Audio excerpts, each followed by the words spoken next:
Oh, way out.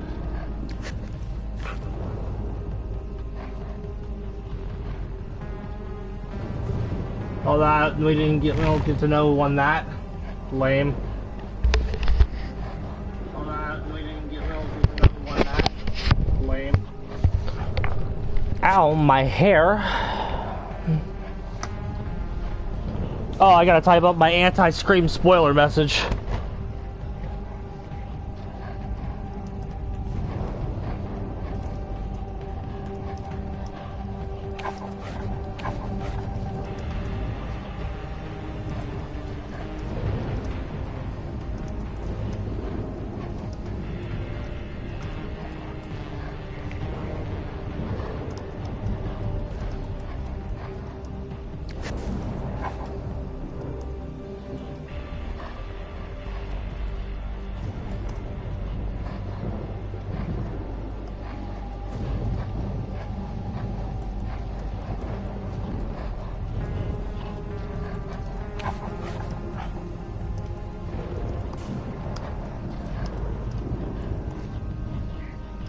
Alrighty.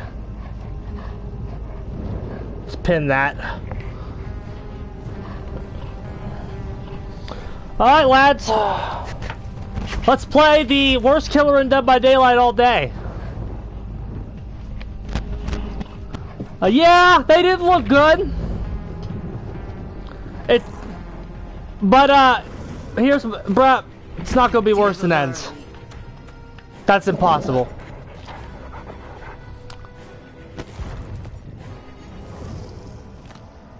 They can't be worse than Halloween Ends, bro. It just can't. So I haven't seen it yet, bro. I'm going tonight, I think. I am going this evening. That's old. Hi, baby.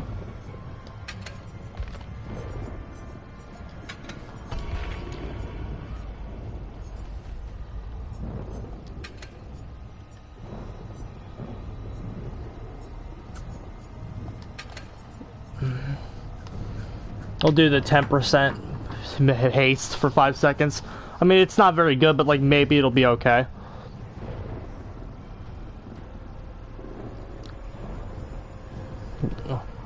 Alright, no spoilers, give me one word. I believe I'm going tonight. If not tonight, definitely tomorrow. The next time we stream, I'll definitely have seen it.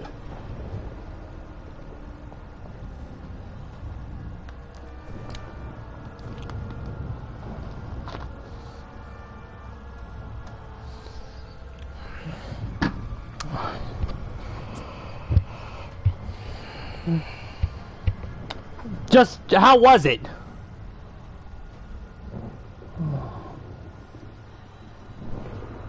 Was it trash?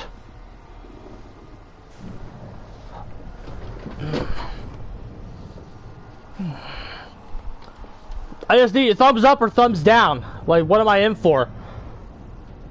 Mr. H said it was bad. I trust Mr. H a lot. Mid.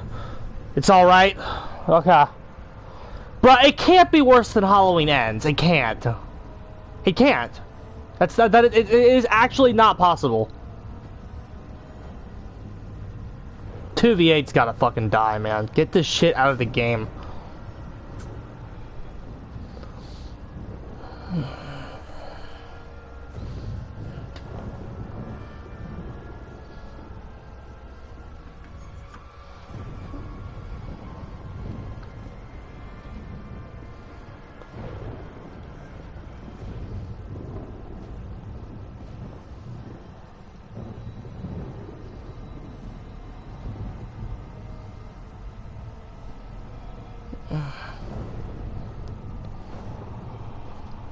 It can't be worse than Ends. There's no way it's worse than Halloween Ends, bro.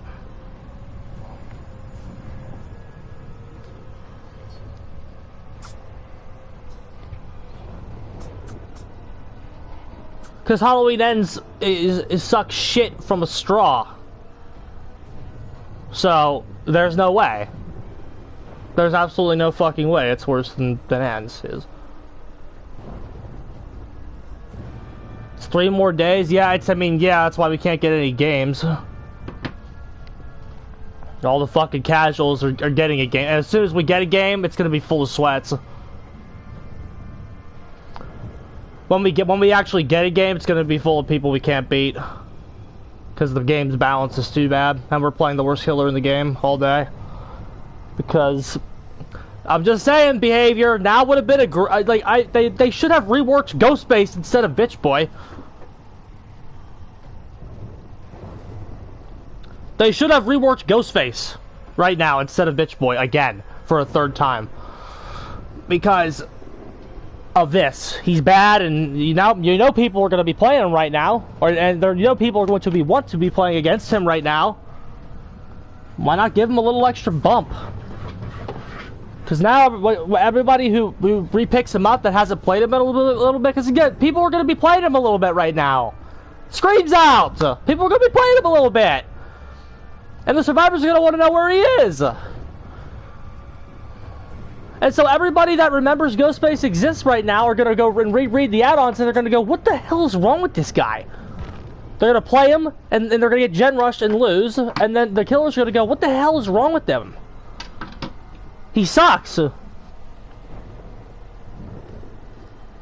thought sweats like 2v8? Even if they do, not as much as the casuals. Not as much as the casuals. Scream 7 was fucking atrocious. Oh, we got our first negative getting here. Two mids, and our first negative. We've not gotten anything positive yet. But it can't be worse than Halloween Ends. It can't. It can't. There's no way. There is no way it's worse than Halloween Ends. Unless Sydney is like gutted. Unless Sydney's like gutted fucking groin to sternum, like Stu says in the first movie, and thrown from a balcony and like hung. There's no, like, you can't get worse than what they did to Myers. You can't get worse.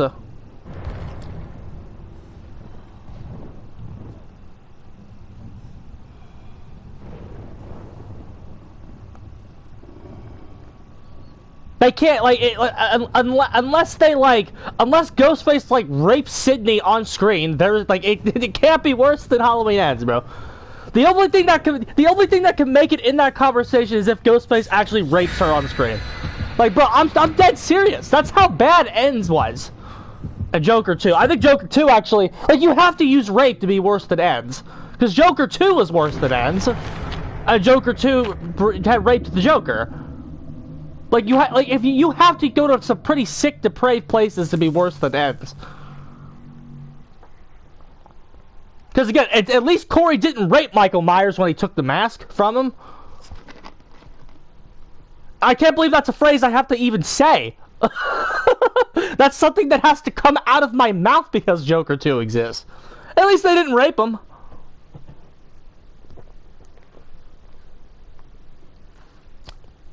Joker 2 sucks, bro. Like when I say something like those 2 movies, Halloween Ends and Joker 2, have actually like moved the fucking goalposts for how bad something is. I rewatched Scream 2 this week. I hate Scream 2, bro. If anybody doesn't know, I hate that fucking movie. I hate it. I hate that movie with a burning passion. It wasn't half as bad as Ends was.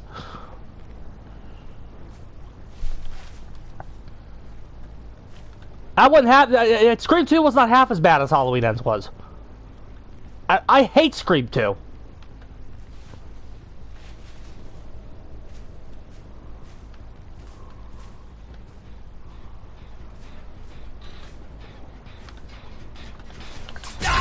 Oh, we should have went for a grab there. Oh, cool. Scream, bro, you can't kill Randy, bro! You can't kill Randy as early as that! I read something that said Jamie Kennedy is even the guy who wanted Randy to die. I don't care who the fuck wanted it. It was a bad idea. You cannot kill Randy in the second movie, bro. Super bad idea.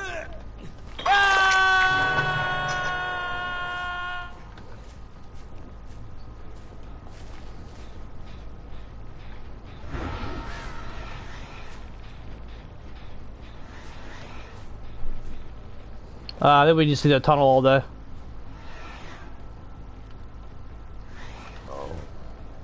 And then that part of Scream 2 where the boyfriend starts singing like it's fucking High School Musical. What the fuck are we doing? That's unfortunate because they were about to jump in a locker. Like, bro, that movie trash, bro. Oh, dude, I rewatched that. I hated it way more than I did the first time I saw it. I hated that way more the second time. They definitely screwed him over.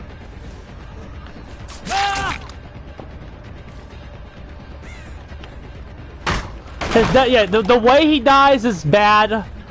The way he dies is actually terrible. And then just because like they made him like straight white man failure, right? And in a movie where you're also like kind of criticizing the fans a little bit. Which is fine. I mean, the fans should be able to laugh at themselves.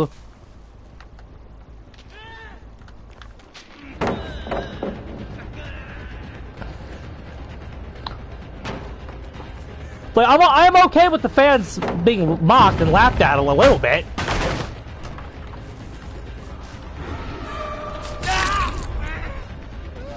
Six had the most competent Ghostface. Yes, but 6 there were too many of them. 3 is too much. 2's the sweet spot, 3 was a lot. If they do like some Ghostface cult in this movie, that'll be stupid. I'll take, if it's free, it's for me. Very good.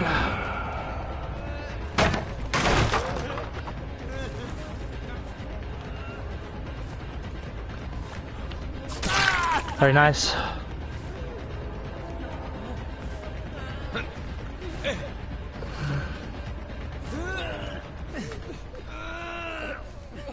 Hey, Ruin's getting value.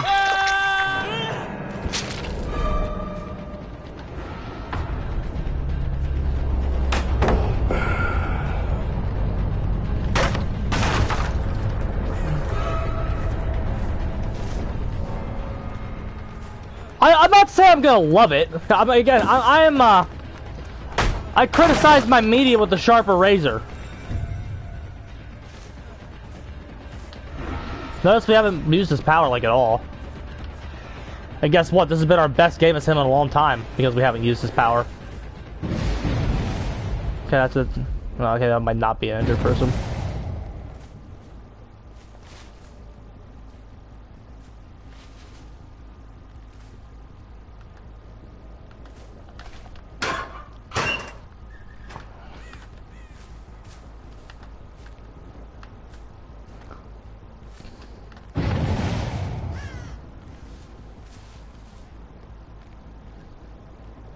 We're gonna check it out, bro. Again, I watched all of them.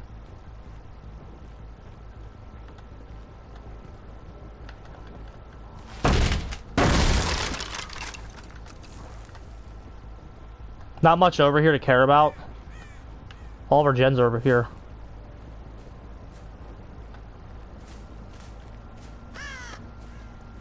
A retarded movie that believes it's smart, that would be Jigsaw.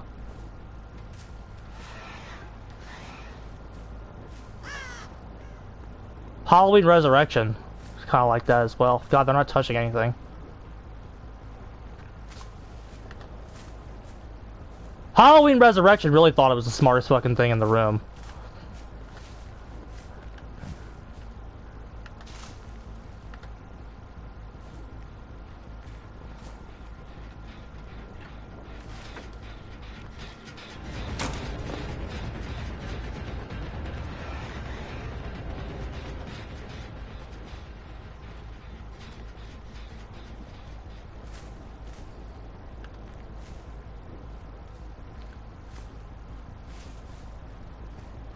Okay, we need it down. I know we have him marked a little bit, but we need it down, so. Oh, got me. A flashlight save, you are not.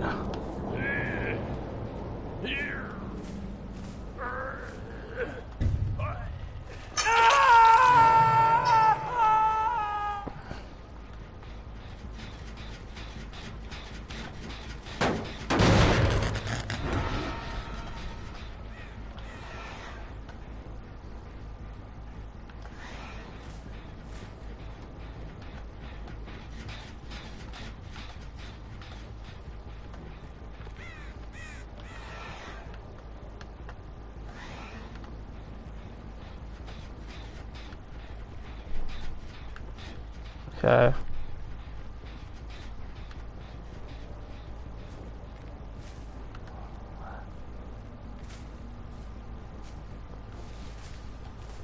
Sister location is Night 2's gameplay loop? Wow. Pizza location is. Uh-oh, bro. Someone wants more FNAF gaming to be done here. The guy on the hook just shouldn't be able to reveal you. That's a joke. He's on the hook, bro. He should not be able to reveal you. He just shouldn't. He should be... The person on the hook should be deleted from the game while they're on the hook. Okay, we're not gonna cap him anymore. I think his bitch meter's filled up just enough. What other gen is... Okay.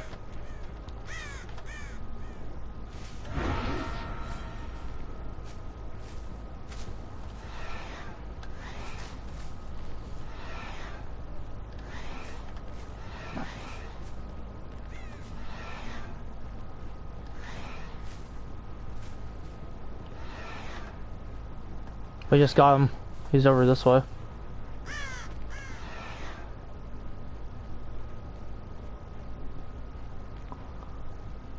Maybe at least if he opens it or something.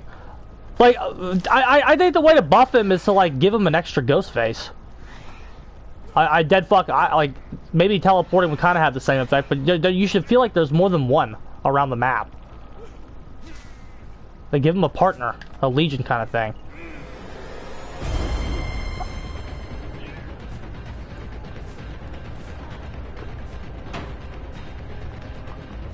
They just let him die. That's crazy.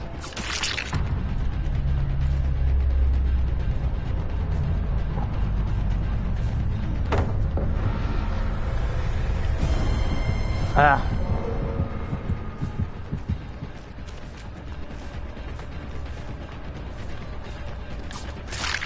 There we go. But a second killer that's controlled by AI? No, not necessarily that.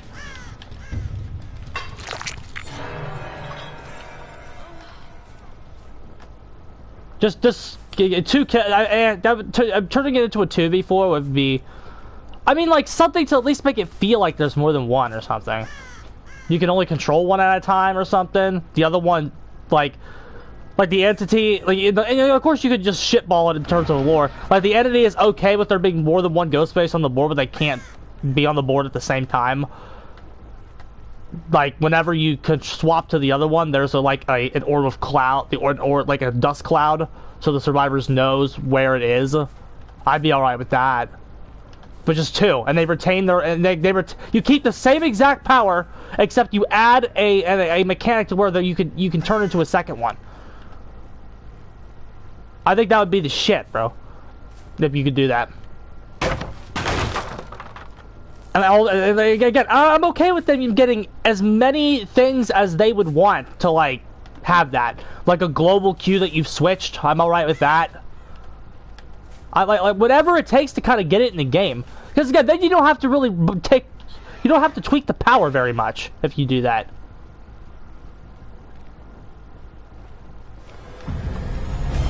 You don't have to tweak the power if you do that. You just, you leave the power literally the exact same. Just give us, like, a second Ghostface. I feel like that was something you have had to do here. But again, remember, it's not, and it's like, well, that's not very Scream licensed. Don't forget, this guy's not the Scream guy. This guy is not, like, the Scream Ghostface. This is like Danny Olson. He's an OC. They got the costume. So they can't really do any Scream-related power. If you're wondering why the Mortal Kombat DLC is so much better than this one, that's why. If I had MK1, we'd be playing that all day today instead.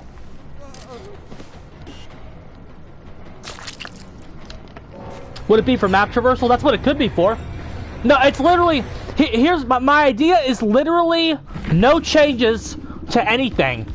Except maybe an add-on rework. My idea is literally just a second Ghostface on the map. There could only be one at a time in the realm, but the entity is okay with them, like... You don't want to play MK... Oh, is it bad? Drop Knife is apparently a top MMR Ghostface add-on. Oh, well there you go. I had it. Which, I mean, I after rereading it, I actually tested it off stream. It makes sense why. It makes sense why. Because you get to expand the ranges your mark and kill somebody instantly is good from. But there's too many pallets on the map for it to be good. There's too many pallets on the map.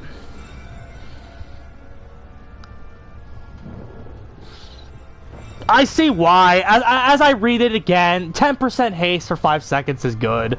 But it's like, bro, we did not even mark one person that game. And that was like the best game we've had with this killer in a long time. Those guys were bad. I anticipate as we keep playing him all day that's gonna stop happening. Because again, we've taken a lot of L's with him trying to experiment with builds and just trying to make him work when the MMR was higher, but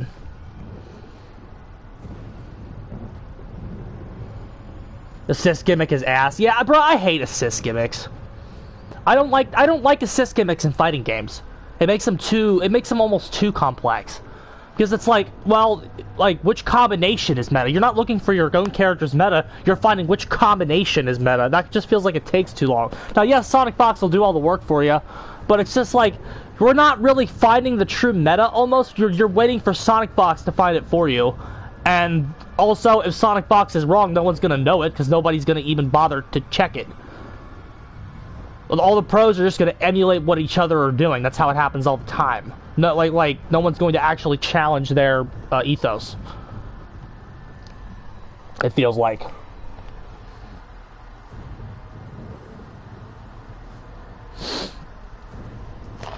Fucking.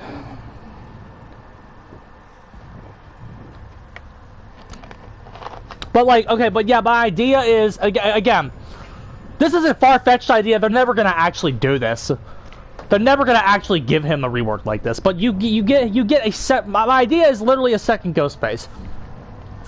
You start on the board and like there's you like and on the other side there is just a cloud. Like the Ghostface is literally emulated. Like it's literally just represented by a dark cloud that everybody can see. And then every like.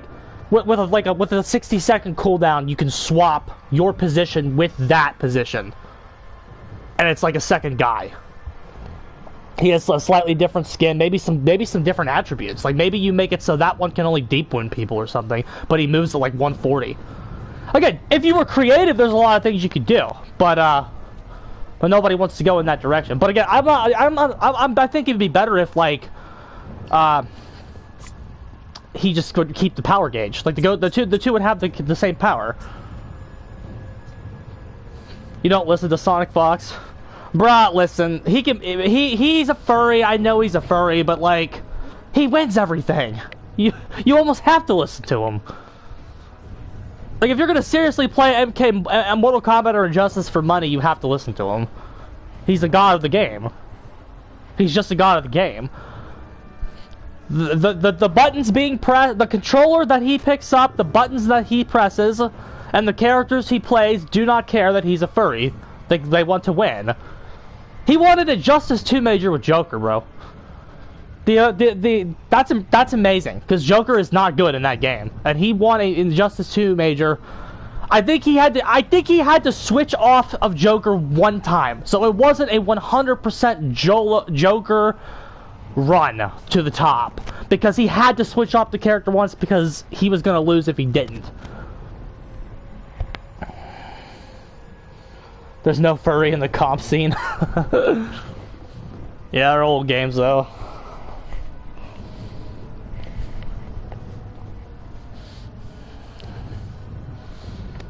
He's really good though, dude.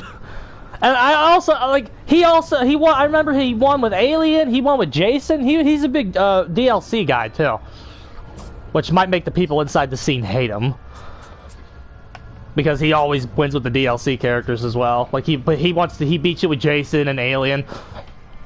And I know he played Leatherface a little bit. I don't think he ever won with Leatherface though, because Leatherface in Mortal Kombat was not the best. He was definitely the worst DLC of that game. At least on the horror side.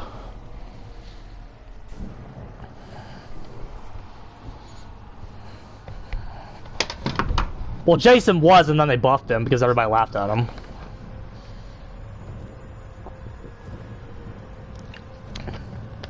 Bruh. Jason in Mortal Kombat X has the most broken power that has ever been put into a 2D fighter. Does anybody know what it is? He has the most broken... He has the most broken thing that they've ever put in a 2D fighter. The most broken ability that that you could possibly put in a 2D fighter. Armor? No, I mean, no. I don't even really know what it is. I mean, it's like, it's something that only he can do that no one else can.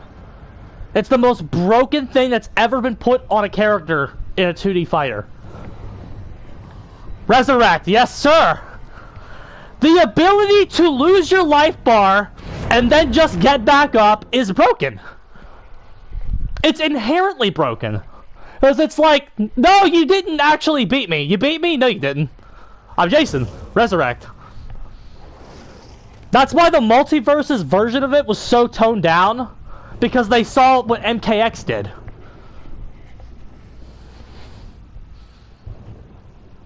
Control randomizer is whack as fuck too. Who has that? This poor base skin Nia just... we had a 3-man Swift just dodge that poor Nia. Because she's a base skin. But don't underestimate anybody. It's not good for you. There are some people who pose with base skins to look bad. Do not underestimate anybody. Oh, Jason Relentless. That was the other good one. The machete, the one with the machete was the worst one.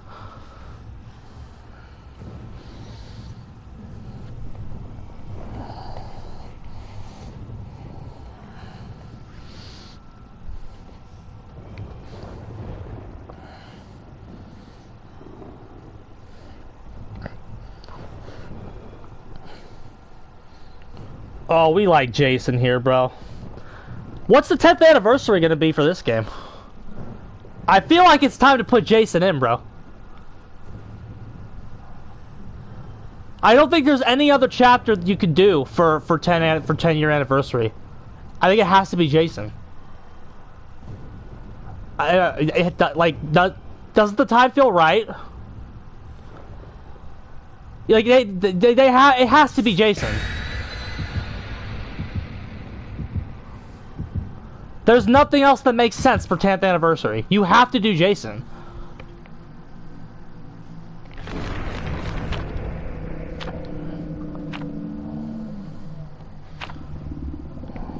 Anything that's not Jason is gonna be a disappointment.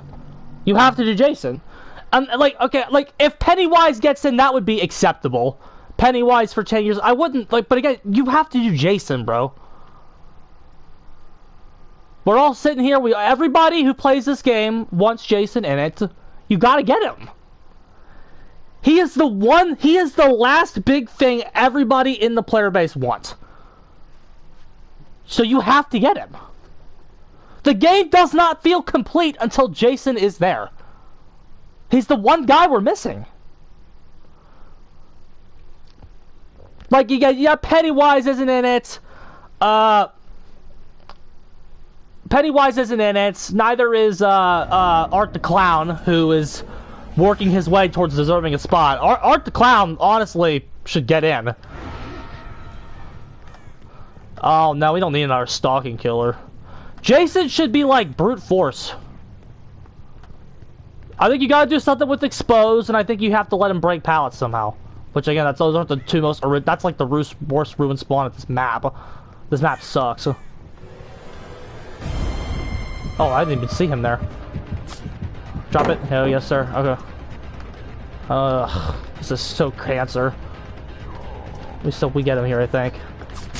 There we go.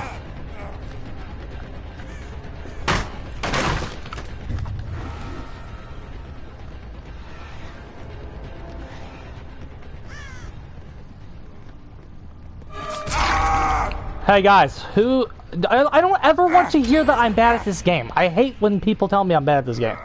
Doesn't happen often, but Jesus Christ, bro. I am so much better than this guy, it's crazy. We read every single thing he was going to do, every path he was going to take. We knew everything he was going to do, brother. Reggie, you only criticize the game because you suck at it. Okay, buddy. Whatever you say.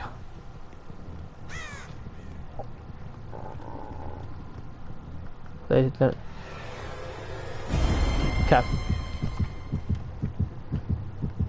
Let's go for a tunnel. Again, we're Ghostface. We don't have many options. We figured out where the gens are, actually.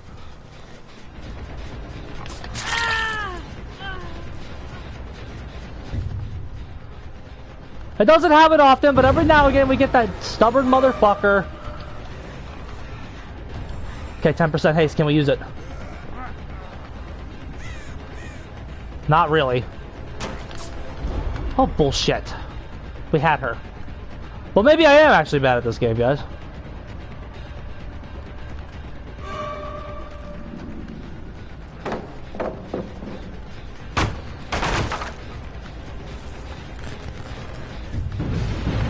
So yeah, I don't think we can get him. Spread injuries around the board. I'll be adaptable. Okay, we got that pallet done.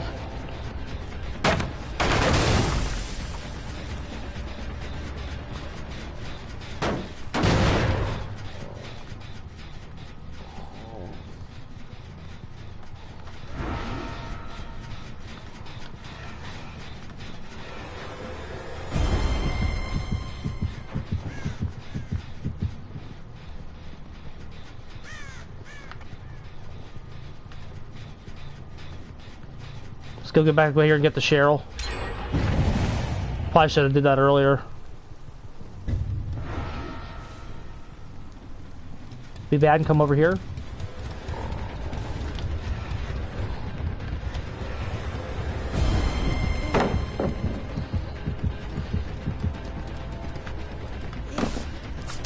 Okay.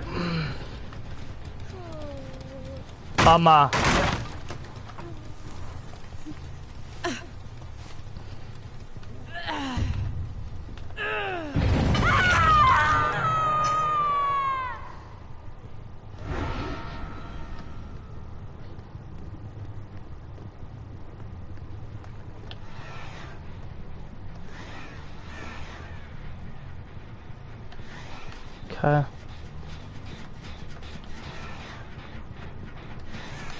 Huh, they didn't really, they didn't really do what I thought they were gonna do there.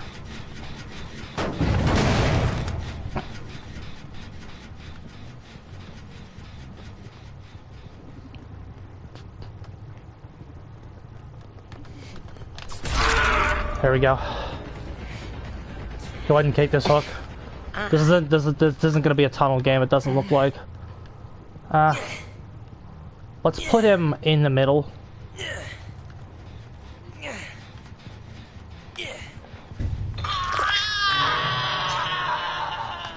Okay, Call of Brian's almost gotten some decent value here.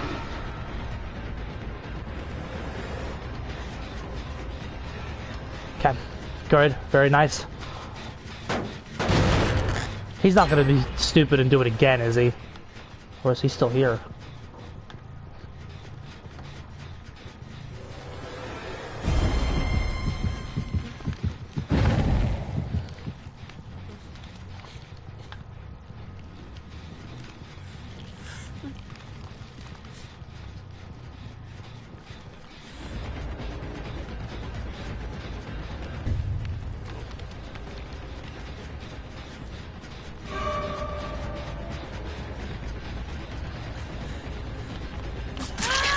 Oh man, she got that.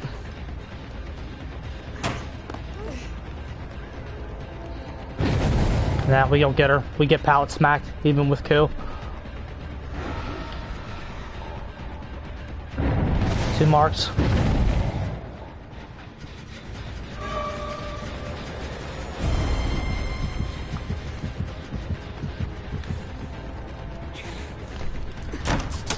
Oh man, I was hoping we'd get him.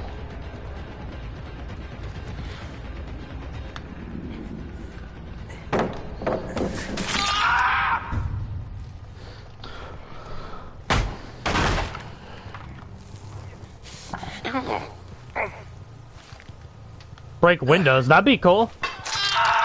Like every window becomes breakable when Jason's in the game. That'd be sick.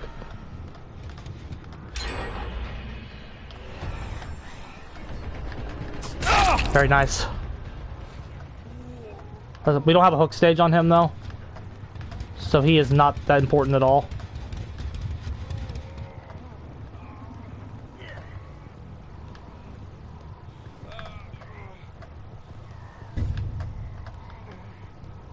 She's injured, she can't make a move.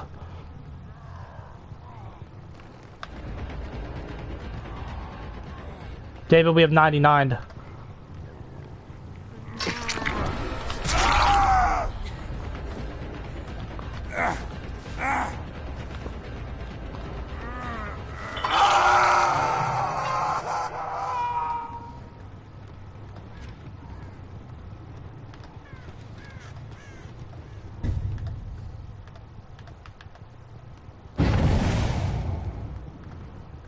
Got second wind or something?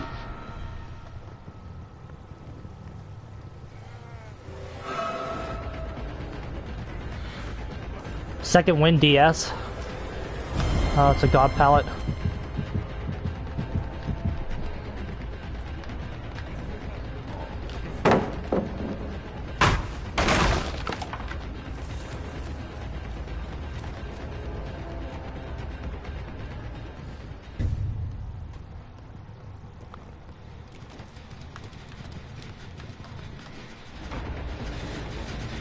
There's Dustin. Very good.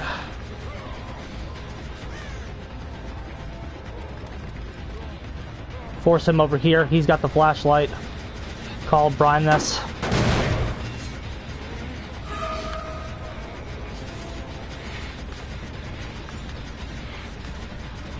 I don't know where this Jeff is. I think we're safe if we pick him up here. Alexis is here. Oh, the Cheryl has one too, but she missed because she's bad. We need mad grid here, bro.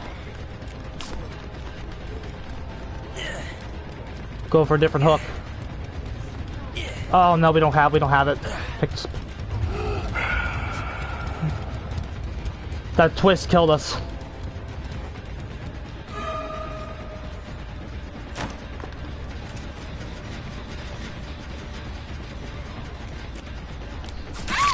And dead hard. That fucking that shake he did killed us. That wiggle.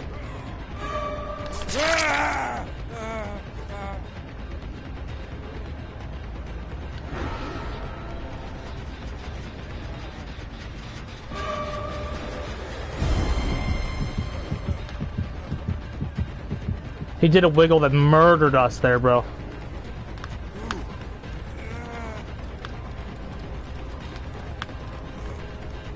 Okay, one more read. No, we got stuck. He had dead hard too, bro. 2 dead hard saved him. We should have read him, baited him out, but like...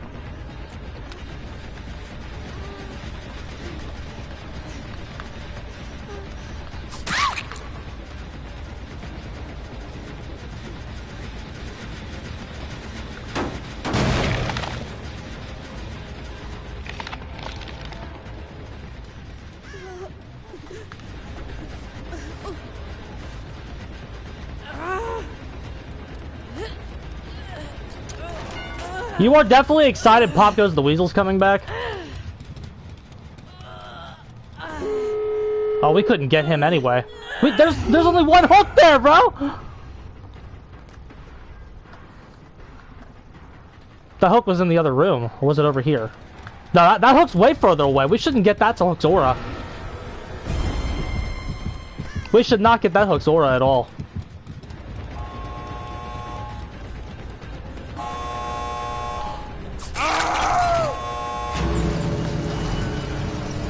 We have to pick him up, we don't have a choice.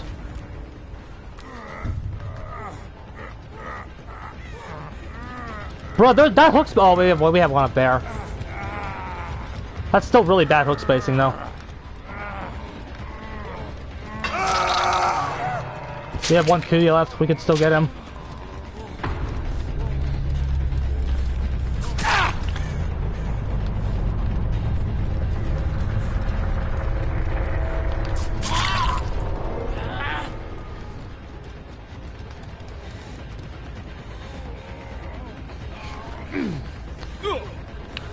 Our only option is all the way over here.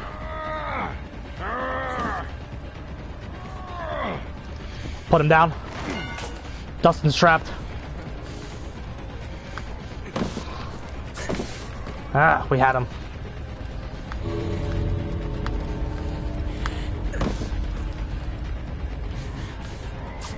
And he was the real target the whole time anyway. Alrighty, cheesed it to a 2K. The Cheryl escaped! We're not gonna get the Mori, unfortunately, but the Cheryl didn't abandon them. 2K at RCPD. Can't really be mad at that. The map is just really bad for you. And we should have, and if they were less, good with the hooks, we would have actually won. Pop is coming back, they buffed it.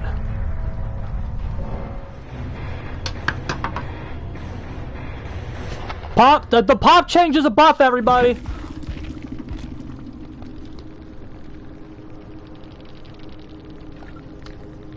Dead Hard's still the best perk in the game, everybody. Because this was a Dead Hard save. As well. A lot of stuff there. We could have won that. That was winnable, unfortunately. But it's Ghostface.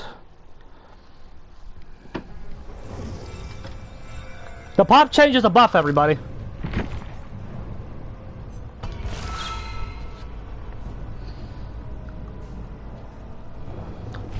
Oh well, just some people think it's a nerf.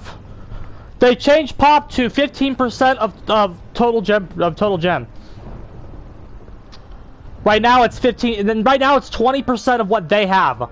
Now it's gonna do 15% of total, and it stacks with your base kick, so it's actually 20. The number reads 15, but it's actually 20. So it's gonna be 5% away from what it used to be. They should just let it do what it used to do. Back when I started. Yeah, pop's coming back. So now every pop is exactly the same as a pain reso. So pop pain reso could potentially come back. But yeah, so it's actually going to do something. Yes. So I saw that full gen. I saw that full gen and the hook that we were about to hook the person, and it's like, man, pop's going to be back soon. I can't wait to kick gens again and have it actually do something. Yeah, what that's gonna let you do is actually, like, and again, pop Call of Brine, so like, maybe like a full regression build's gonna look like pop, pain reso, Call of Brine, ruin, or if you don't like that ruin doesn't have synergy, add like a surge or something. You can see, you can easily put, if you don't like that ruin doesn't have synergy, but again, you can still pain reso things when ruin's in the game. Or you could do nowhere to hide. You can do pop Call of Brine, nowhere to hide to ensure Call of Brine gets value after the kick. You can do that. There's like, you have options coming up. Because they're actually letting Pop Goes the Weasel exist again. The game is better when Pop is healthy. But wrong way. The game is healthier when Pop is better. The killer role gets to function more against casuals when Pop is better. Pop does not help you beat Swift. It doesn't. It doesn't help you beat the best teams, but it's like right now, ladies and gentlemen, you're powerless against like average teams. If you're like a bottom tier, like we are right now. But again, 15% that the pop change is a buff. If it's a buff, 15% of total gen stacking with the base kick that you get means it's gonna do 20% of the gen. Again, pop should just be, the pop Goes the Weasel in its final form should be 20% of the total gen. That's because then it's exactly what it was back in the day. I always said they should flip them. Back when paid reso was 25 and pop was 20% of the total pop was like 30% of the progress that they have, and it was usable. Remember, pop was usable at that value. Pop Goes the Weasel was usable at that value, 30% of the GIP progress that they have. When you are actually going to be able to, like, maybe stop a generator that's like that's like midway through progression now. That's that killer's biggest weakness right now, as they can't really do anything about gens that are midway through progression. There's no way to knock those back down unless you just win the game. Right? There's nothing, everything that Killer has, Ruin, Call of Brine, and everything, you have to, like, win the game levels of, you have to get, like, win the game levels of pressure for those perks to be, like, more usable. That's why they're kind of win more. They're not the, like, again, there are more win more things than Ruin. Ruin is not the most win more thing in the entire world, but I would slowly lump it in that category. It's more of a win more perk than it is a good perk. But if you can actually get a snowball while it exists, you should win the game. It's less of a perk that helps you win. It's more of a perk that stops them from coming back, if that makes any sense. Which, by the way, still has a place in this game. It's definitely better on top tier killers, because they can hit that one advantage state play they need much sooner. You know?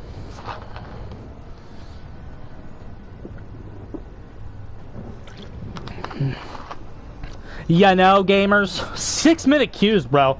2v8's gotta go. And by the way, once 2v8 fucks off, it should stay fucked off for the rest of the year. I do not want to see 2v8 again until at least November. See, I'm serious, bro. I don't want to see 2v8 again until November. But maybe you bring it back for Halloween. You could, I'll be nice. You can bring it back for Halloween. So maybe like October. I don't want to see 2v8 again until October. Just now. Keep it out. It should stay gone. Because it ruins the game when it's here. Bro, a 6-minute killer queue. That's ridiculous. And again, it's not in the name of balance. Make 2v8 permanent, it'll go back to normal in like a month. I don't think so, bro. I think 2v8's a problem. I think 2v8 is a problem. And well, it's a problem. I think there are more players than you think that would only play 2v8.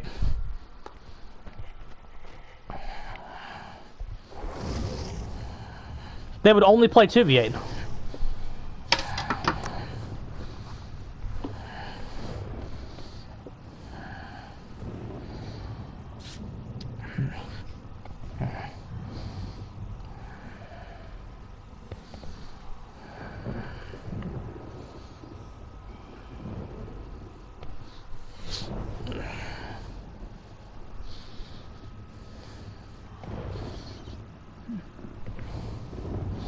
But yeah, I'm glad we were able to turn that last match into a tie. We should have won it though, but because yeah, we were better than those guys. But it's just as soon as like the match was like not gonna be tunnely, it would lose its novelty very fast. But Killer is really cocked, yeah. Because any mode where they can like get hook stakes back is bad. I don't care. I don't care about anything else in the game. If they can just go to a plant and get a hook state off, that's broken.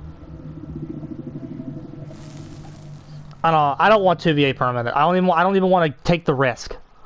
I don't even want to take the risk. I want 2v8 to fuck off, and I want it to stay fucked off until October. The entire spring and summer season without it would be great.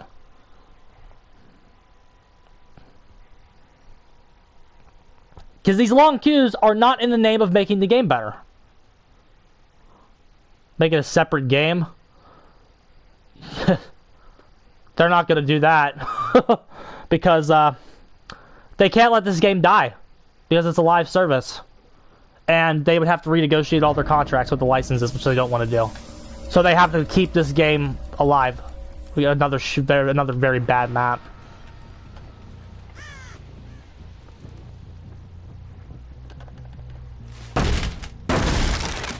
I don't think anybody spawned over here, but huh, you never know, lads. Yeah, we're trash. Well, she has too, so we're good.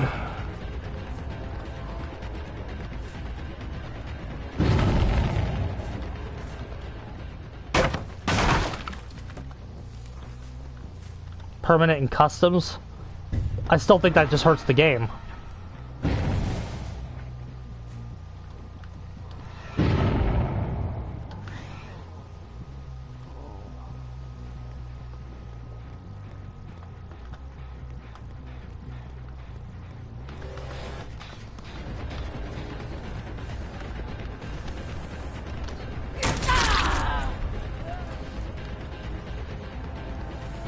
They said it'll be permanent at some point. I don't believe anything the devs say. I don't believe anything they say.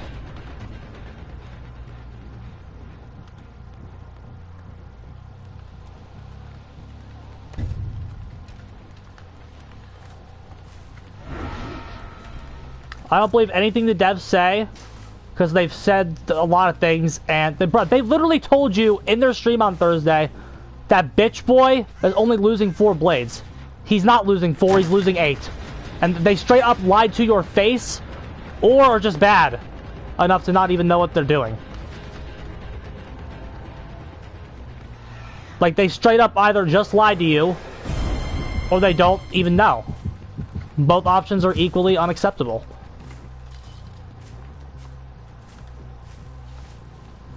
We're not going to be able to down anybody here.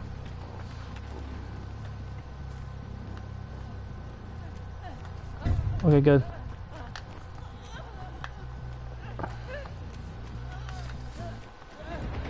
So it's like whenever they say something, I don't care what they say until it's in my patch notes.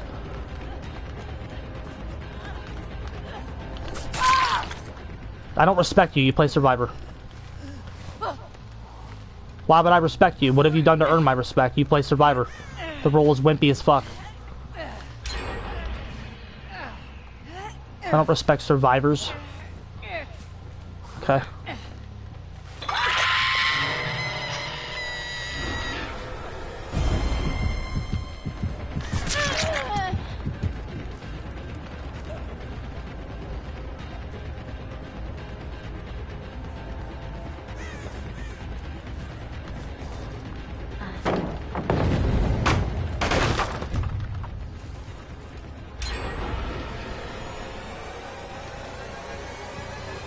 I hate that so much. I don't know what that bug is, but it's terrible. Whatever it is, it left us our power though. That was nice. What, now it took it? The hell?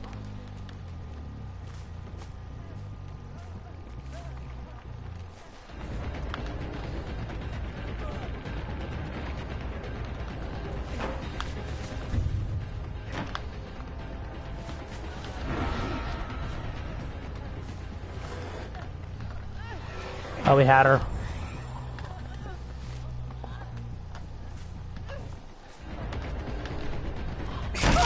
I on value.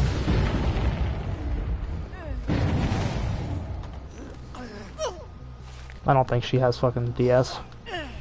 It's bad hand, we have to tunnel.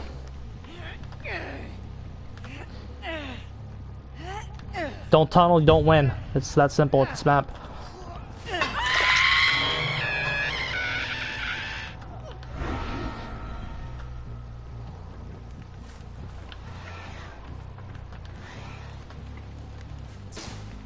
They got ruined, which means this gen's probably being worked on.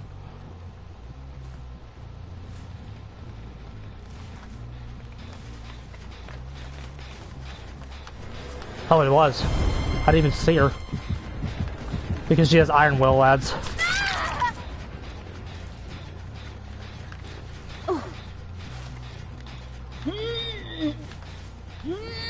She actually didn't have faith in her Iron Will. If she did, that would have been way harder. But we wouldn't have seen her.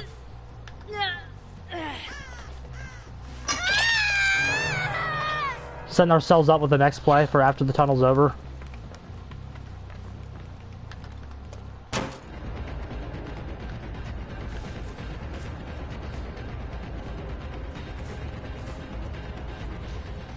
Try to go to the school to kind of cut her off from it. She can just go to House of Pain though. Or she can just camp the pallet because she's bad. We do have Coup here. We just need one thing we like. Ah, we tried to do a double back read.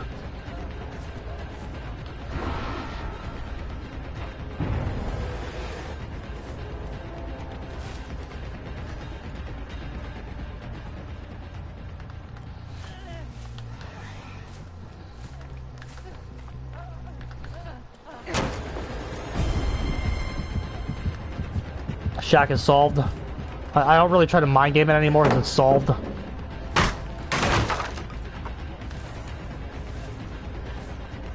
We just need one thing we like. I think we can get her here, I do.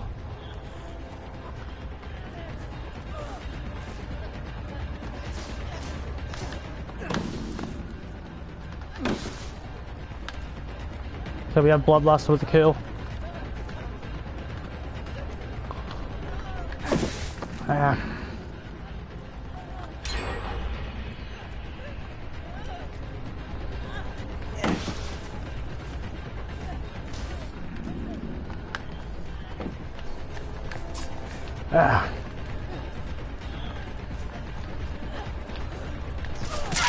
Great.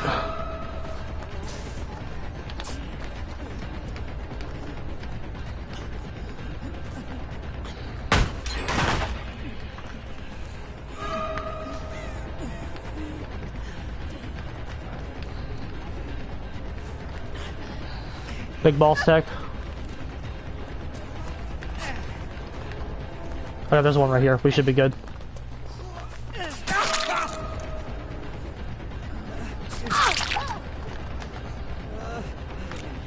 Very good.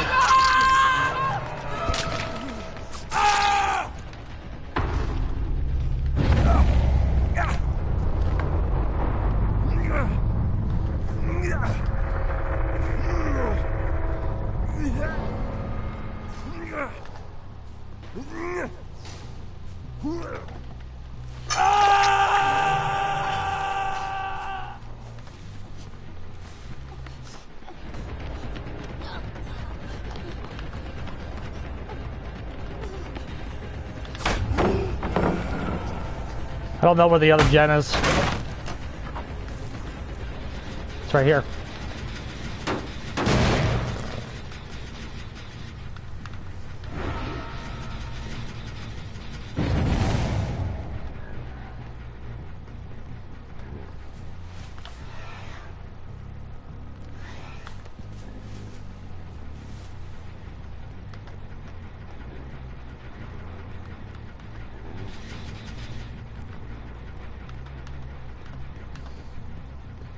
Unfortunate that they got the tile setups that they did. They definitely didn't need both of those to spawn in the middle. They just should have had one.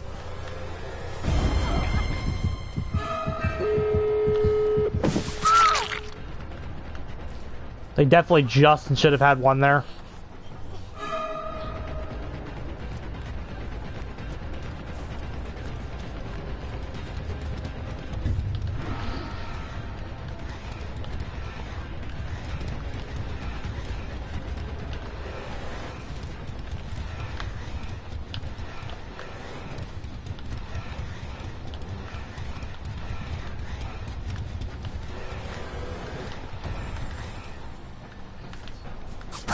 Very nice.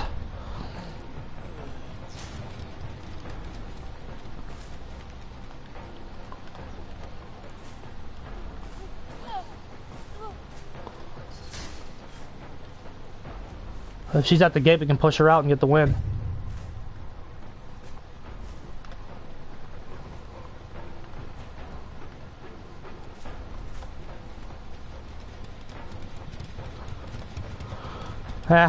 I mean, it's just better than his other options, which isn't great.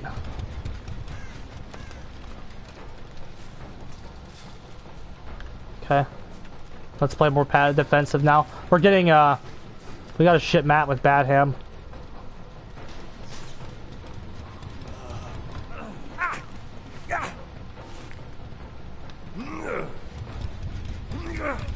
You don't really have any good hooks here.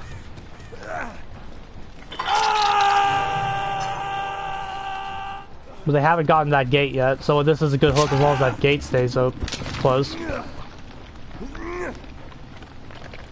Thought I just hurt her, which would be incredibly foolish of her. I did just hear her.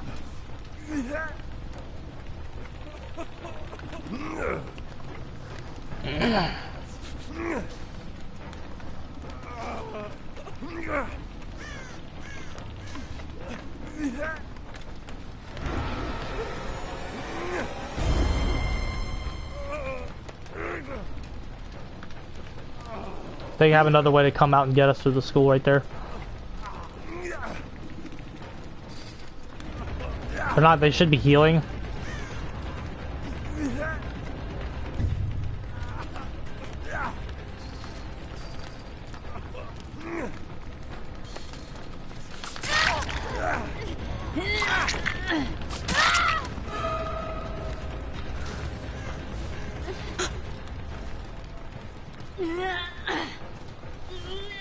Let's take her back over here. They still haven't gotten this gate.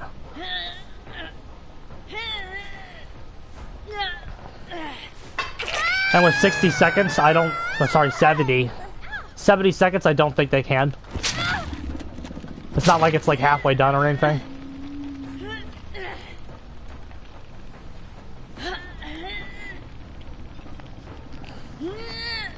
If they both come in, we need to get the ace. That shitty new survivor for which one? Oh yeah, oh yeah. I know what you're talking about now. I was thinking about that actually. Yeah, it just can't because you get 10% faster hooks. Yeah. Oh yeah. Yeah, I know what you're talking about. That makes that's gonna make it so they can force their dead hards to activate instead of you just downing them. Two 2Ks in a row. Again, 2K a bad hand with the worst killer in the game is nothing to be ashamed of.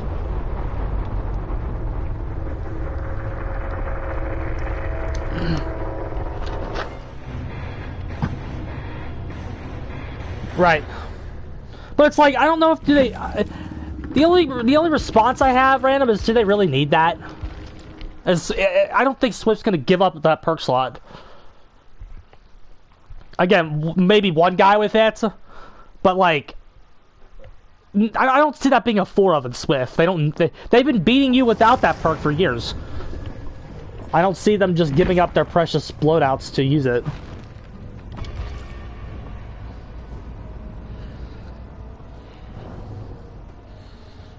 We did get some add-on value that match, though. We got it down at the shack with the knife, with the drop leg sheath, knife sheath.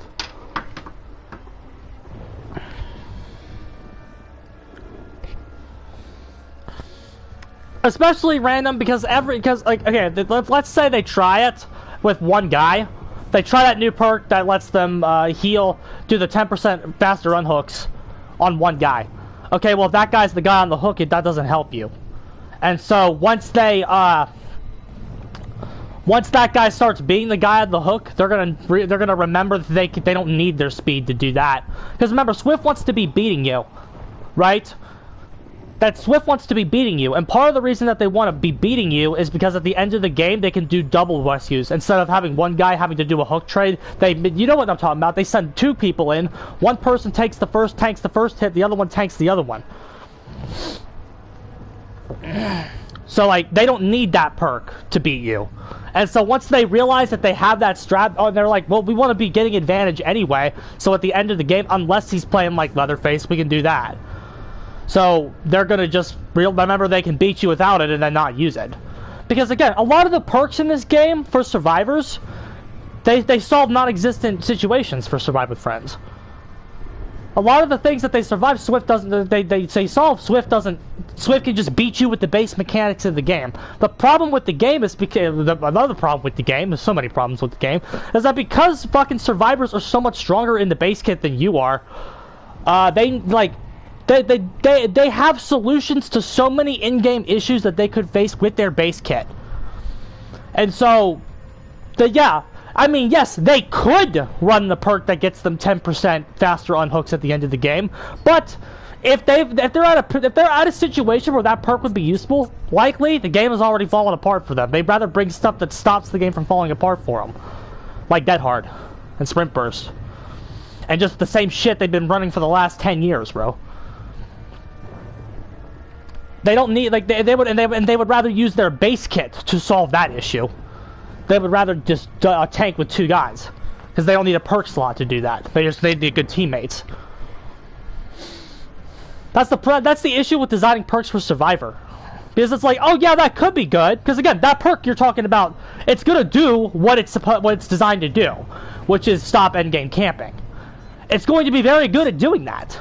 The issue is they're not going to use it, because they're going to use their base kits to stop endgame camping, just like they're doing right now, and they've been doing for the last, I don't want to say 10 years, because remember when you had hook grabs, you were stronger. When you had hook grabs, you were stronger. So, not for the last 10 years, but certainly ever since they nerfed hook grabs.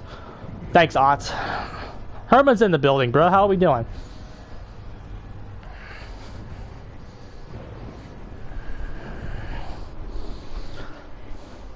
So 1 win, 2 ties, and 0 losses.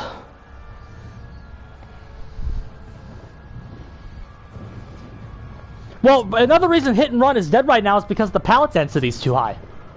There's a lot of reasons Hit and Run is dead, but like the most visible one, the 2 most visible issues for Hit and Run right now are the pallet density, and the heals being too quick, so you can't hit and run anybody. What's happening in the world? USA and Israel bombing Iran. Well, there's a lot of things I care about more than Iran. Don't get me wrong. I don't like Israel either. I don't like it. I think that entire part of the world is fucked.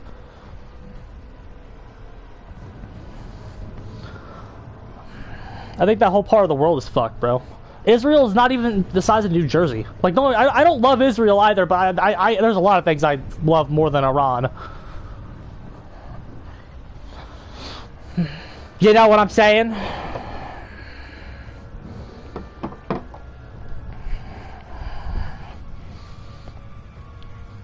I think the people of faith should be relied on to blow up their own churches instead of us needing to assist them with that.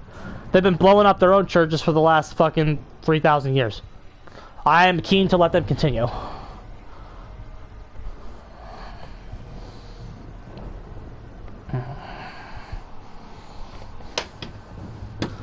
I don't need to burn churches, bro. As an atheist, don't need to burn churches. I will rely on the people of faith to do that for me, which they will always be able to do.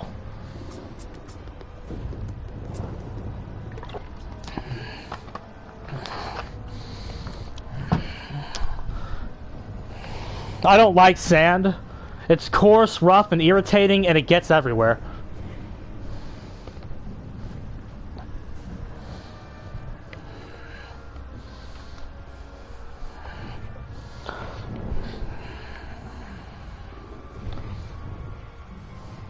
But yeah, this add-on actually is sadly one of his best options. I wish you had a little longer time with it. I wish they buff it up to like 10 seconds. Wait, we got Kamini?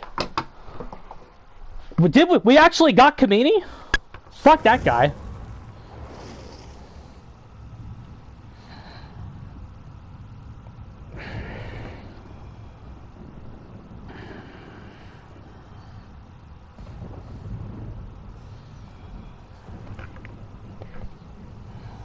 Did we actually get that guy?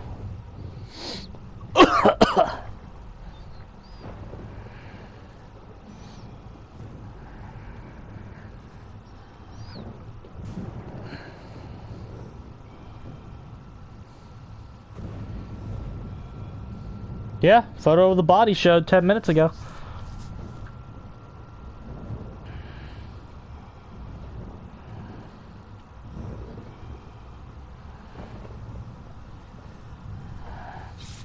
Kylo Ren, bro. We don't like Kylo Ren.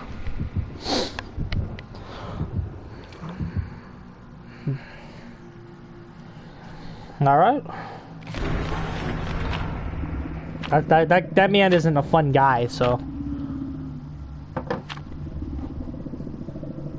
Now we got Kobe's. We got Kobe strats in here, bro.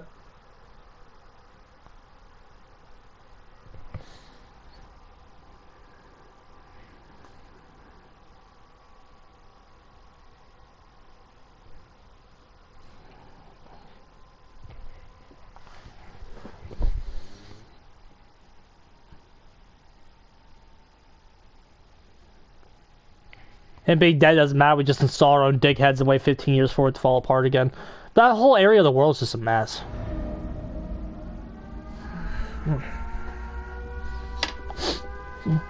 Just a mess, bro.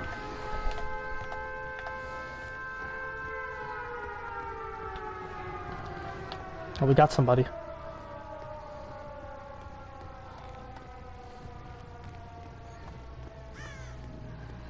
9-hour game.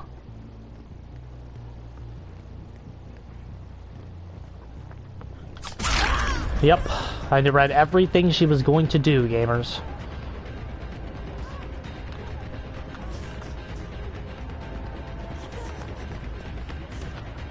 I bet it is still a fine game. Block her off. God, Ruins died in 10 seconds.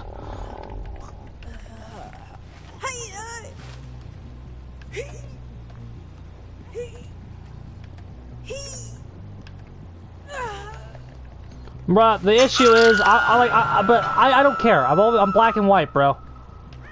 I will tell you what the issue is. The fact is, until Islam is gone, it's gonna keep happening.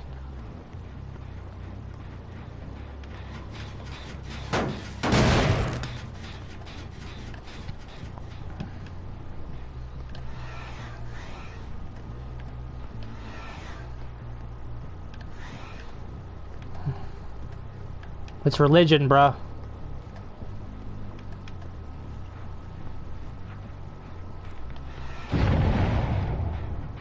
Very nice.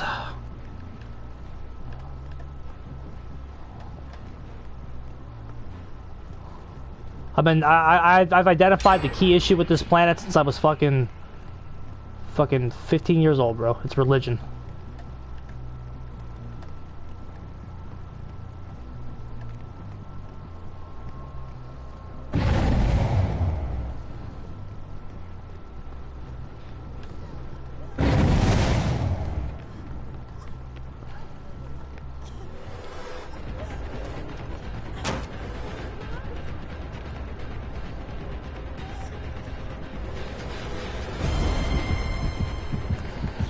First chance of interaction. Okay, we got bloodlust. Okay. Don't love the having to burn 2 coups to get that, but we'd rather have it than not have it.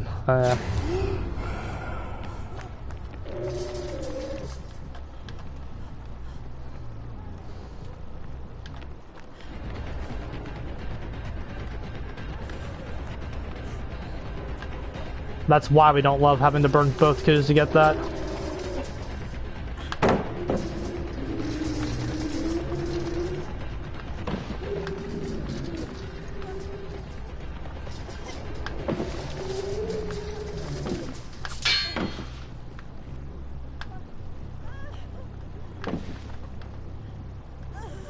We can't gotta break it. Not a mind-gameable tile.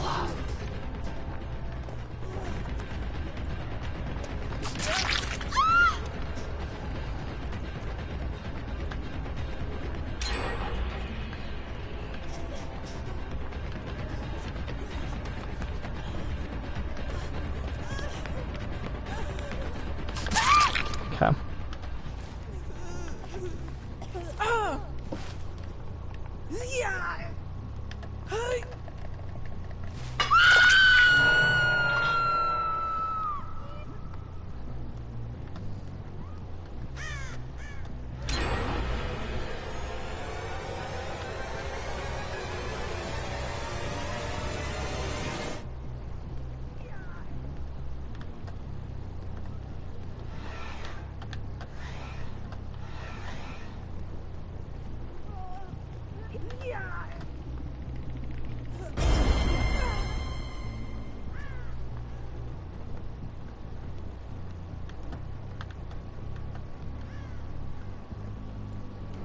Perfect timing.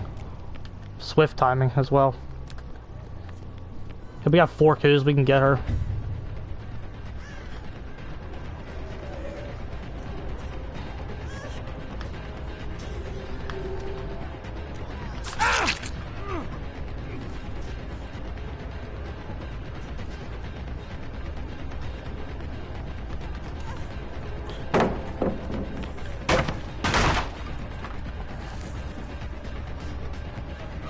Okay, Nancy we can get. Okay,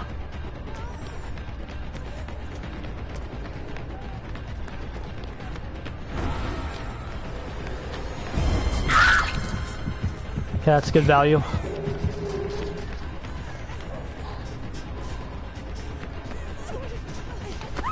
Alright guys.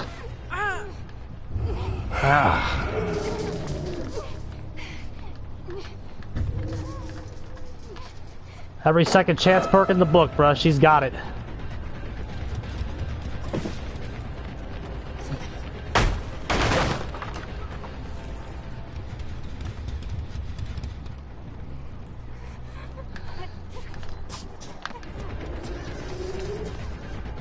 We gotta just stay on the Meg.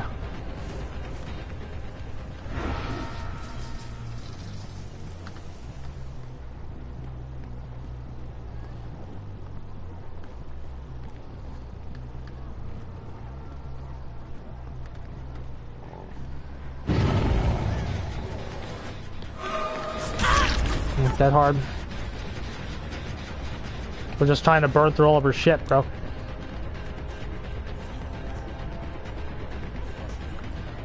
The survivors, like, can just, like, be stronger than you with their shit.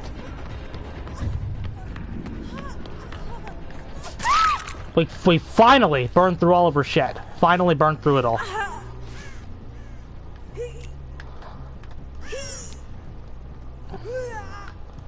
It took us every coup de grace stack we have to get through her shit.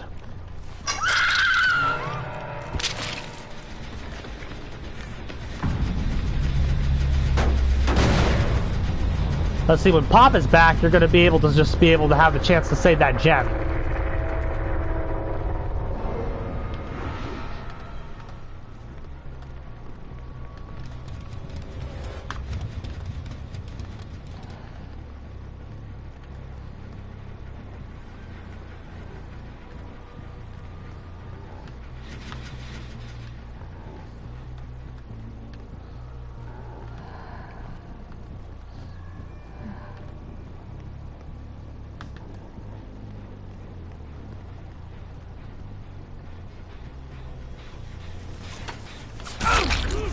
He almost gen grabbed him.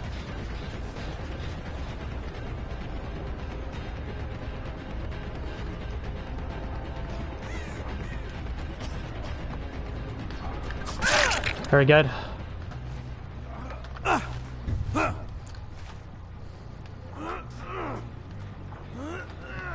They're gonna finish that one, there's nothing we can do about it.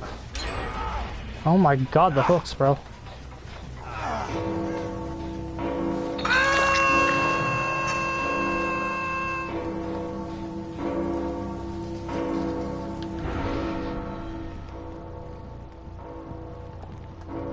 The power level between M1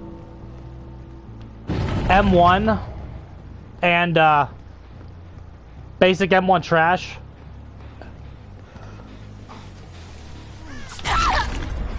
it's very bad. They have never been as strong as they are right now against basic M1. It's just very bad.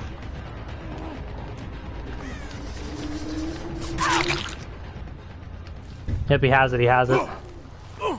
If he doesn't have it, the reward is just too tempting. Yeah. The reward is just much too tempting at this point in the game.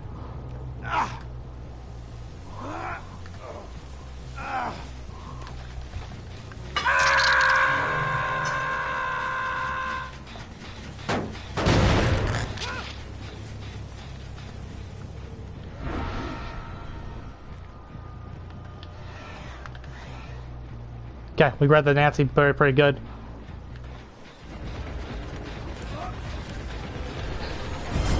Very good. Very effective coup de grace there as well.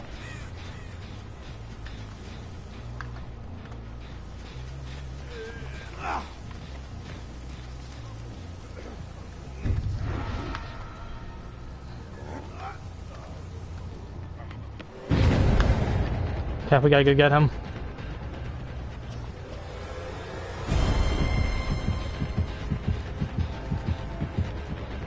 With no DS, he's powerless.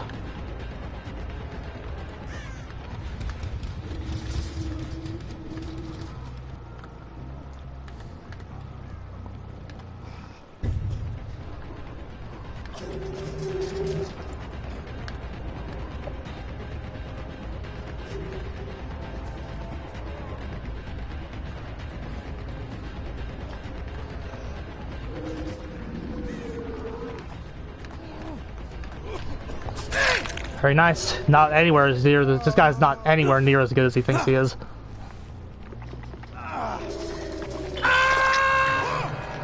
Very good. They can still reveal you after they're dead, if you didn't know.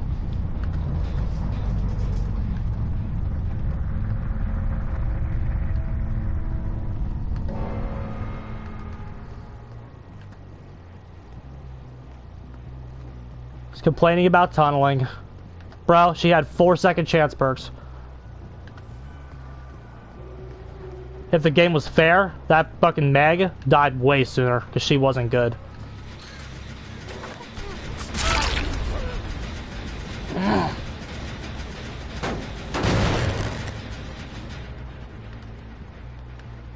Definitely splitting up was the right play there.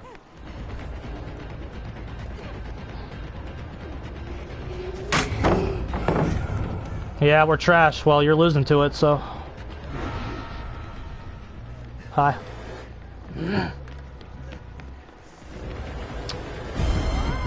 You're losing to it, bruh, so... Bar any adrenaline cucks, we should win this.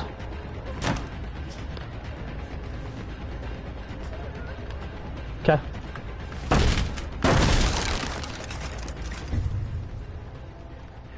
We wanted to get, did you see why we did that? We wanted to get her to,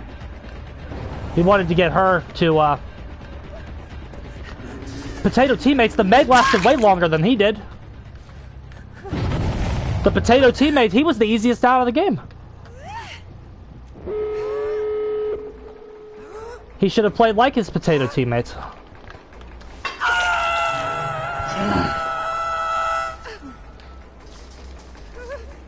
Right. He was the easiest out of the game. The Meg... Okay, our first down was actually technically the easiest, but he was the easiest out of the game, so... I wish we found him first.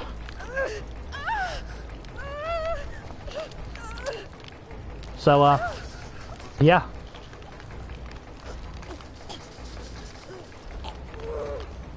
It's about advantage and not about skill. Yeah, pretty much.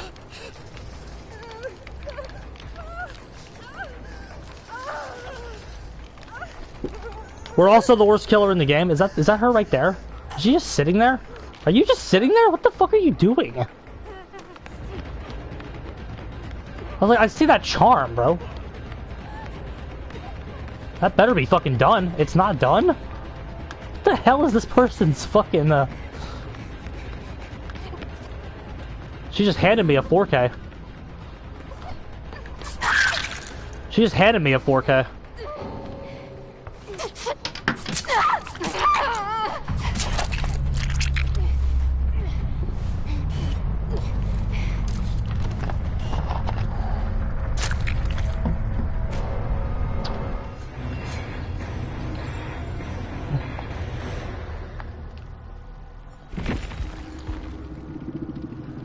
Yeah, P100 getting down by Ghostface that quick is embarrassing.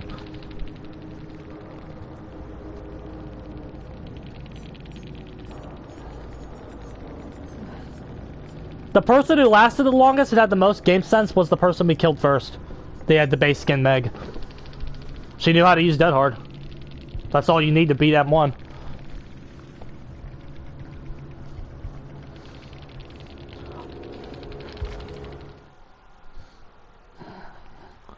Yeah, I don't know what the hell she was going for there, bro. But, yeah.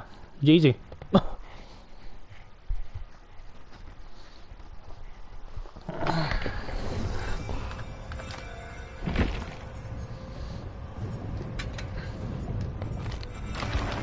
Yeah, DS is still, one of the best parts in the game. Survivors that have it are the reason you lose, and then survivors that don't have it are the reason you win.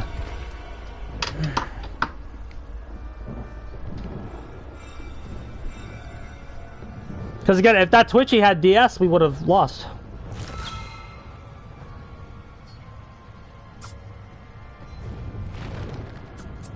Yes, DS is still the best. It's still probably, honestly, it's still probably the best perk in the game, depending on which killer you use it on. That is true. We are Ghostface, so. Because again, if you DS a fucking trashularity that's fully set up, that doesn't mean anything. If you DS a Ken, that doesn't. Again, if DSing Ken does not hurt him nearly as much as Ghostface getting DS'd hurts him. DS is hidden until you commit to the chase and the pickup, right? Yeah, the top tier still laugh at DS. That's its problem. But it's still technically better to still have it than not. Blight, yeah. But basically, because again, DS kills over half the roster. If DS can just still win games. Because Dead Hard can still win games. Because Dead Hard can still win games, DS can still win games.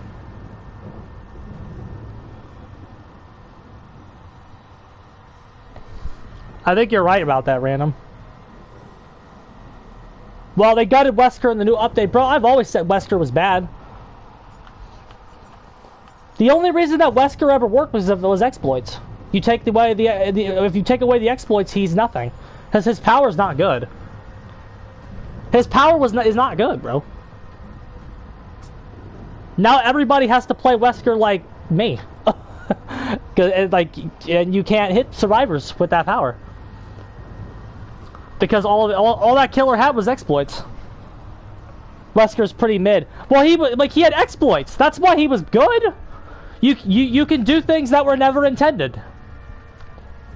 You can hit angles you were never supposed to be able to hit. Clown is Wesker. Okay, yes, after it goes in. Wesker with exploits is still pretty good. Because he can hit you, he can do shit he shouldn't be able to do.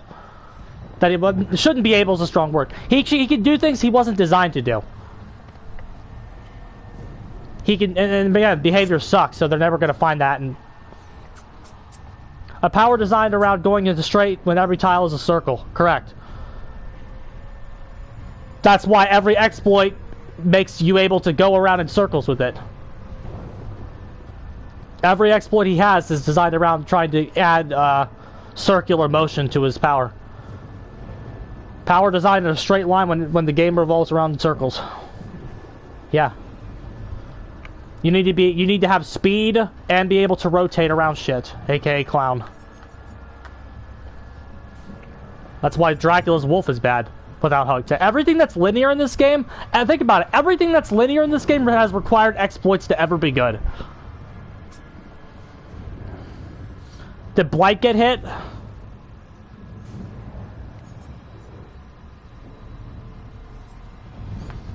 Did Blight get hit? He's another one.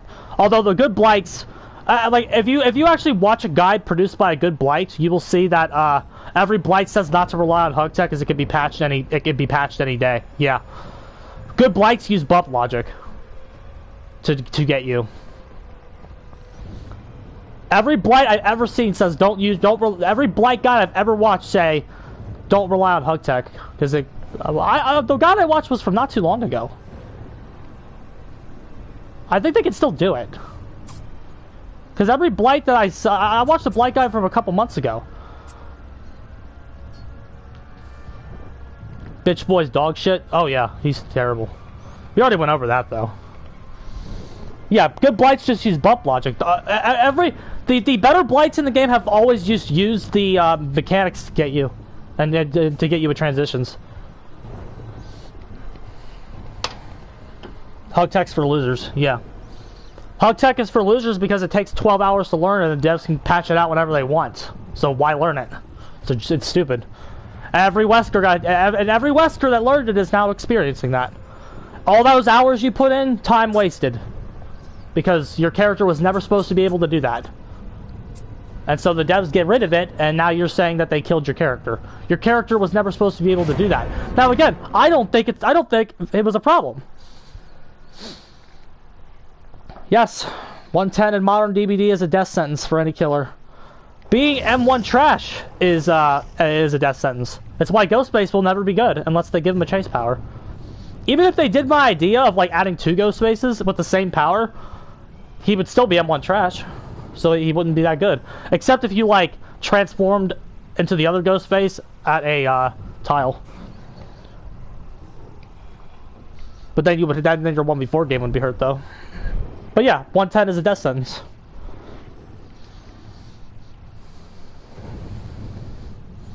They have fixed turn rate and their lunge and can't flick, correct. Just flick to the next bumps and optimize their timing, right? Sliding is a gimmick. All that shit's always been a gimmick. It's always been a gimmick and unreliable trash. They have fixed turn rate. Yeah, but Ox said 110 isn't that bad, and Scott said there's barely any difference between 110 and 115. But because they're not good. Once you're good, you know this stuff. Like, why are we tunneling this whole day with Ghostface? Because I have enough hours. I have enough hours on the character to know that if I do anything but that, I'm gonna lose. We haven't lost yet. We've played Ghostface for an hour and a half. We have not lost yet. Yeah, Brad, that was crazy that you said that. It was 144 meters in a 12-minute match. That math is crazy.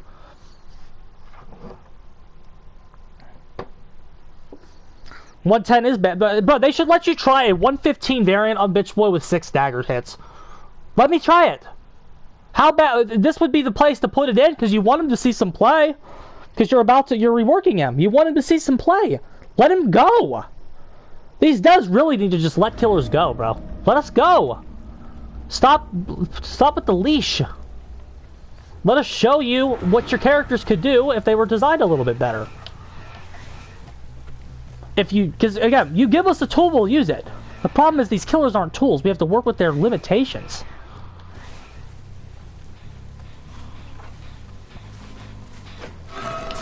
Ah, we tried to gen grab.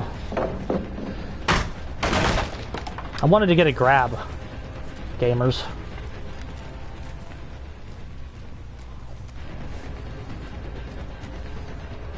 We were greedy there.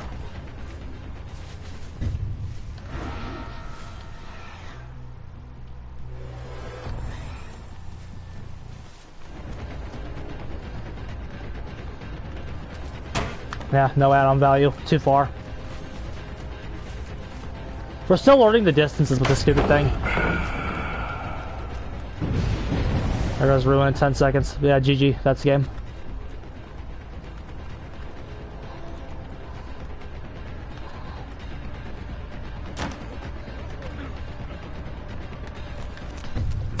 Ah, if we had that thing broken, we had him there.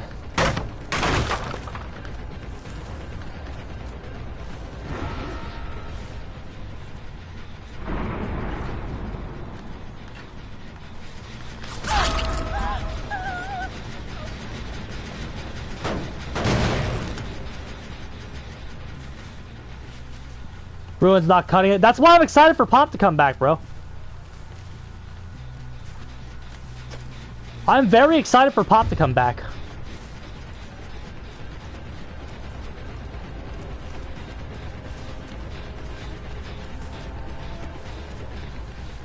Yeah, it's just dying too quick. You know what we could do? We could take it out right now and throw Pop in. Even though Pop isn't good right now, it would be nice to, like, starting to work with it again. Because we know it's coming back, so it can only be buffed. So any play we can get with it right now might be cute. I think we're going to do that.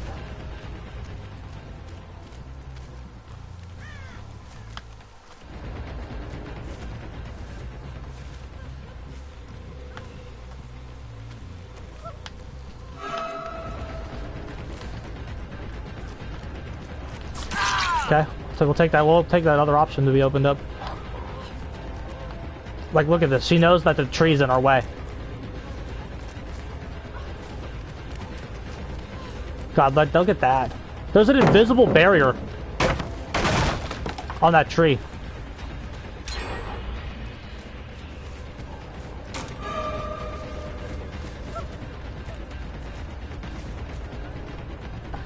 God, that hook's on our way.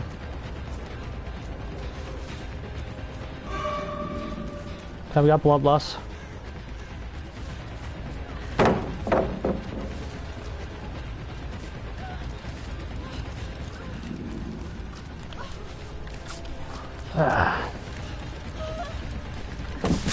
Okay. Like, because there are so many tiles, Brosy, why are you not kicking all this shit? Because you lose if you kick everything. You have to play something. And so when you have those coup tokens, you have to get value out of them by playing the tiles a little bit. It's unfortunate that the game is the way that it is right now, but you don't really have a choice. Is this still regressing? No. But we lost a lot of lost a lot of progress.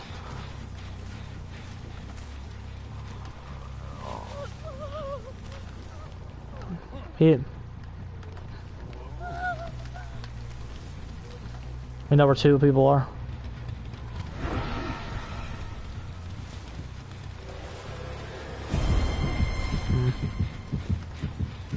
No gen grab now.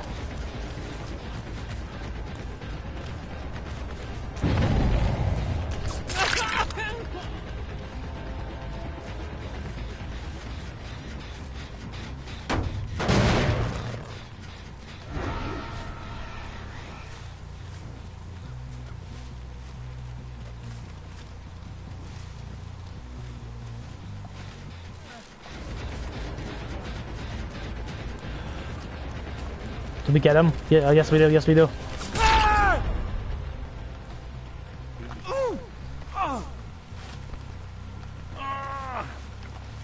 We got a pallet down back here. Okay, I'm gonna call Brian this as well. See, Pop is gonna be able to knock that. Pop is going to be able to destroy that generator in the next patch. That's gonna go like all the way back down to nothing instantly. You're gonna be able to like save a bit more when Pop is there.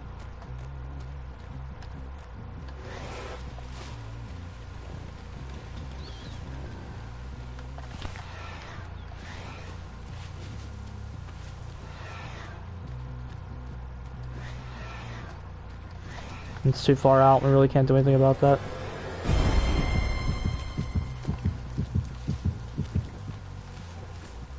See it? Look at the distances he's playing at. Very nice. Very good. We can't get him. For Ghostface, bruh. Can't get him.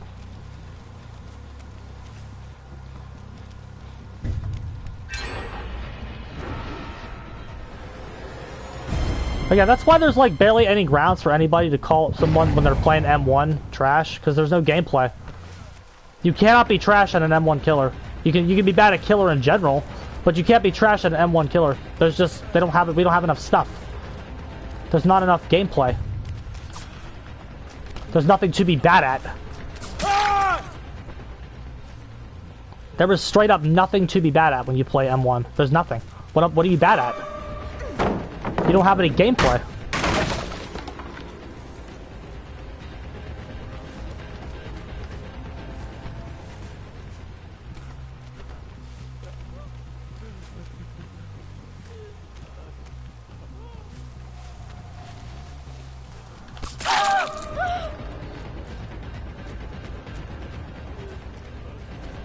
Big Balls Tech. Big Balls Tech works again.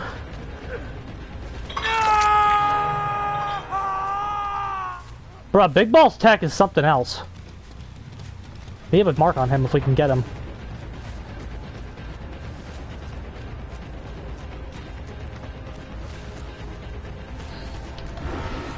No. I'm sorry, there's 3 pallets at the main building, guys. There's not just 1 or 2, there's 3. Because what does he need all those for? I don't know.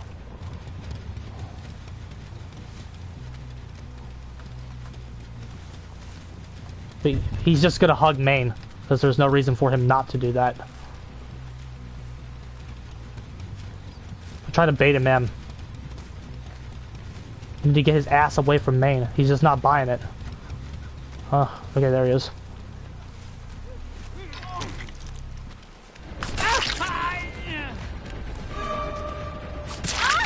Okay, anything you want to give me? If it's free, it's for me. If it's free, it's for me.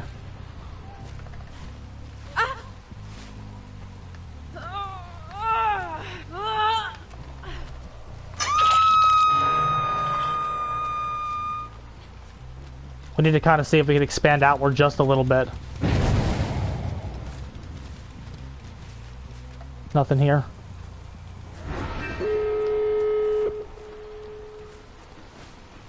Let's see. As soon as you abandon it, you lose.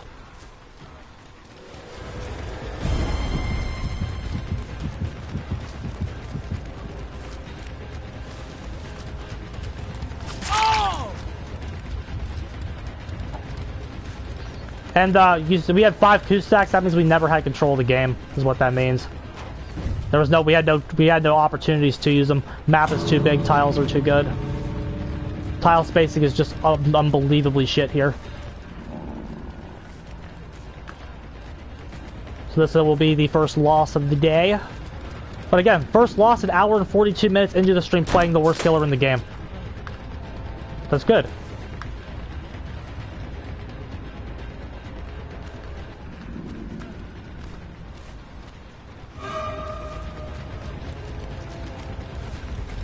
We can get him.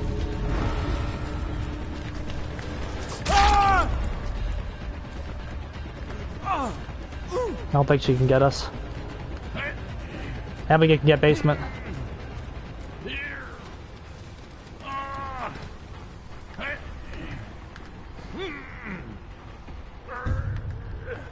Hey, they nerfed the basement here.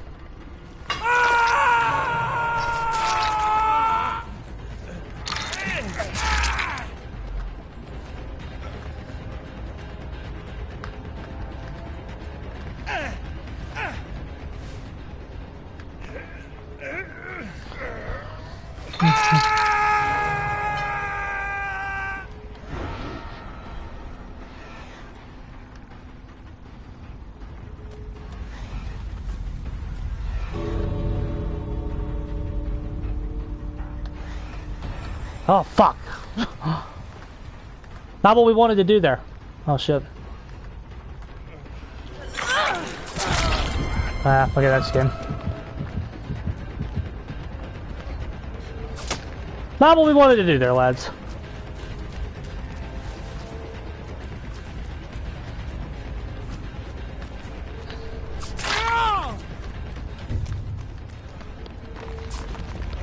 Yep.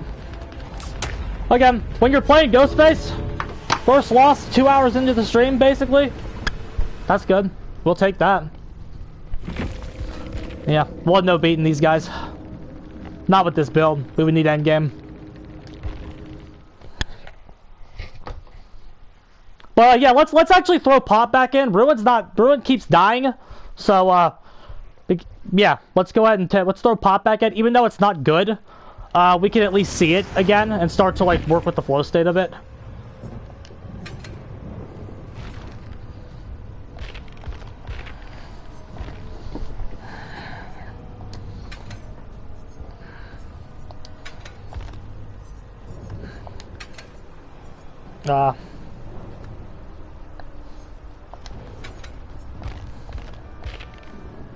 And now that we're doing that, let's see if we can do nowhere to hide with it.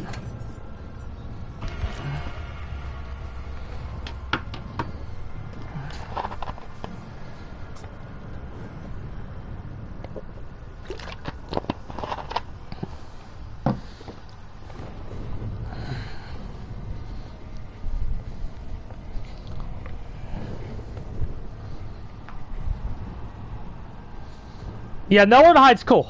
I like this perk. It's very nice. It's very good.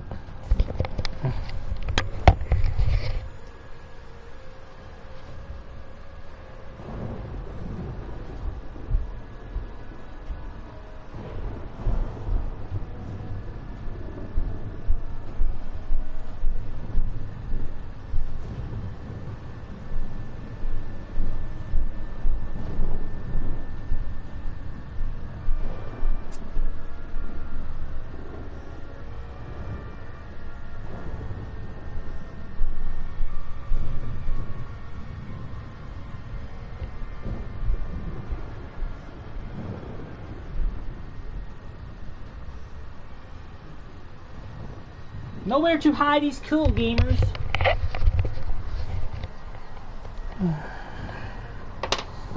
Oh, I need my pills. Hold on 1 minute.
King Jim is in my chat, bro. Cause Scream 7's here, bro. So we're playing Ghostface all day. Shitface, that's pretty good.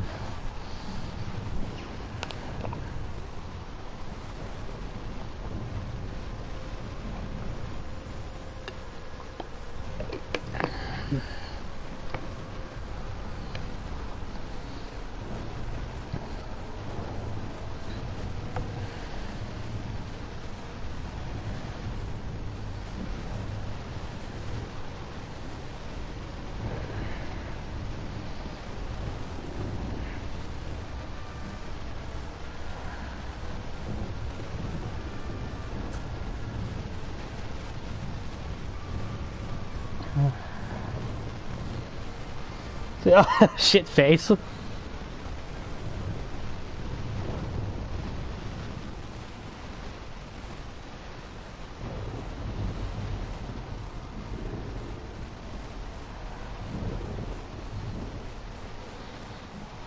Yeah, we're putting it back in just to try it because we know it's getting buffed.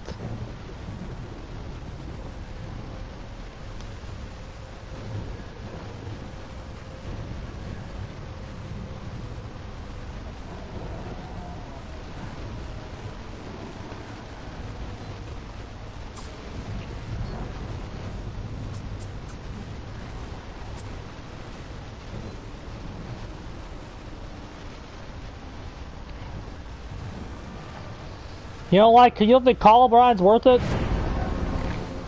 It's just ruining your pocket.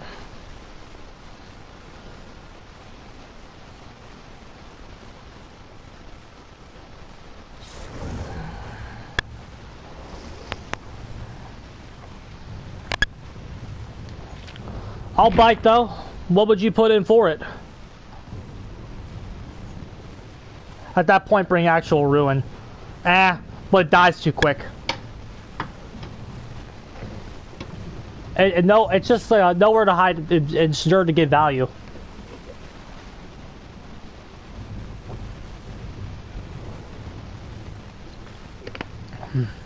The question with Call O'Brien is the bonus progression actually going to do anything? Bring Surge. Surge is but then you don't get pops if you have a lot of pressure.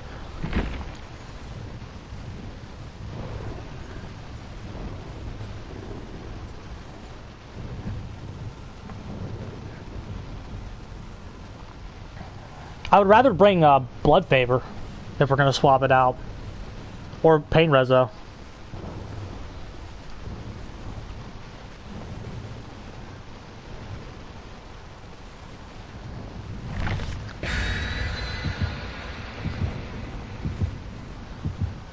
And Surge is limited by the map as well. Surge is alright. It's not bad. It's a good option. It's definitely a good option. It's better than Eruption. Eruption burns through your events too fast.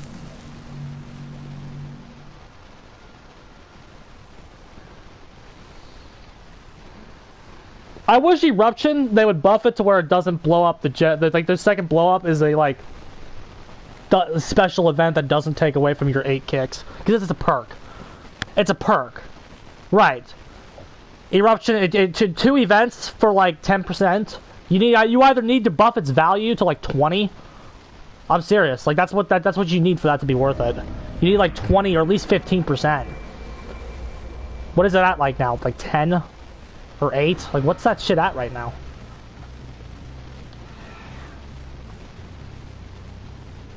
Okay, somebody's halfway filled up already.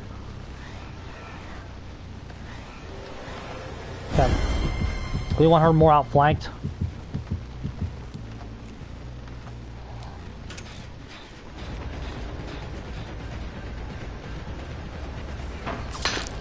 Yeah. It's not even worth it if it gets value. Pretty much, yeah. Just too many kicks.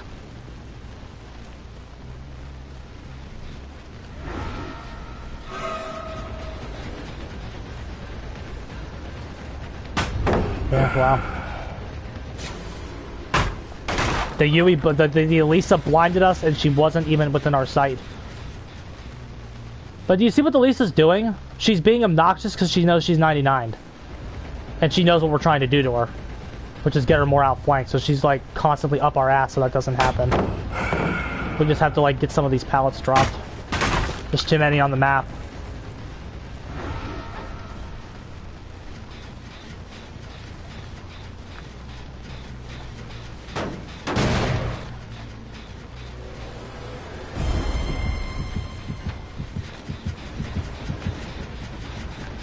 Look at that, sprint burst.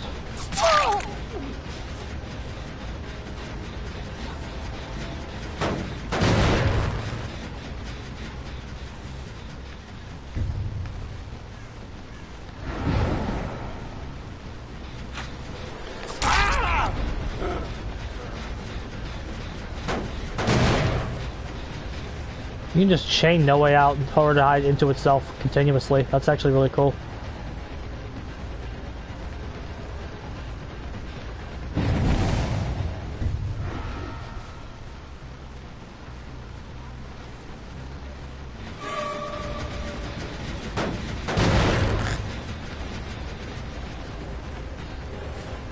Good word, good value. Good value. Did you see that? That Lisa was being as obnoxious as possible to start that. She knows she's 99. Because she knows that, she's just being a continuously pain in the ass. We have to find a place to get her. Which maybe that's right here.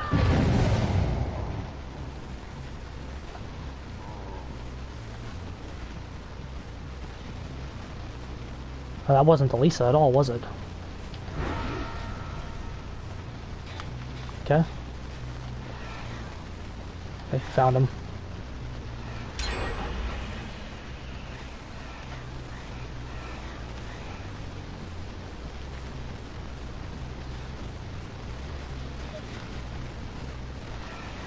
Brutal bad.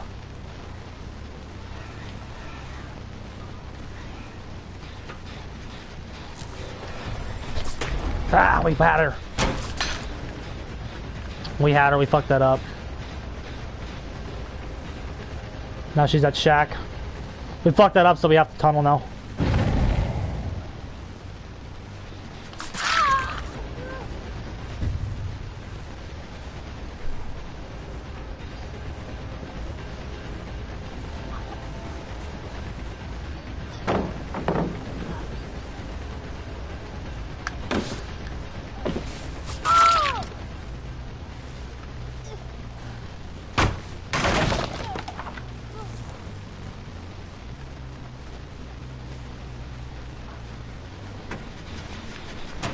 Brutal's not... I mean, regression isn't pointless if you... Nice! And again, we have nowhere to hide to ensure we're getting a little bit more value than we would otherwise. Do it, I dare you. Yeah. I was hoping she would do that because now we can assure there's no decisive.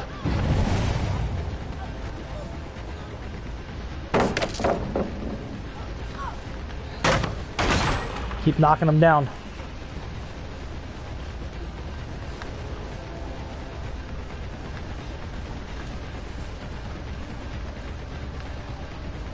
I'm forgetting pop is there. We're not getting enough pop value because we're not using it. Like in this is just a... No, actually. Kind of have our zone, don't we? No.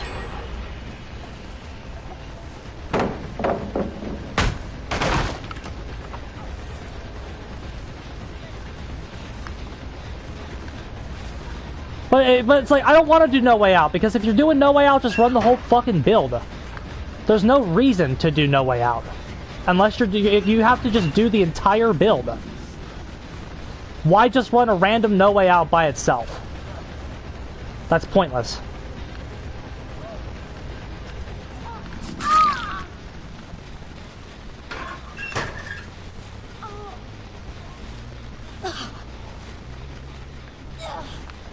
That's my point. No Way Out is good, but why just bring it?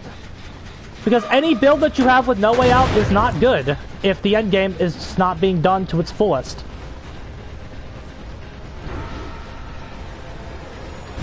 Because if you're running no way out, why not bring Remember Me to combo with it? And then at that point, why not just like, why run that by itself? And it helps in the end game. But it's like, if your point of that is progression is failing, so I'm just gonna do end game. I'm gonna run no way out to be a boo-boo perk in the end game. Okay, just run your whole build to be that then. And then like that's why I can't do that. Because if no way out is in my build, it's like I should be dedicating my entire build around it instead of doing a random no way out slot.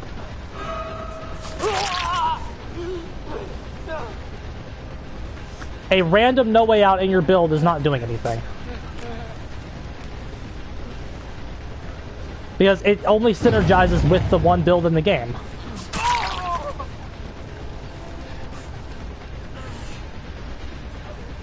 That gen's gonna fall behind us.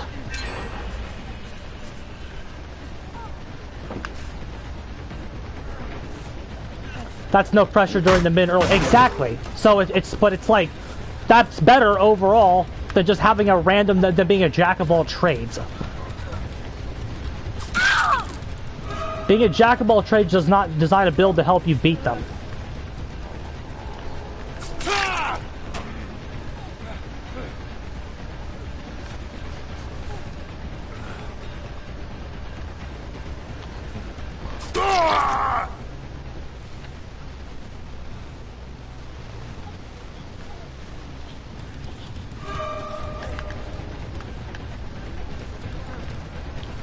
Big balls tech, I think we got him.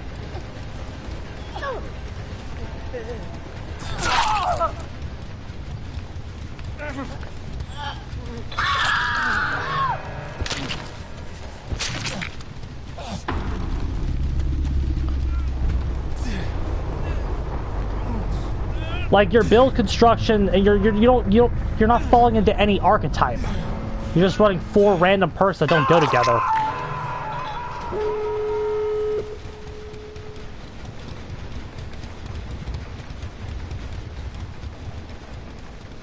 You can't really design something to fit into 2 separate archetypes. I've tried that before, right, labbing the endgame build.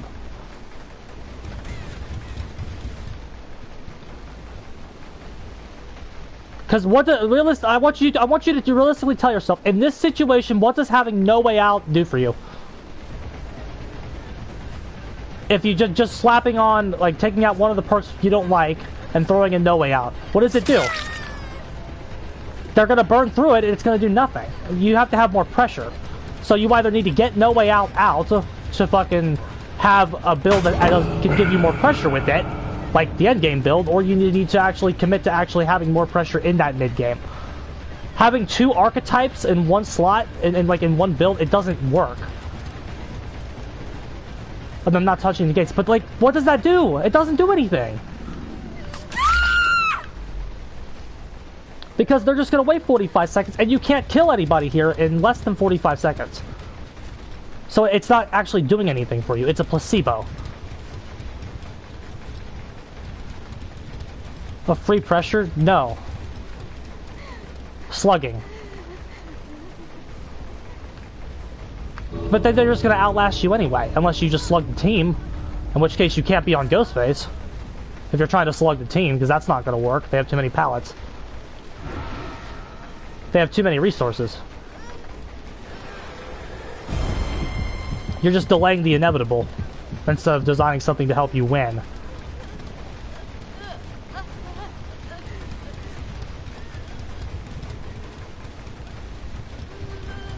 Yeah, but it's like it's like having a. My point is having a random no way out doesn't help you.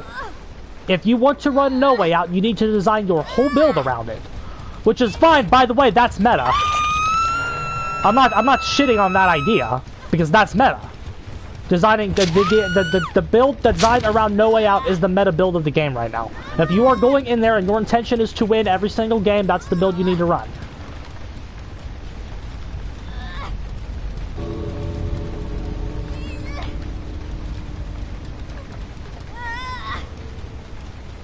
survivors can easily outlast that 45 seconds. And if they camp their bad, and you're probably beating them sooner than that.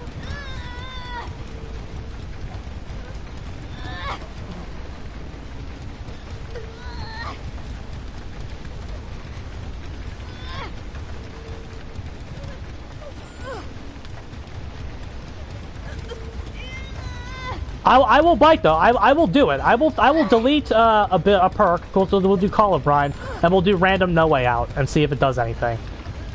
Because I'm always willing to have my opinion challenged.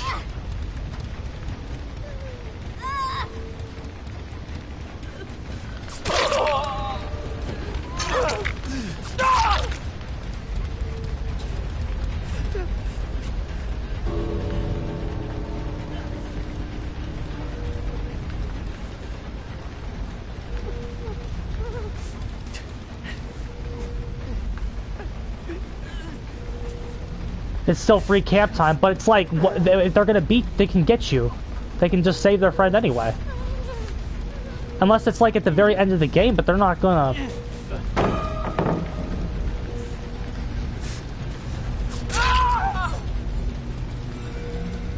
Yeah, the other guy has to be at the gate or they lose at this point, so... He's not gonna be there. And again, 2K, a tie. We're not doing bad.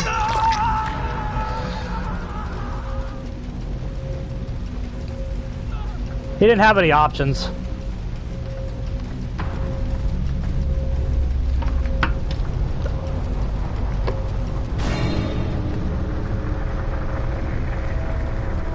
Make sure to get the hooks, otherwise No Way Out is worthless. Yeah, again, that's another problem. That's another problem. You have to get 4 tokens of the damn thing for it to be any good. The endgame build is very good with No Way Out because you only have to get 2 tokens for it to be good. So you only need to tunnel somebody. It has no tunneling synergy. There's no tunneling synergy. Tunneling is the only way you're going to win with Ghostface.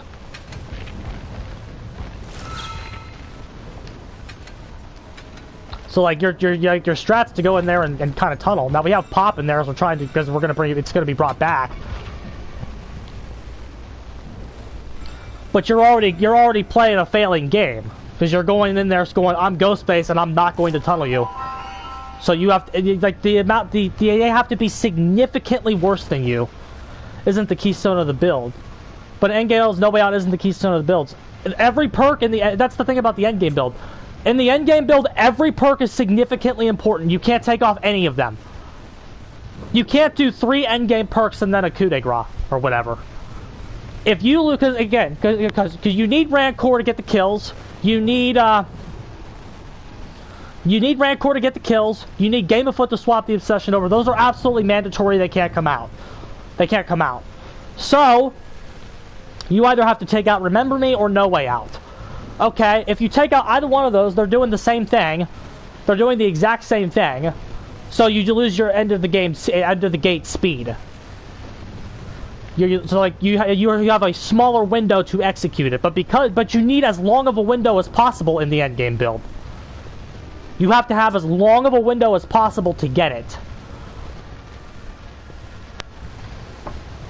especially on the lower tiers. You need to have a 2-minute window to get it. You're focusing on getting Remember Me stacks first. But you can't kill anybody without Rancor.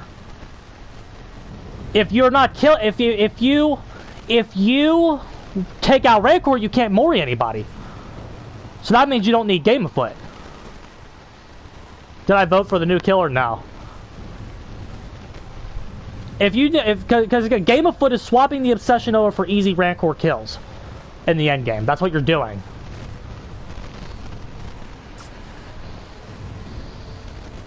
Rancor's too slow, but it's like, okay, but then you have to take out Game of Foot, so what do you put in? Because if Game of Foot and Rancor are working together.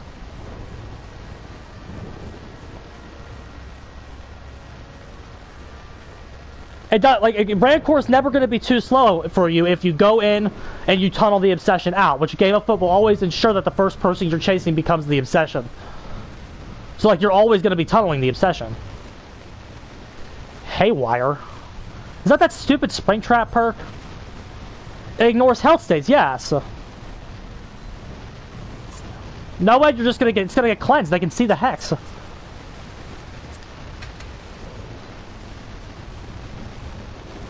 That Springtrap perk is bad. Yeah, that's bad, bro.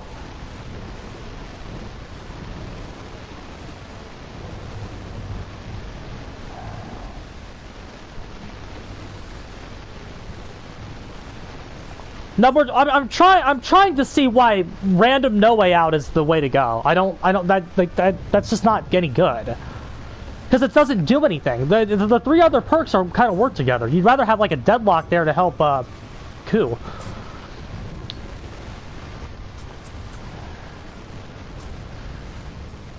Just random no way out at the end of the game gets value if you are like almost going to win already.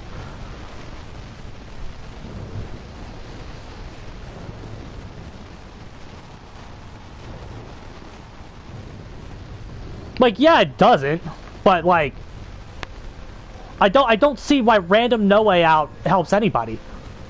Again, unless you're already almost going to win, in which case, like, if you are at the state where random no way out at the end of the game is helping them, why not just run a different perk that helps you not be in that situation? Like, if you're at the state where random no way out at the end of the game is helping you, if you had one additional regression perk, they might not have just popped the gens at all, because yeah, or if you're just losing horribly, you're barely having any stacks of it at all. But at that point, every perk is useless.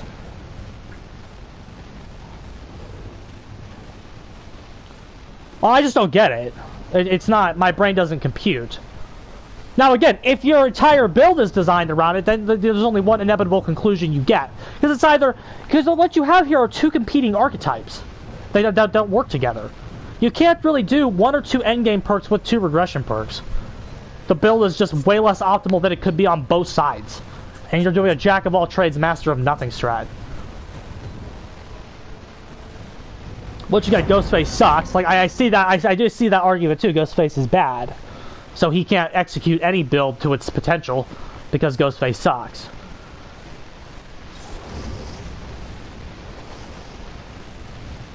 Endgame is just so incredibly optimized at this point. Like, the build that Wage designed or got from somewhere, don't know which one it was, but the build, that build, those 4 perks, bro, there's nothing in the game that's stronger than that. If you see a Swift, that's what you need to put on.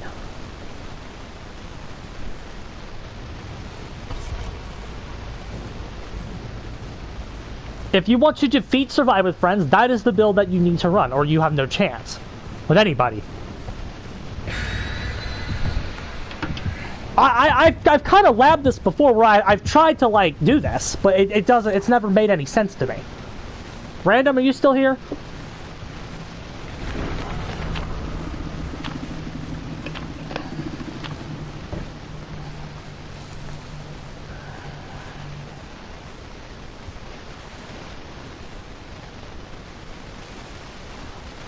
What I don't get it, bro. Because again, when No Way Out is in the build, it's saying where, like, No Way Out right now is saying, where the fuck are my friends? Where the fuck are they? Where's the rest of the build? Is what No Way Out is wondering. And then the gen regression perks don't like it because they don't have any synergy with it. It's just like they're like, what is that? What is this thing doing here? You could take out Coup and go for like a 4v1 strat. But you just can't chase anybody because you can't look at this setup. Oh my god. That's just trash already.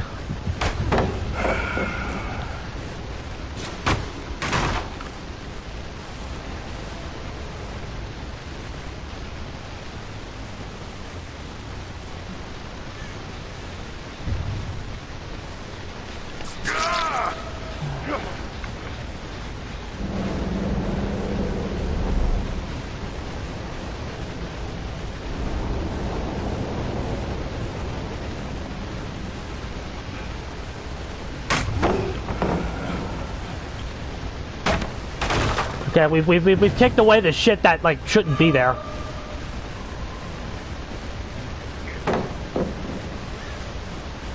It's like you have to play something. You can't just kick everything. This guy seems bad, so that's good. They kick this.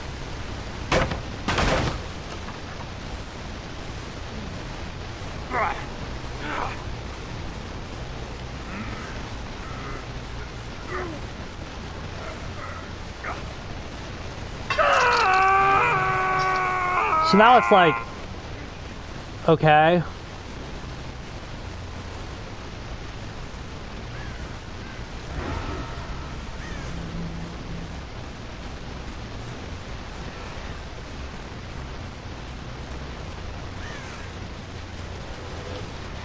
Okay, dial up.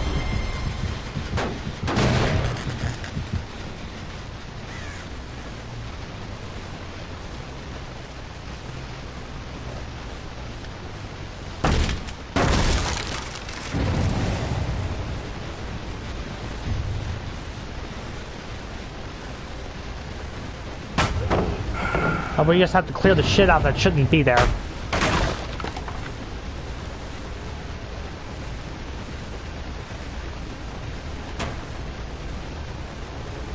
See, I'm playing a perk that has no synergy with what we're trying to do.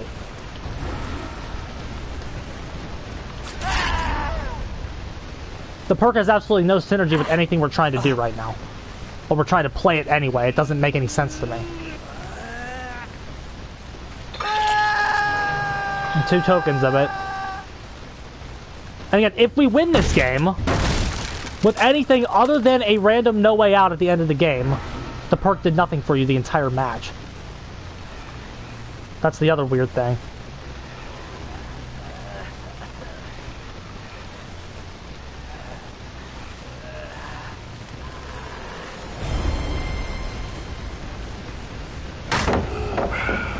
We're just trying to get some of these fucking perks out and just...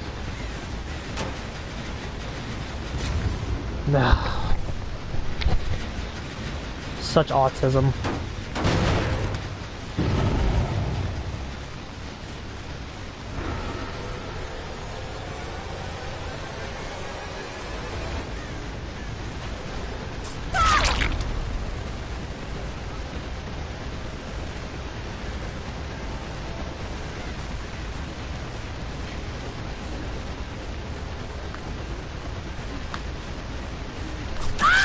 Very nice.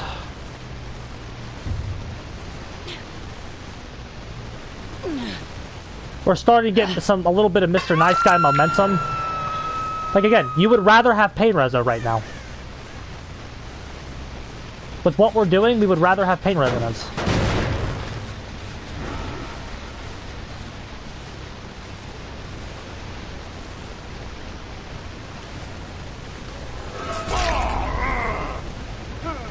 Oh, he's got that healing perk.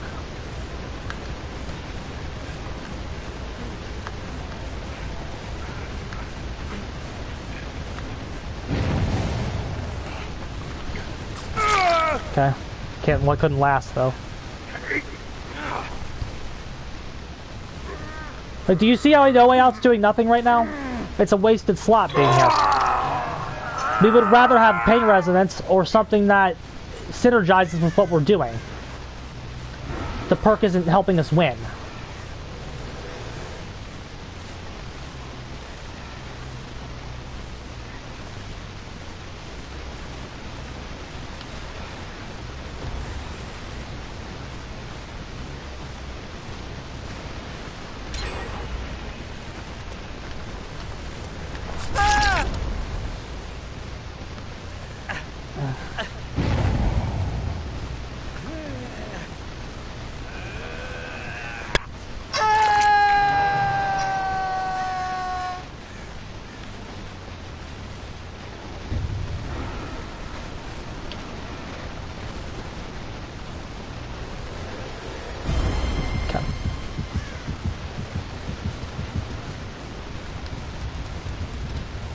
Like, do you see the clumsy anti-synergy here?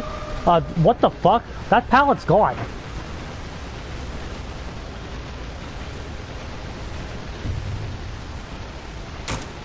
I thought we burned that already. What the fuck?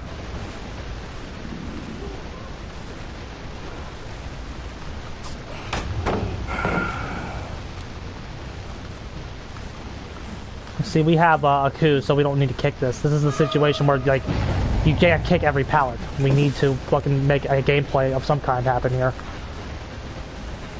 If I kick it now, he's zoned off to the left. I can't flashlight us. I mean, there's 2 people here, so it's less punishing.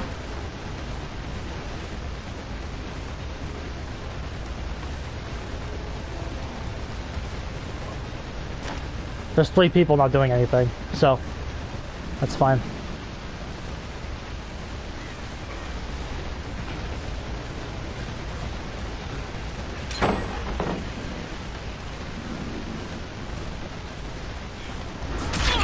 Oh shit, Ghostface, you're so bad.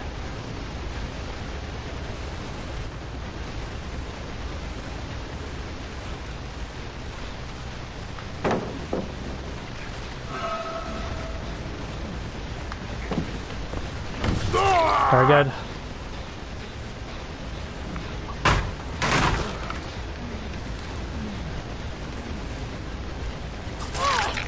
Okay, got the team.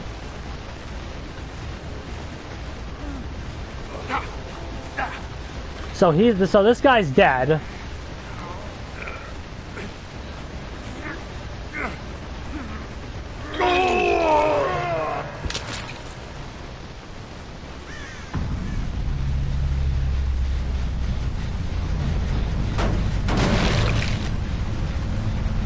He has this that stupid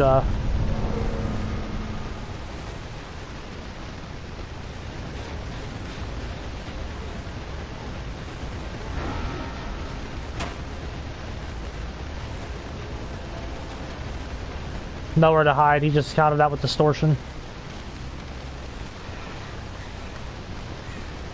But it's like, okay, we're looking for Yoichi right now, and then we're gonna win the game. And random No Way Out's doing nothing. Like, this is my issue, bro. It's not doing anything. Okay, we found Yoichi, which means they just lost, is what that means.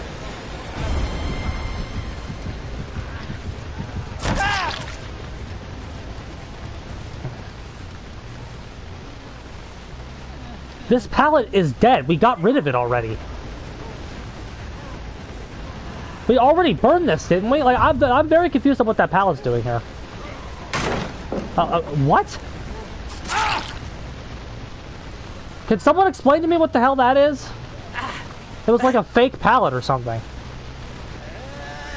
I legitimately have no idea what that is.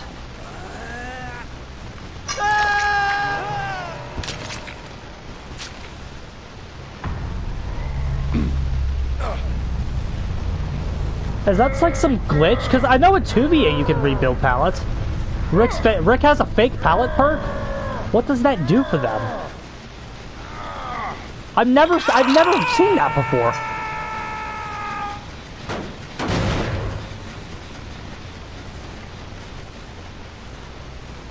Bruh, I can't wait to have Pop back. The game is so much healthier when Pop is here.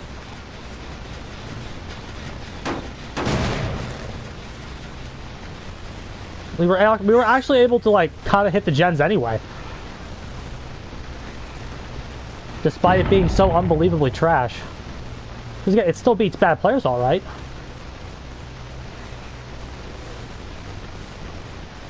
But, like, the result of this is just a stop.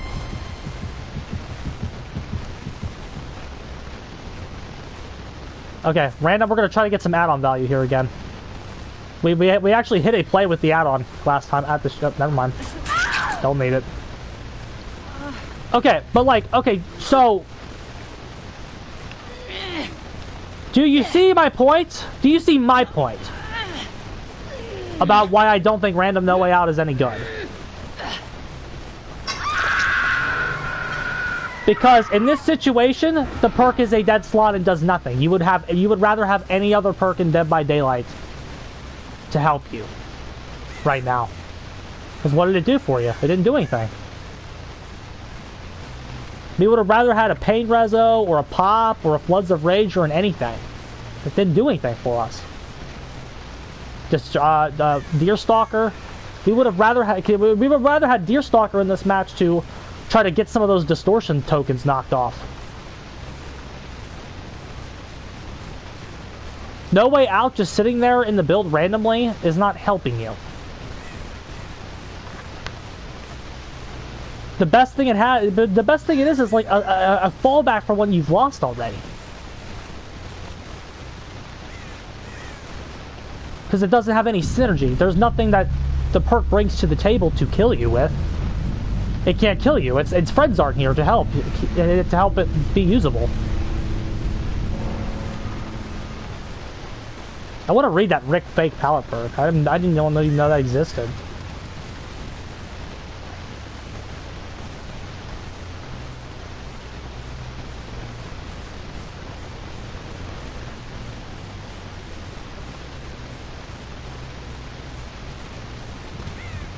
You would rather the perk do anything else because there's no synergy with it. It's just sitting in your build doing nothing.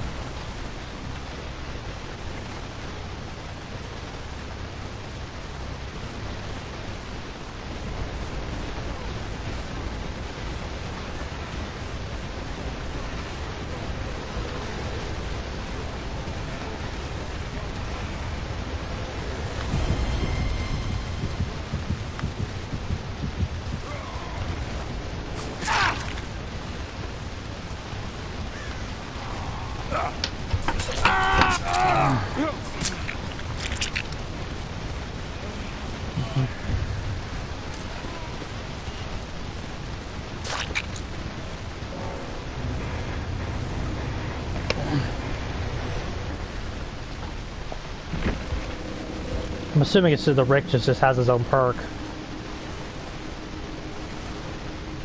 By unlocking or rummaging through 2 chests, press ability button 1 for 4 seconds to build a fragile palette. What does that do for you as a survivor?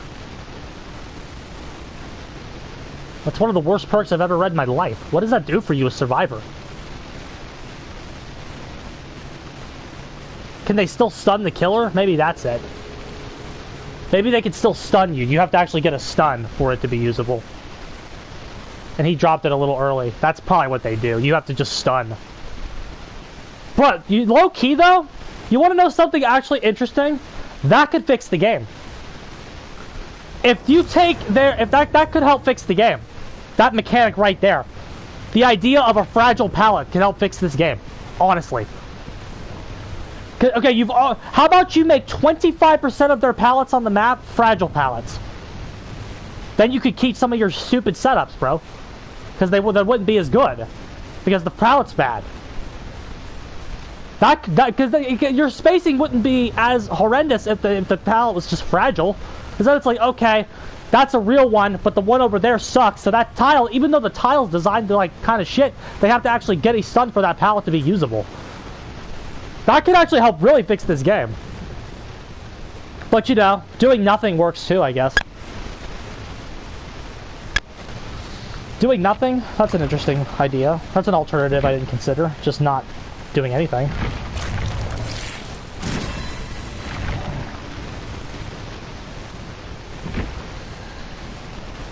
So, but you see what I mean though? You don't want it doesn't help you, bro. Also, Pop I've missed. Pop I've really fucking missed. I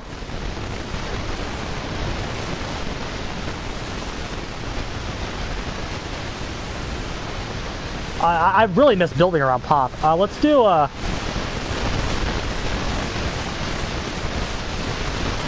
honestly, I want to do Floods of Rage.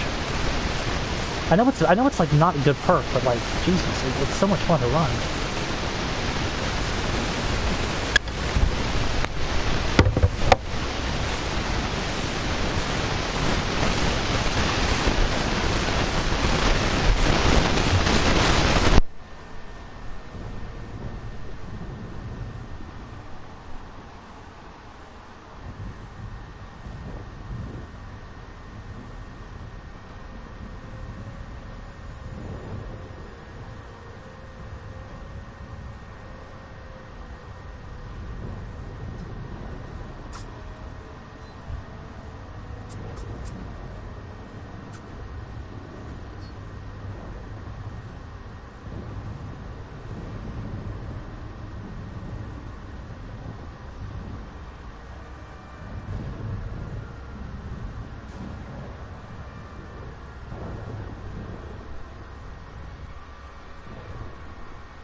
Alrighty, gamers.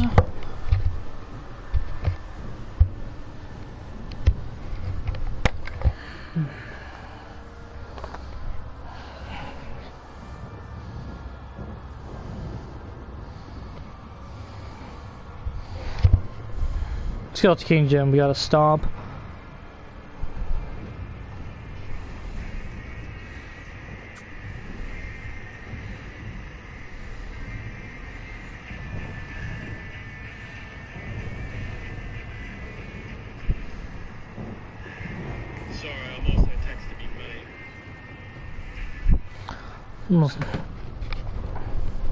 They're mixing AI stuff in this movie.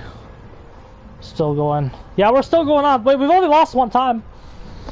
You know, I read that, Marcus. I didn't read that they were doing that. I read that they could do that. And honestly, okay, I'll say a couple things. One, I mean, for Scream, that makes a lot of sense. For Scream, that makes a lot of sense that they would tackle something like that. But number two, the other thing though is, okay, because I guessed that, because I'm not gonna lie to you, Marcus, I guessed that. Well, I didn't guess it myself, but as soon as I read that somebody was like, they could do that, I'm like, they're going to do that. As soon as you guess that, you know like half the movie already. Because it's like, okay, now I know what Matthew Lillard's doing in the movie, and I know what Skeet's doing. Like, I know what Billy and Stu are doing in the movie. They're gonna be AI. They're gonna be like AI recreations. Don't tell me if that's right, but I'm assuming that's right. Like they're gonna be done through AI, which on one hand, okay, fine, but on the other hand, they're gonna have like 10 minutes of screen time maximum then.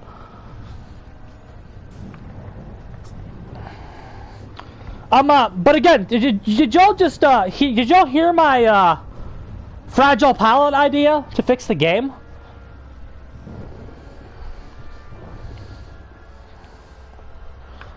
The Rick's fake palette perk honestly can help fix this game if they implement it right. I might make a whole video on this, bro. The tile spacing in this game is ridiculously horrendous trash. Okay, okay. So like, the palette spacing of this game is horrendously trash, right? And it's only worse right now because there's like some, I don't know if it's a bug or an intentional buff, but it's worse right now because they have, survivors have 50 to like 100% more pallets than they used to, correct? This is all 100% true. I didn't know Rick's fragile palette perk existed until that game. But, basically what Rick can do is he can, like, build a fragile pallet, okay? That breaks when it's dropped. I'm assuming that pallet can still stun the killer and get value. I'm assuming you have to actually stun the killer with it, correct? For it to get value. Otherwise, it just drops and it's breaking, you're still in a dead zone. That idea can be used to fix the game. If you take, like, 20% of their tiles around the board, 20 to 30% of their tiles around the board, and change their pallets to fragile pallets. Especially at those transitions. You can keep all the jungle gems, but a lot of those filler tiles, make those pallets fragile ones. Base kit. Make that base. That way, they still have an option to survive. They still technically have an option, so it's not a total dead zone, but it's also a very easy tile for the killer to play around. Because as soon as that pallet's dropped, it breaks, and as long as I don't take a stun from it, I'm good. Or just bring Enduring to make it better, and then you don't have to respect anything. But like, that would be so much better for the game. If like half their pallets were fragile ones. Right. Well, somebody just had the fragile pallet perk, I didn't know what it was. I've never seen it, I've never read it. So I didn't know what the hell it was. I'm like, I saw it, I'm like, guys, we broke that tile, what the fuck? And then the guy dropped it and it broke, and I didn't get hit by it, and I'm like, oh. Wow, let's make that a base mechanic. Fragile pallets should just be a base mechanic around the map. Like, they should have, like, everything at around the edge of the map should be fragile. Everything. They should not have one real pallet at the edge of the map. Going to the edge of the map should be bad. They shouldn't, that shouldn't be a natural part of their chaining process.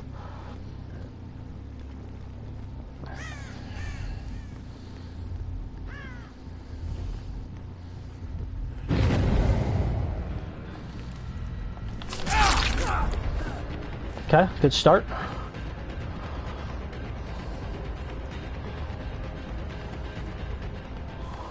Oh, cool. Map design. Night of Ghostface? Well, yeah, not just to celebrate Scream 7. We are playing. We have been playing Ghostface the entire time, and we will continue to play Ghostface. We're doing Ghostface all day today for Scream 7.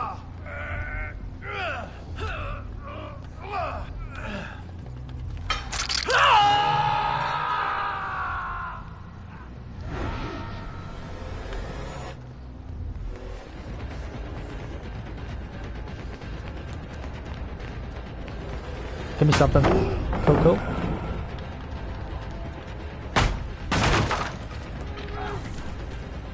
Where's Jen's at? Okay.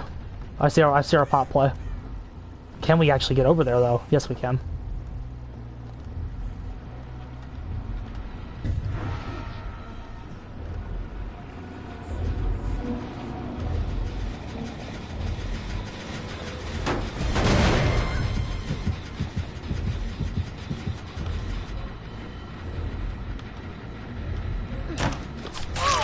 Yes, having so many more pallets more manageable. That'll make it broken. Well, it wouldn't be broken if you just kept it the way it is. If you kept the fragile pallet exactly the way it was and deleted 20% of the setups with fragile pallets instead of real ones, that would fix the game in a lot of ways. On every single map, go in and put some fragile pallets in there instead of real ones.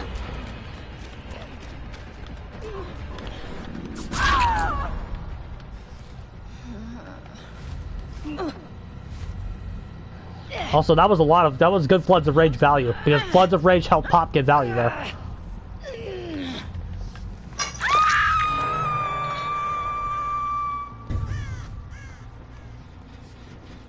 Okay.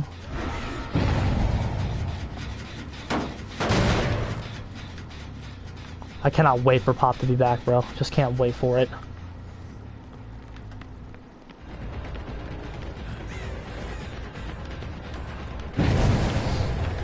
Ah, fuck, we missed it.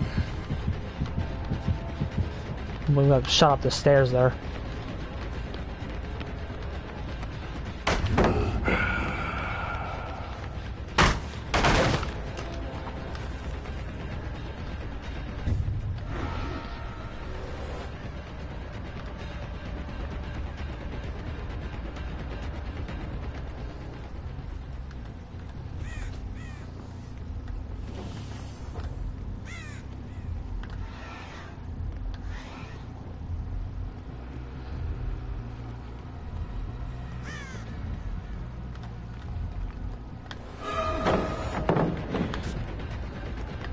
She has life gamer.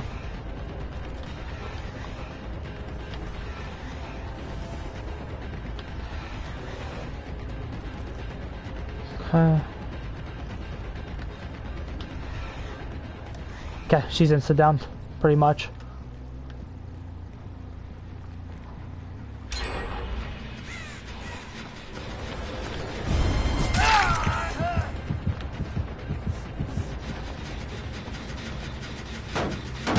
Should have kept the grenading girl. No, I mean, they should have kept fucking Randy, so they should have fucking not killed.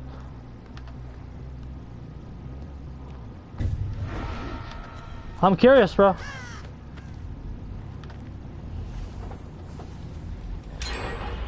Yeah, they're starting to pop them really quick now. Ah, shit.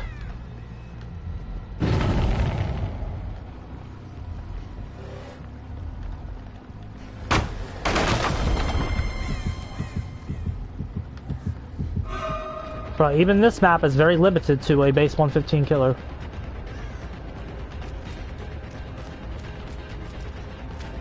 This map is only really bad if you are a good killer.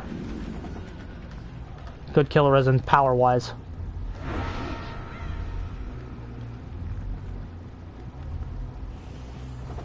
I suggested a rework idea for him this morning. I actually had a pretty decent rework idea for him. You let him, give him a second Ghostface. Legit give him 2 Ghostfaces.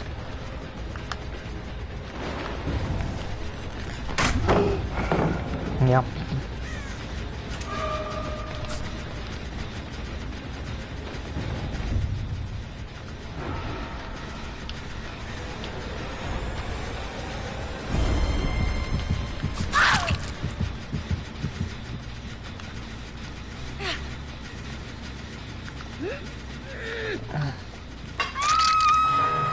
The cool thing is these pops are gonna feel like real ones.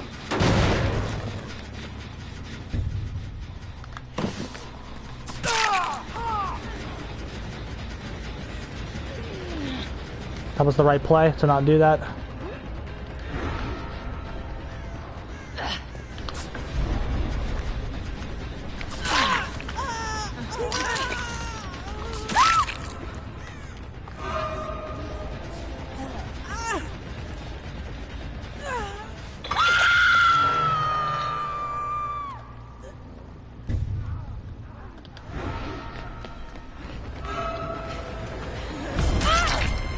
We need a tunnel. We need a tunnel here.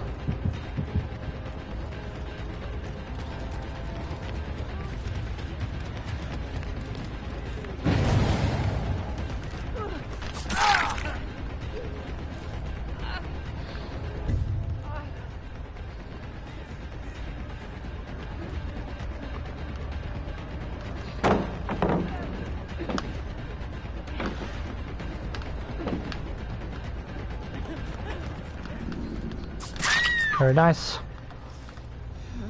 If she has DS, she has it. This is the only way we win.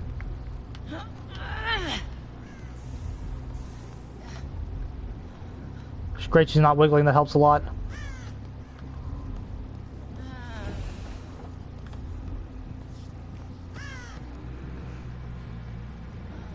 I appreciate the no wiggling. Helps a lot. Yeah, two of them.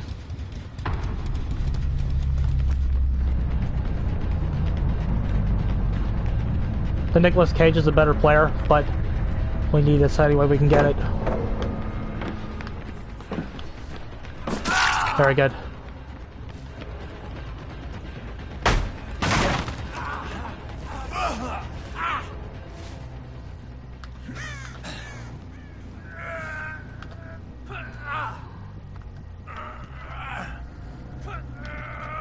Very good.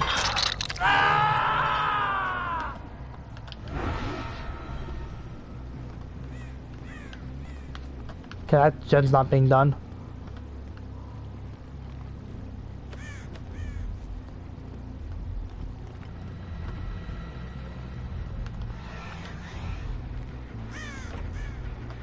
Jesus, the map design, bro. These, the indoor maps are so cancer for Dead by Daylight.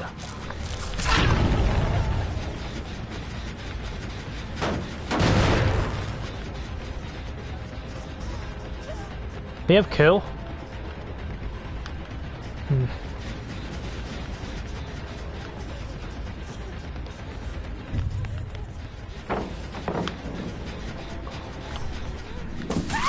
Very good.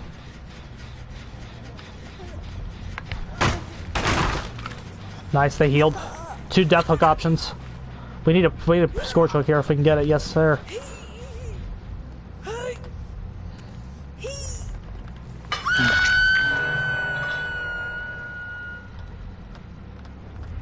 Don't think I don't see you. Think I don't see you. Oh, I see you, motherfucker.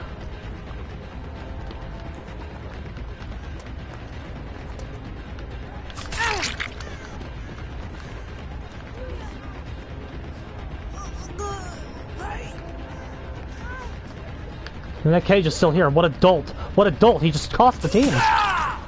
That's GG.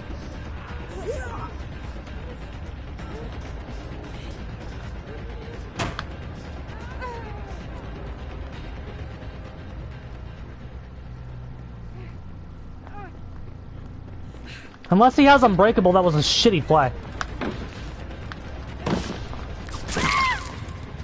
Unless he has Unbreakable, that was like the worst fucking play in the world. No, he doesn't. Wow. No, don't give up, bro. It's not over till it's over.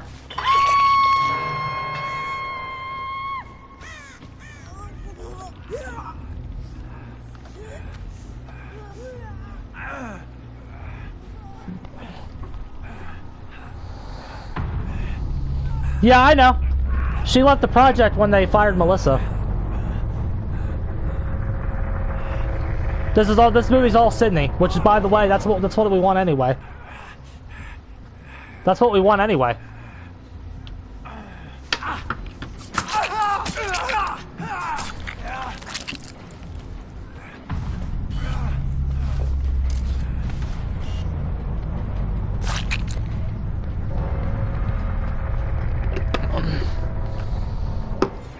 GG. Good match, too.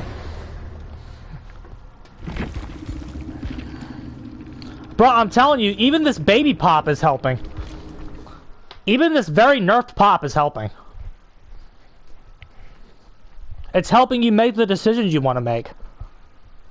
You don't feel as limited. So I can't wait for it to be better.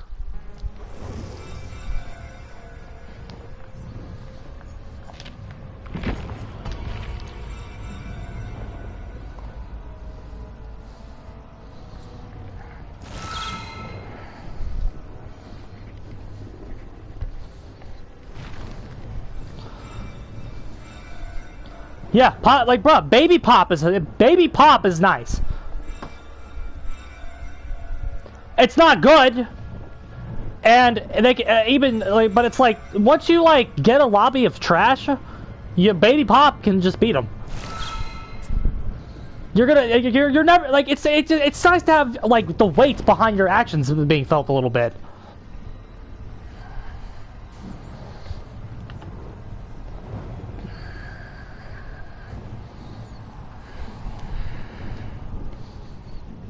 That's gonna be such a good buff. Having every pop be 20% is gonna be so nice. Again, remember it reads 15, but it's actually 20 because you have a 5% base kick that it stacks with. So it reads 15, but it's actually 20. So all they're doing for you is instead of current progress, it's total progress. That's the only change it's getting, which is a buff. Now again, I would have left the text. I would have left it 20%. I would have. I still have a small hope they're going to actually do that. I still have the tiniest, faintest ray of hope that they're actually just going to leave it the way it should be.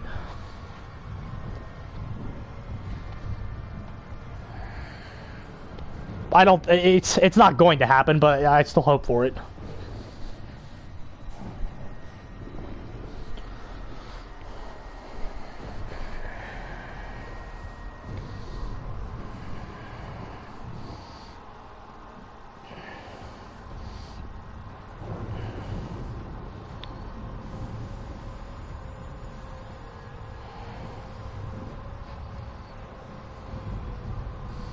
I feel good right now, bro. I feel good. Bro, I can't wait to run. You know what I can't wait to actually have a powerful pop on? What character I think could really benefit from that? Houndmaster. Houndmaster having a pop is just sounds very nice.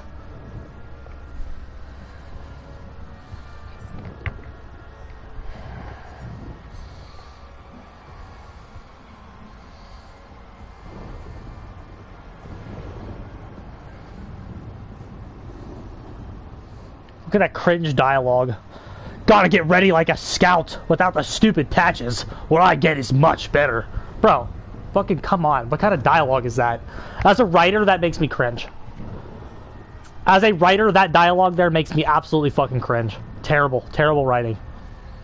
Without the stupid patches. Just fuck the Boy Scouts, bro. It's like, what? That dialogue was written by somebody under the age of 25. That honestly looks like dialogue from a book I wrote when I was fucking 14. That is cringe, bro. What's the other one? Gotta love Philly. Keeps giving and giving, and I don't want to forget any of it. What the hell does that even mean? Danny is a cornball. Danny is a fucking cornball, bro. Get Billy and Stu in this fucking game. Denzaku's on lunch, bro. Come watch some Ghostface games, bro. Scream 7. Come watch some Ghostface matches, bro. If we ever get a game, let's celebrate Dead by Daylight's worst killer. This has honestly been our... Danny's way better. No. Not yet, bro. I'm going to see it tonight, I think. I'm very excited. Everybody in here's been saying mid to bad, but it can't be worse than Halloween Ends. That's the first thing I said. But Bro, come on, bro. Scream is one of the best slashers ever. It really is, bro. Every time I watch that movie, I'm amazed with how good it is. The original Scream, ignoring everything else, the original Scream is a fantastic movie. Billy and Stu are like an odd couple pairing, but they just fucking work, bro. They just work. Yeah, but Danny's in Dead by Daylight and he sucks. Billy and Stu are iconic, bro. Billy and Stu are iconic.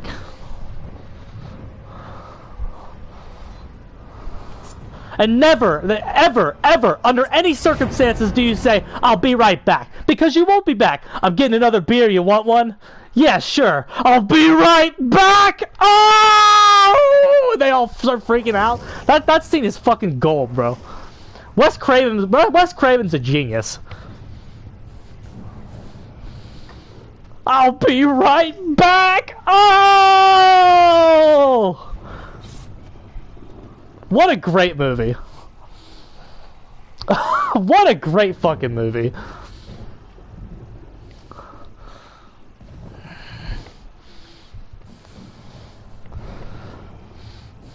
Not worth, but Stu's hilarious. Bro, I'd rather, because it's like, bro, I don't care if like Billy and Stu were objectively like bad, because they were.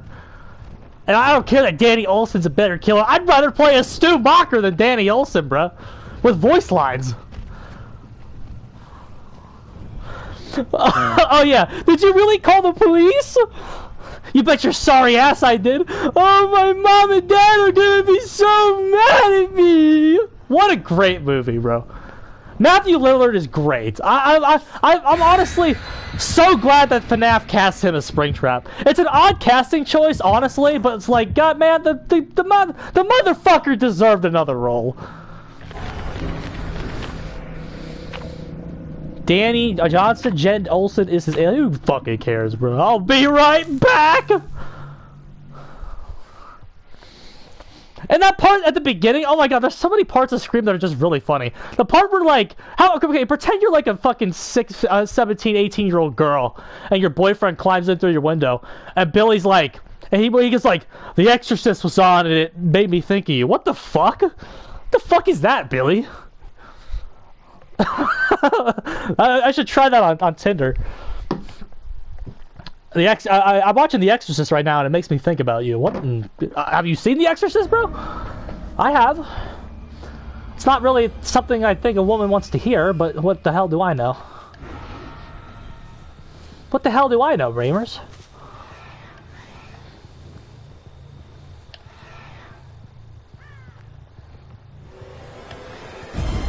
Okay, great.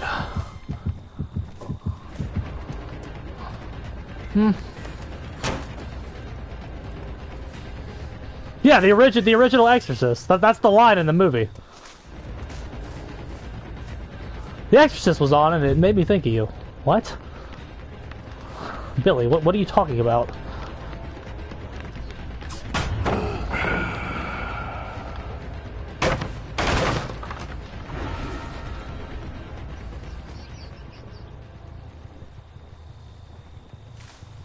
Yes, it does.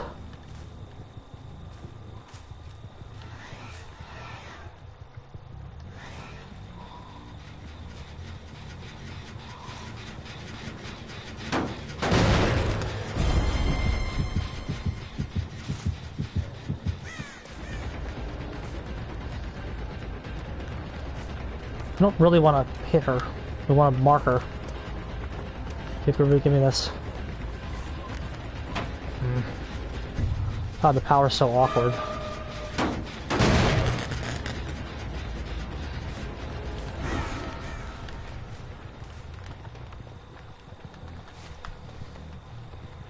Two? Bro, I hate two. I honestly hate that movie so much.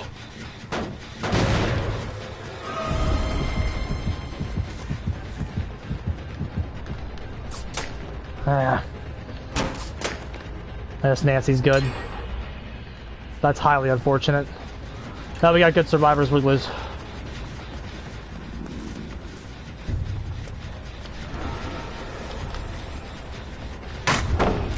Free drop the pallet. Good play.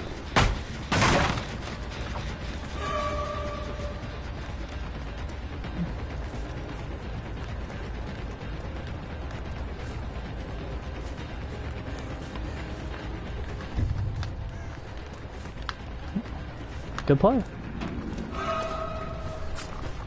Bro, I can't hit her. I don't know why.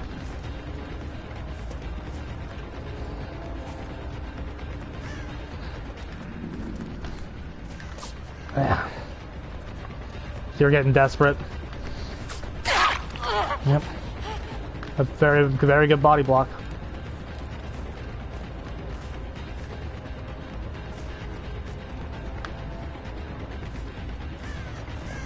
Yep. God, bro, this tile's so bad.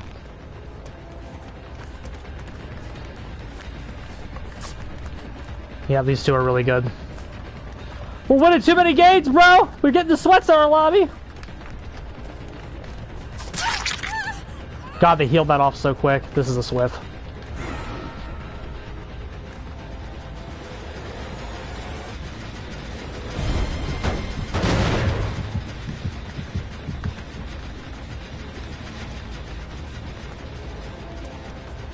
I couldn't even see her aura.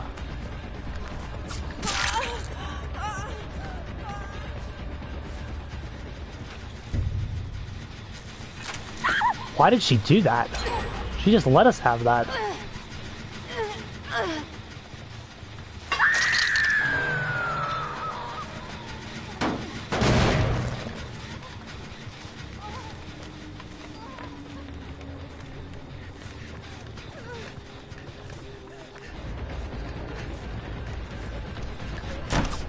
I really wanted that so bad.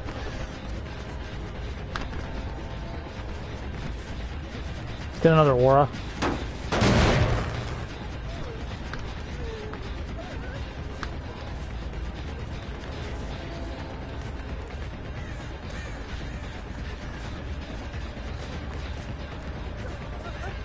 Excellent. Very good.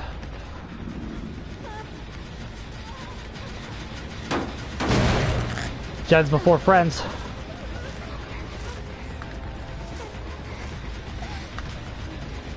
Very good group of survivors.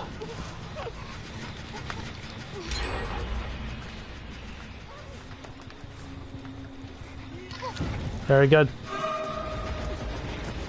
Absolutely perfect.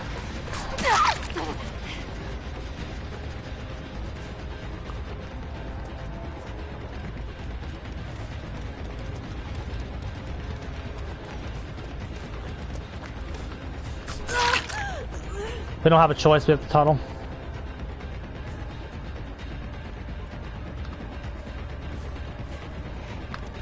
I don't really want to tunnel her either because she's good.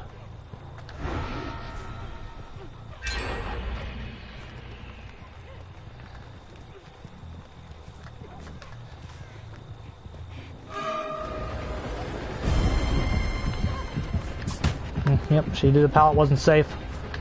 This Nancy's top percent.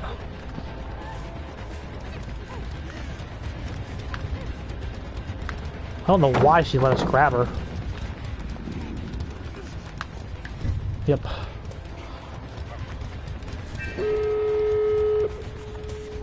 Yep, this is Nancy's top percent.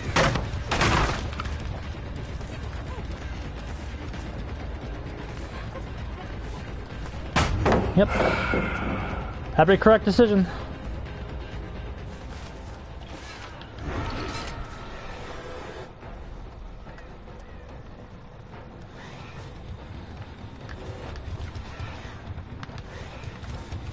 Like she's top percent, dude.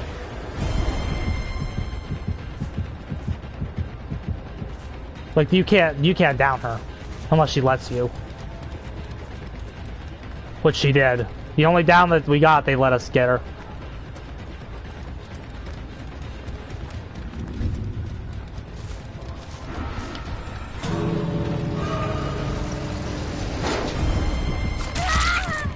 Yep. Well, that was fun.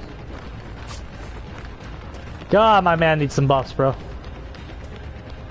Yeah, Swift.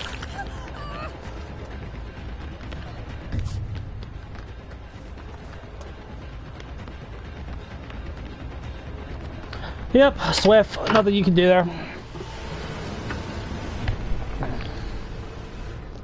Swift, top percent Nancy. Yep, we had no chance to win this. But, oh, just endgame. That's the only thing that could possibly won that.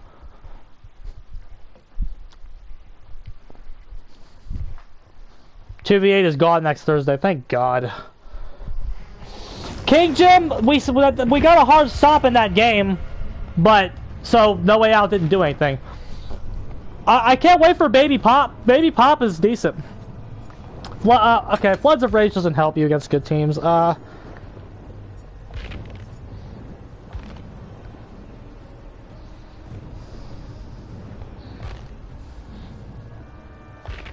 Let's try machine learning. I wanted to lab this when we were labbing shit, but we never did, so let's go ahead and try that.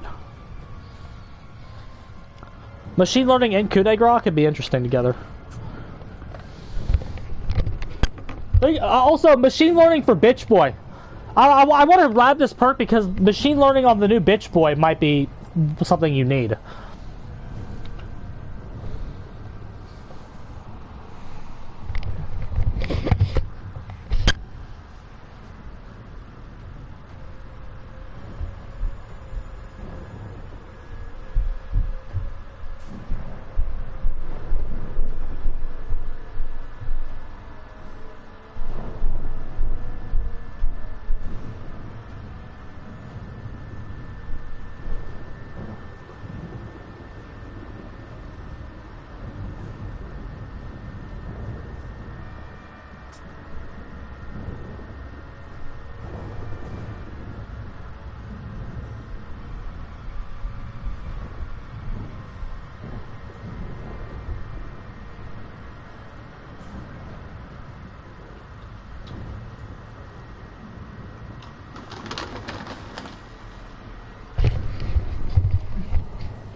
Object with We See You, giving her and her teammates 15 seconds of aura reveal. Nice.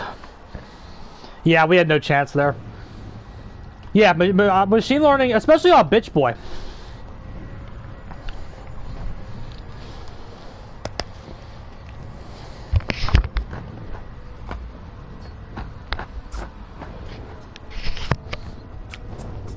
Yeah, aura reading's crazy.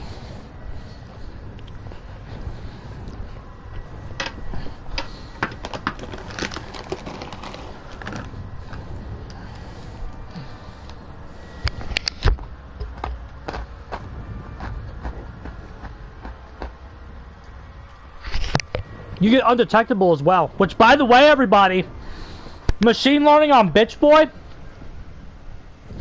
Remember, when you are in S tier as the new Bitch Boy, this is why I think machine learning is appealing on him. When you are in S tier with Bitch Boy, your lullaby goes away. So if you proc a machine learning and an S tier at the same time, you get true undetectable with Bitch Boy. You get actual true undetectable with him. The amount of gen grabs you might be able to fucking, the amount of gen grabs you might be able to get with that might be underestimated. Because who's going to see undetectable Bitch Boy coming? True undetectable Bitch Boy in S tier.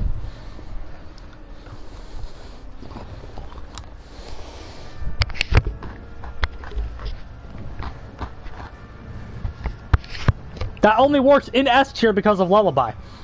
But once you disable the Lullaby, you get true undetectable with Bitch Boy. No, we're doing all Ghostface today.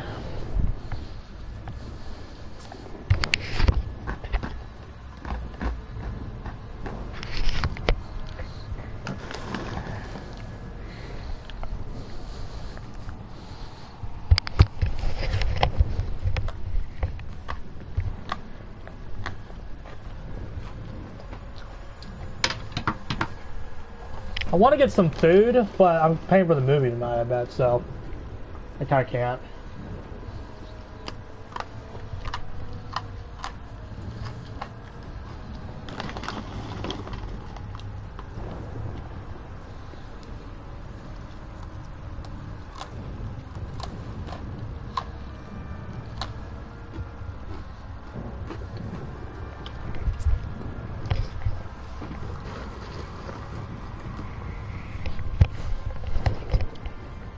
It's definitely not the strongest thing in the game, but it's not horrible.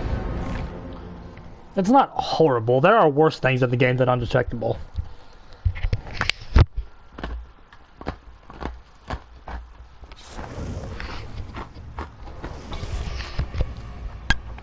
For medkits. Hey, Otz! Did you know that this is a problem at the higher levels of the game? What's undetectable gonna do for you at Ormond? Not much. Again, it's not the strongest thing in the game either, but it's not trash. It also falls off at higher levels of play. At low level, undetectable is really good. Not that that matters.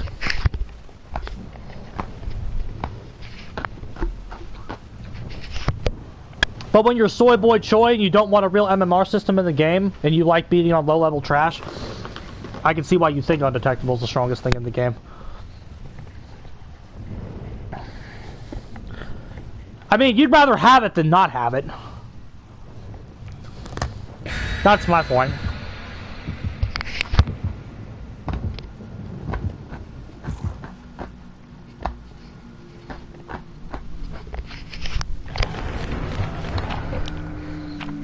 Especially if they don't see it coming. It looks like we got another 4-man. That's why we got another 4-man. Looks like, everybody.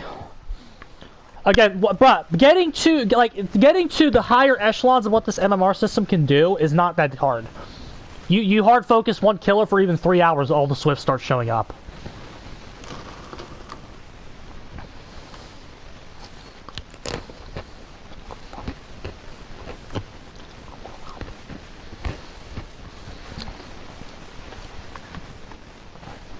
We've only been playing Ghostface for 3 hours. We've only lost twice, which means our MMR is going up. That's why the better players are showing up.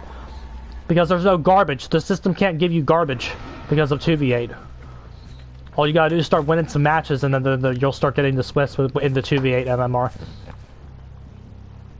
And yes, I do call it the 2v8 MMR because that's what it is at this point. That's why we're having a lot of Swifts. It is solely because of 2v8.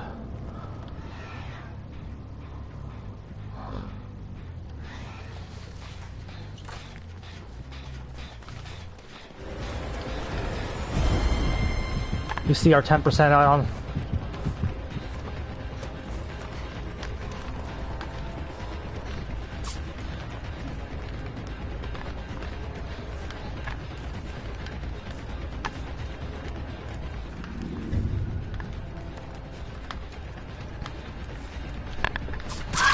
Very good.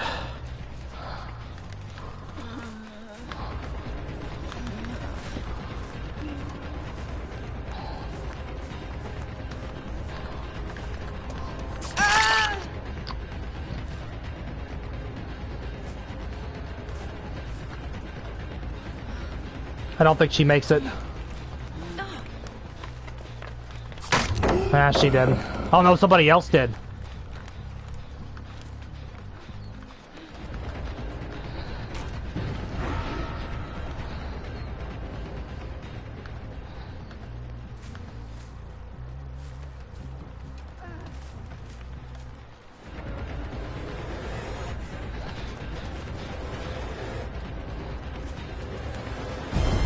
Your first hook, you should be immune to stuns.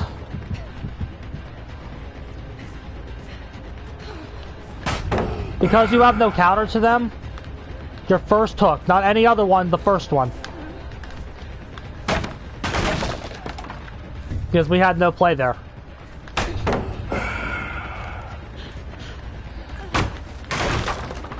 Smart survivor.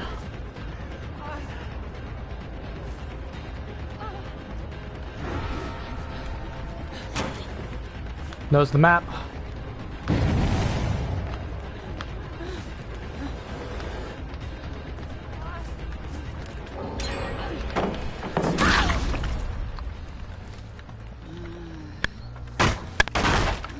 We had a down of 5 gens there, ma'am. That's really unfortunate.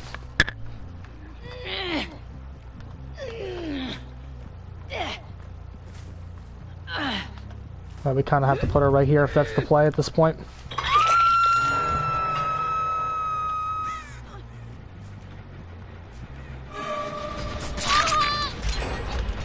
Oh, good.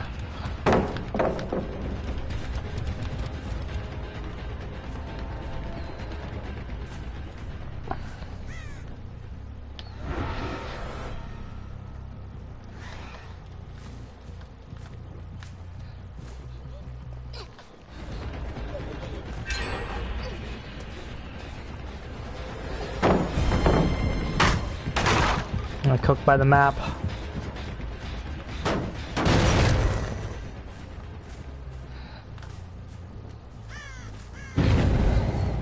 The spacing's just so ridiculous.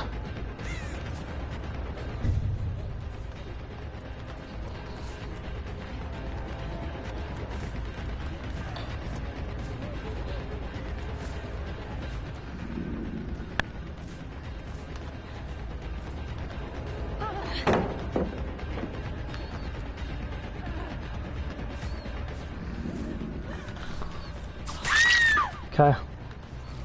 We can't lose that hook.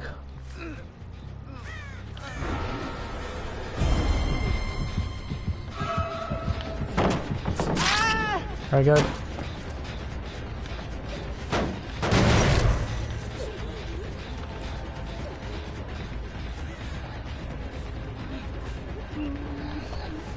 Okay, hopefully this doesn't result in a DS.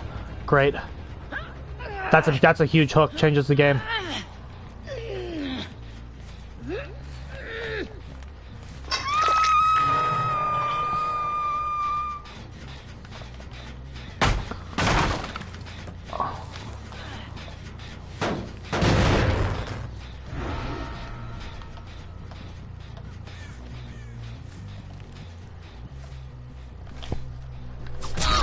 Very good.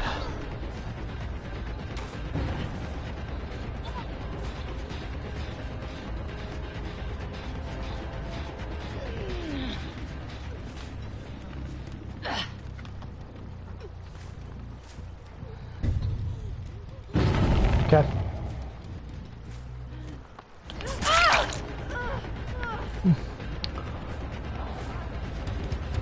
Two god pallets in here.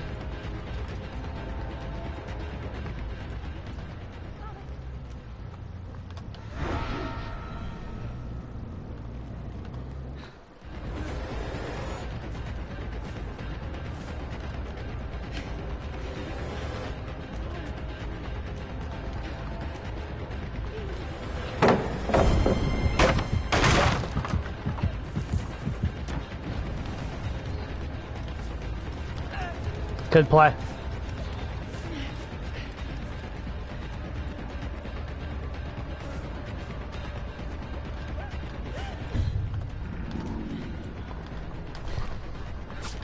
Ah, bullshit. Oh, cool. We got haste.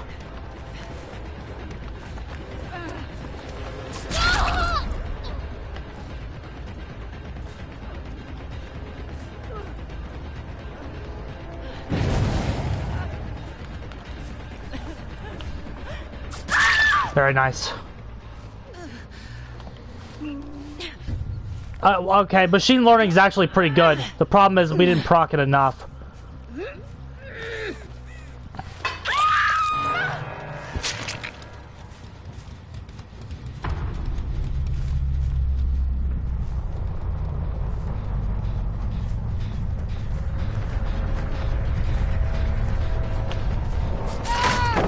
Okay.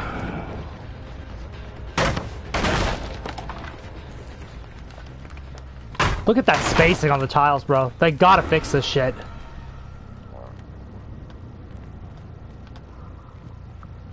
The tile spacing in the game is just not fair right now.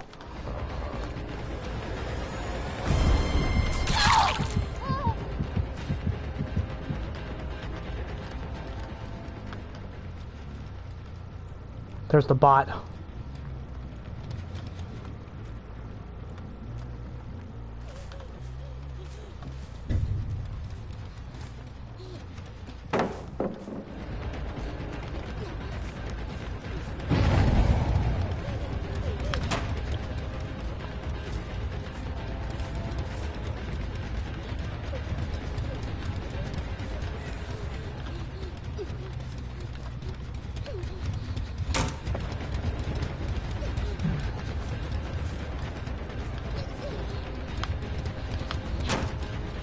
Okay, that's 3. That's blocked.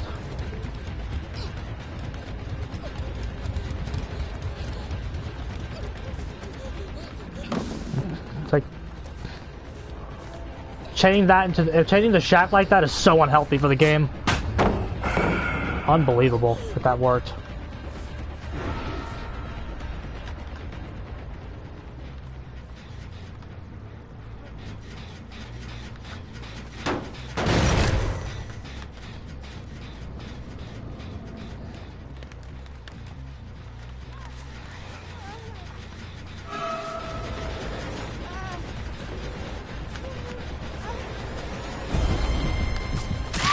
Very good.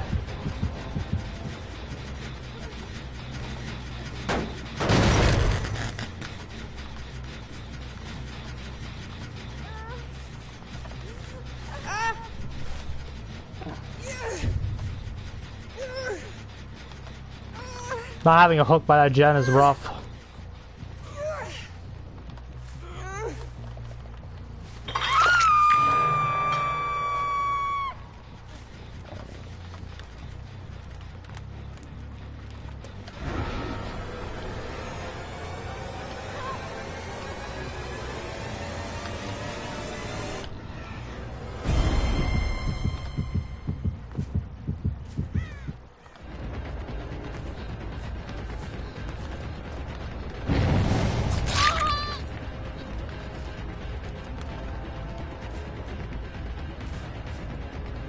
Oh yeah, that was so bad.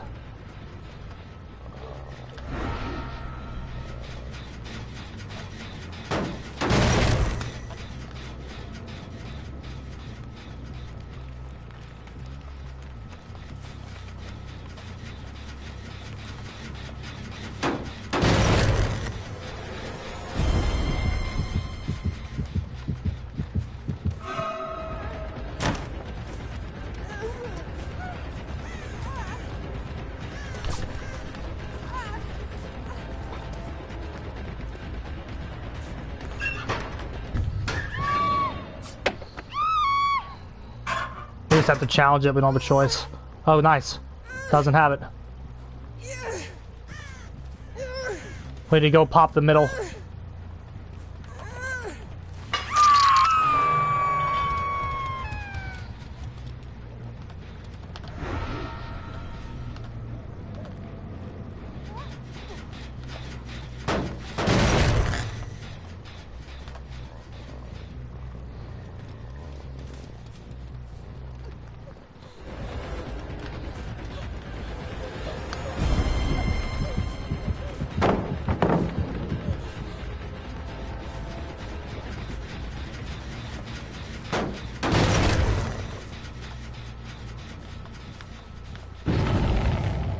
Okay, we know where everybody is. We're getting regression value right now.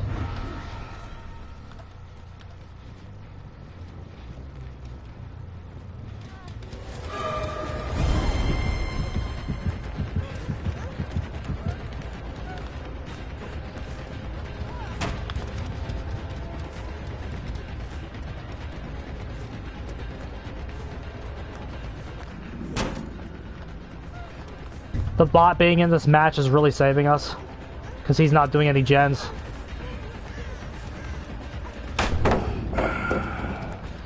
Bloodlust 2, we want to keep that.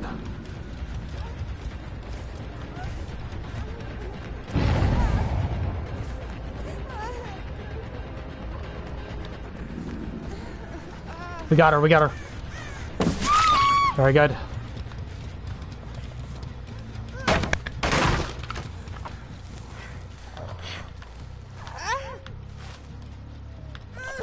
Very good.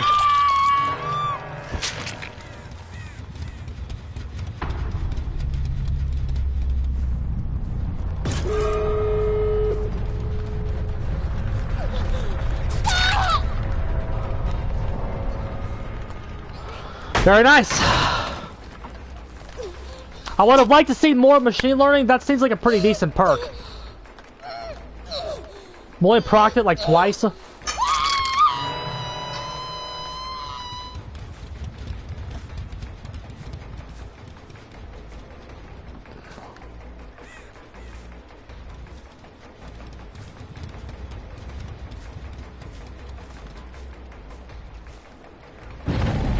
Wow, he saved her.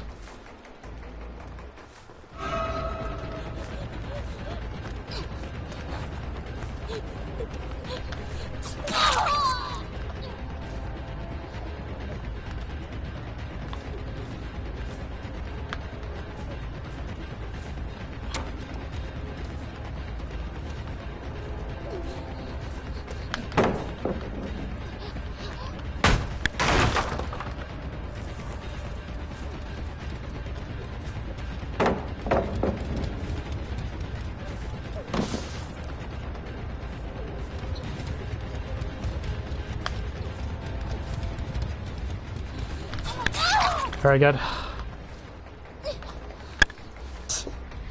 Alrighty, what's hard face cam? Oh, good. GG, good win. Oh, Jesus.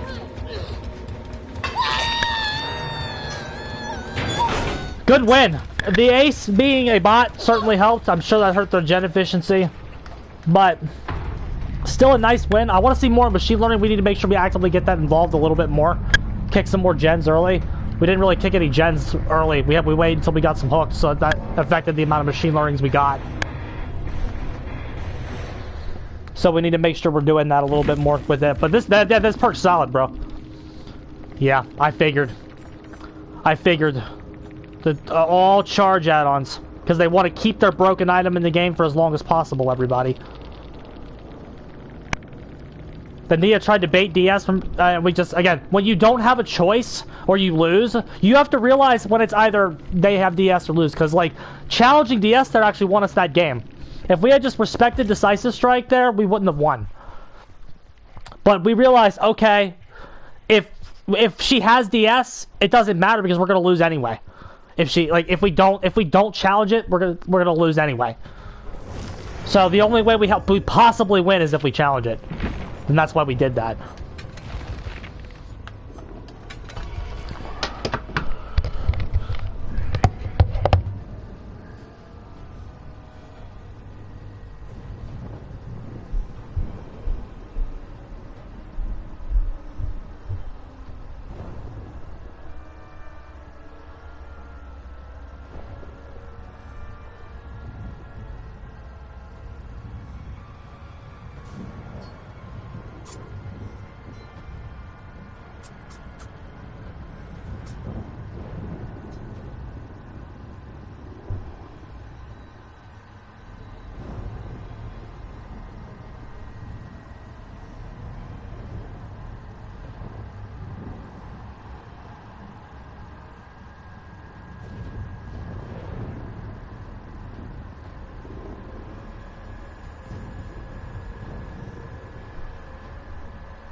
Oh, we got a game yet? No game yet. Good win though, bro.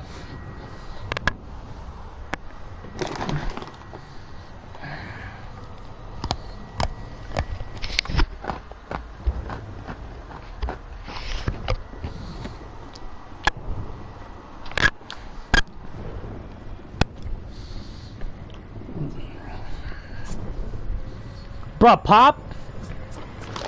When Pop's better, man, oh god, it's gonna feel so nice.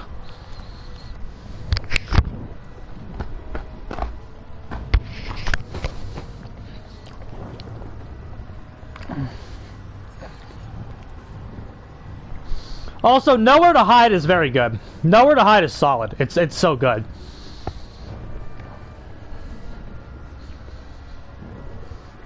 King Jim's playing some doctor, bro. That's crazy, bro.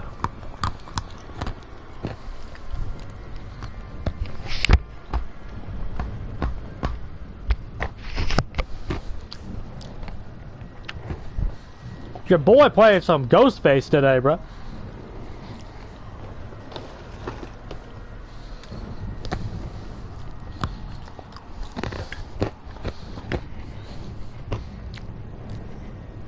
Maybe on some Ghostface shit.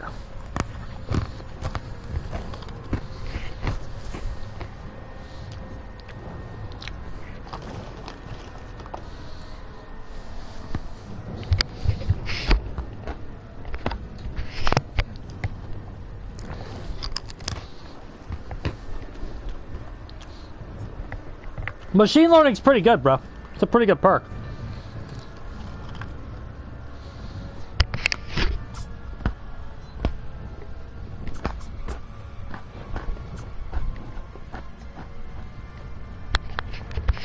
I think Bitch Boy is actually going to run it.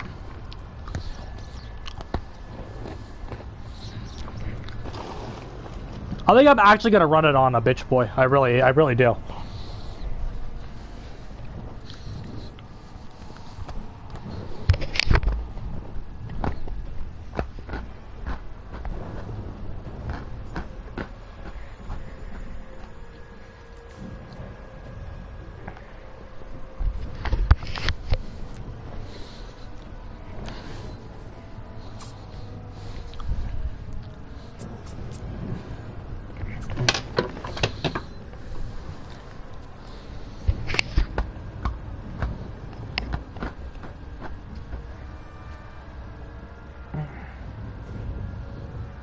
Oh man, bro.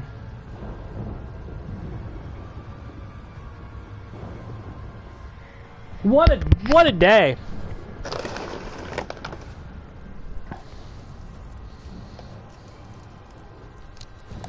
Whoa.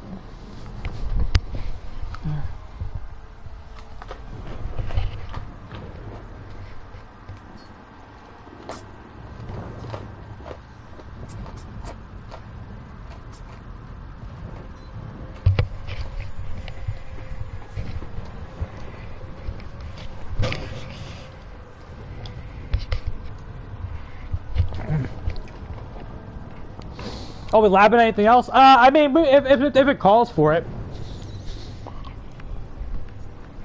We're technically labbing machine learning right now. Because I'd never run that. That was like the first game I've run it in a while. So that's considered labbing. Nowhere to Hide is just... Nowhere to Hide's really good. I've had a lot of success with that. I like Floods of Rage. I actually think that perk is pretty good. Especially on higher mobility.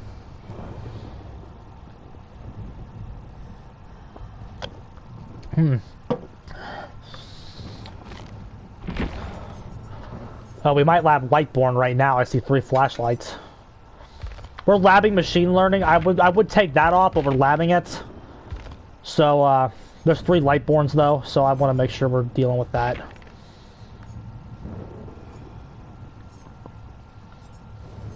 JKL.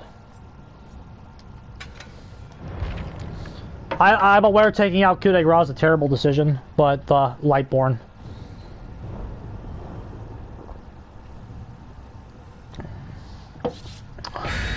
Three flashlights. 3+ is where it gets into Lightborn territory.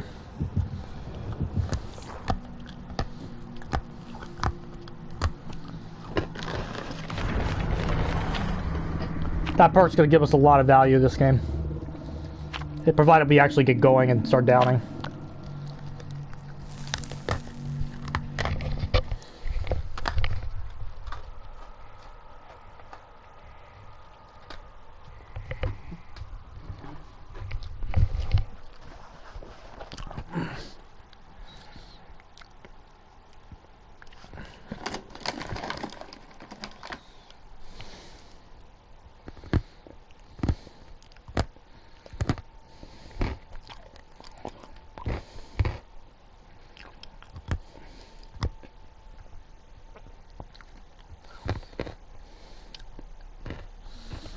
Oh, right. This map is bad for stealth.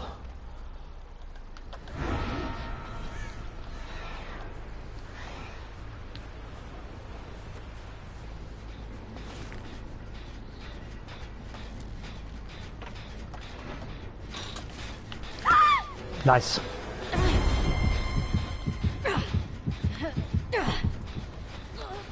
Can't fix stupid, bro. No cure.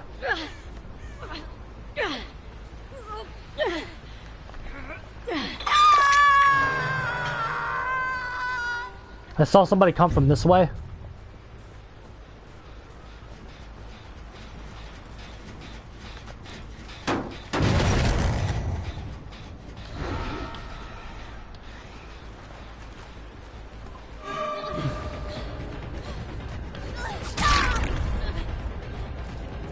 She's gonna be free, bro.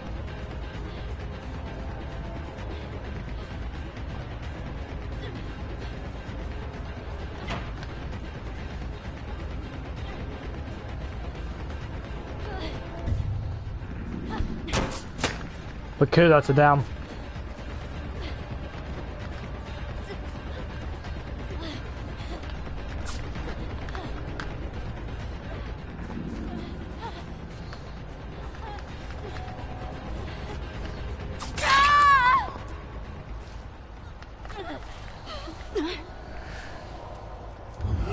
Yeah. Unfortunate, but we burned it.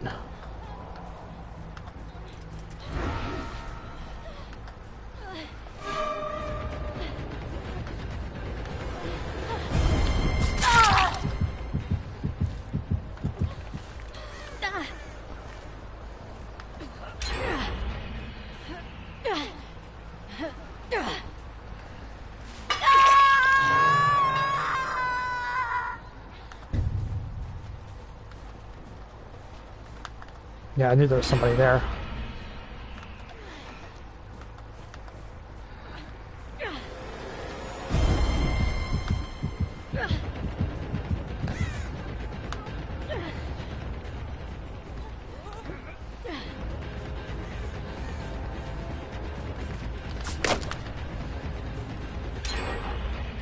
Jesus, they're hitting every gem but the compromised one.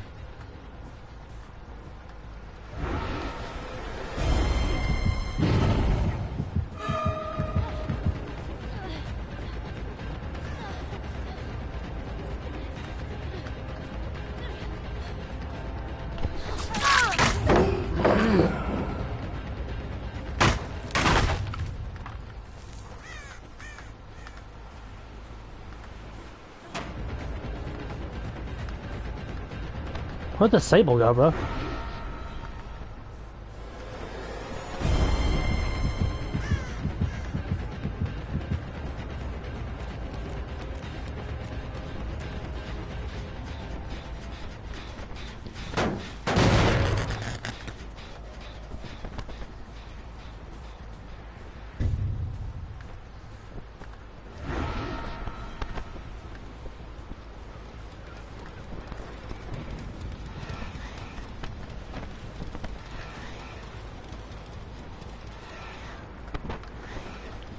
I don't know how she got away from us.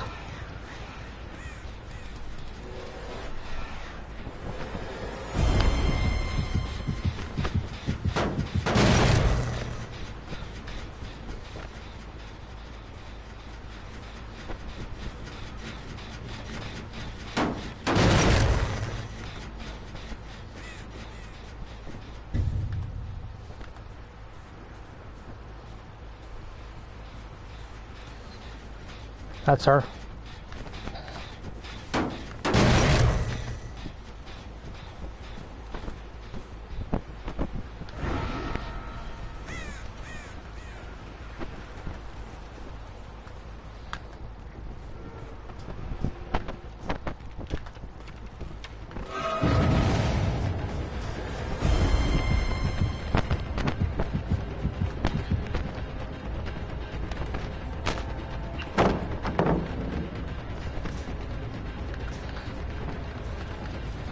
Jesus. Merciless spacing, just merciless.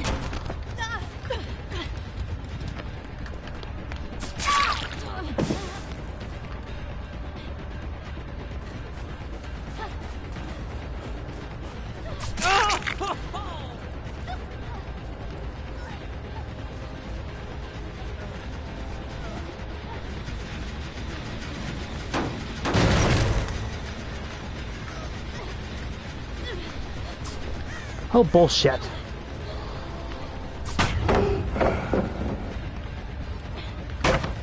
She didn't even try it! That means she knows we have white because of her team.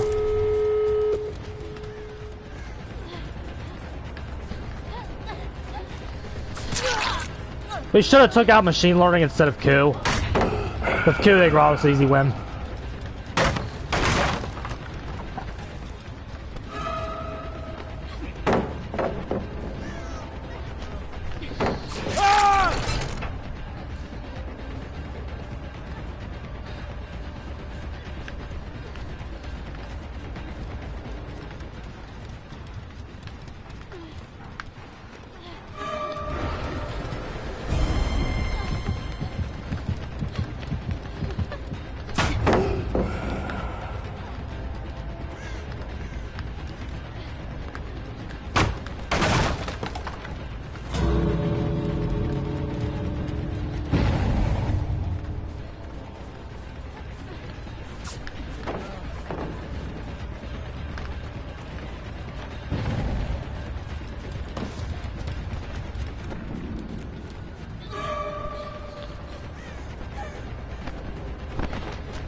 Yeah, Goku is brutal, bro.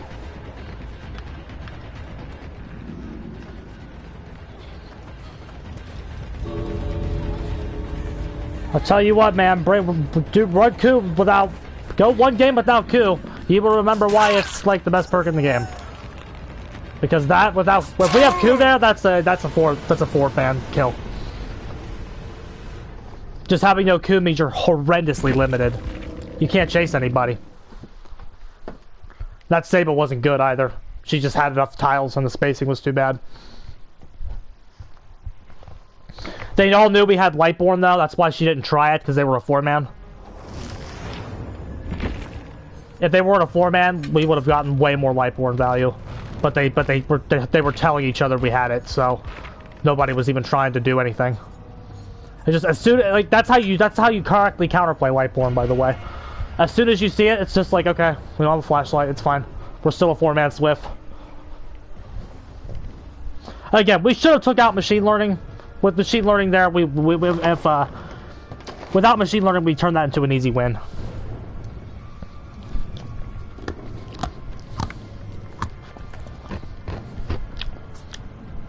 Just having no gameplay of tiles is just bullshit. It's all, it just doesn't work.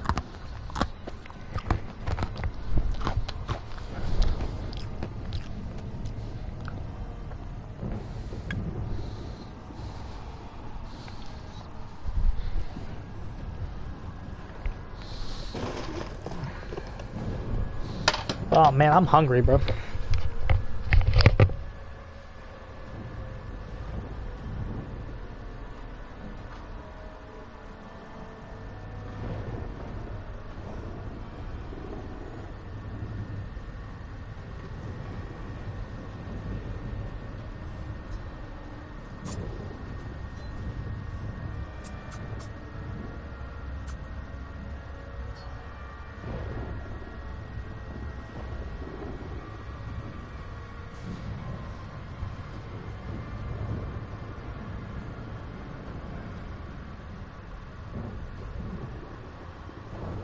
Yeah, that's fair. I got lots of money. I can get. I'm gonna get food, bro.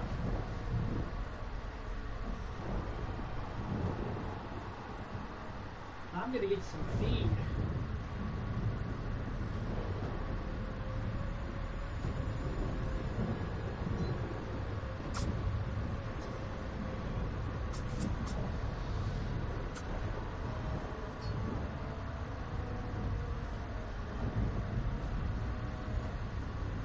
Fucking fries, bro.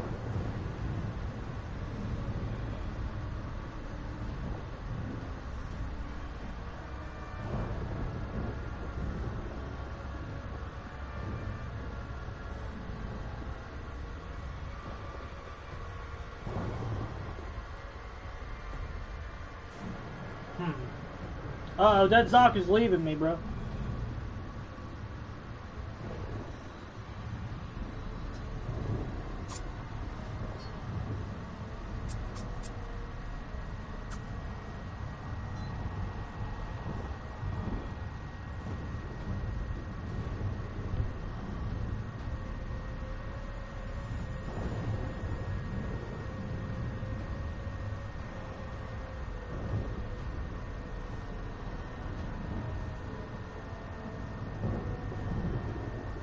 Dead Zaku is leaving me.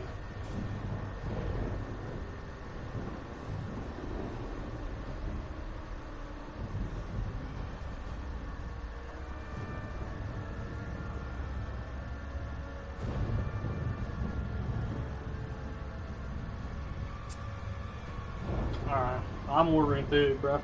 I'm starving. So I'll probably play until I get here, then I will call it. I'm hungry.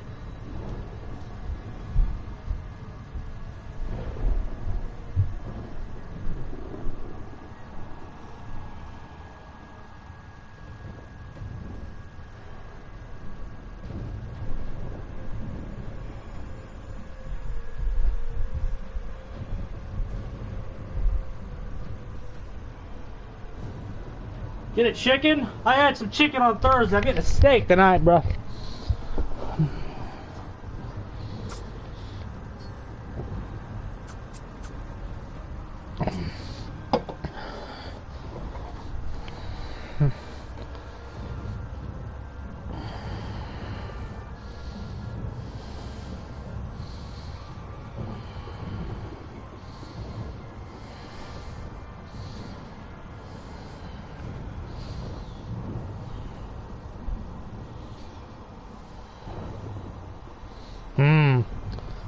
So they can actually see what generator you're compromising. That's how the Swift shut it down there so quick.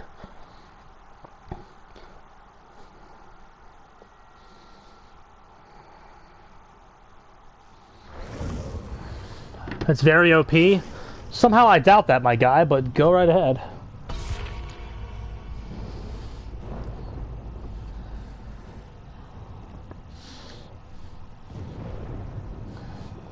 So, like, you want to be compromising gens that are almost done. That's definitely the way to use this perk effectively. Because if you compromise a gen that has no progress, they're just going to complete a different one. They're just going to leave it.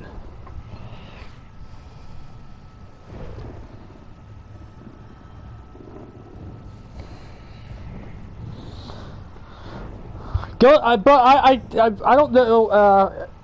Ghostface is the worst killer in this game, bro.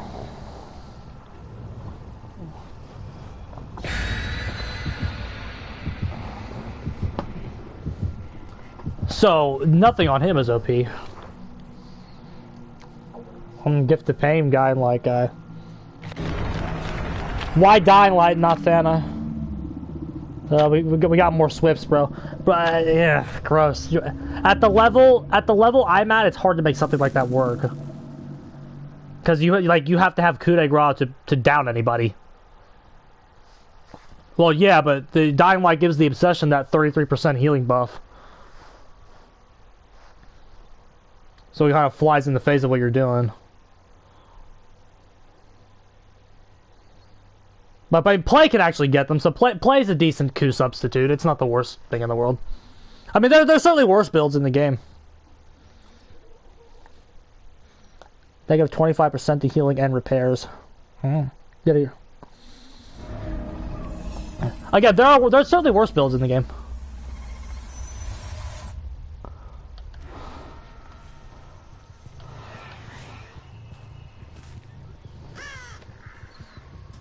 But, bro, we gotta get Toba landing the fuck out of this game.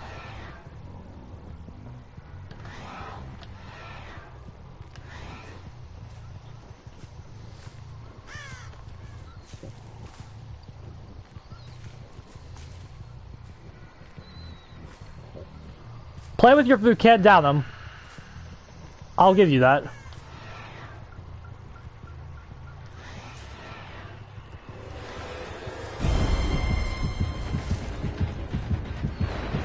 Oh, there is somebody else here.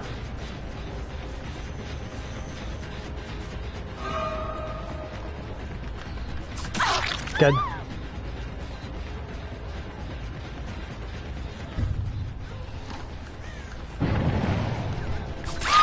I knew that would work. I knew that would work, bro.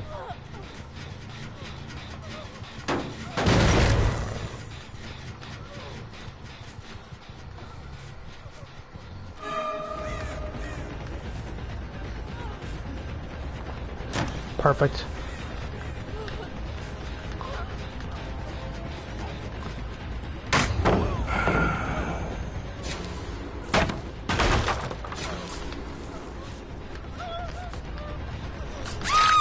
Okay, good.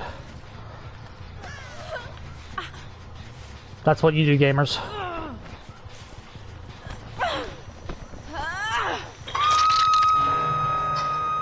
Solid stuff, solid stuff. Okay. We want to see if we can compromise a gen that's almost done.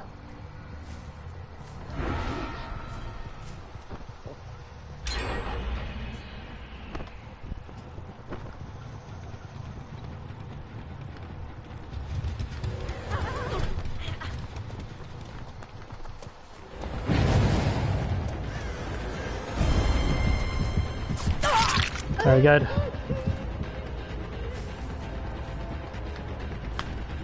She's actually not as good as we thought.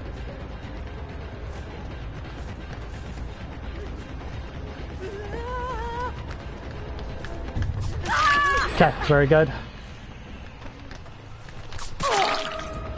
Cool. Hold on. We got plays.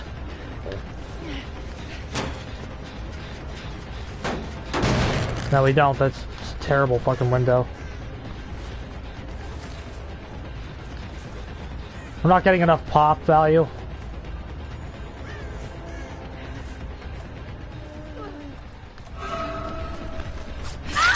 Very nice.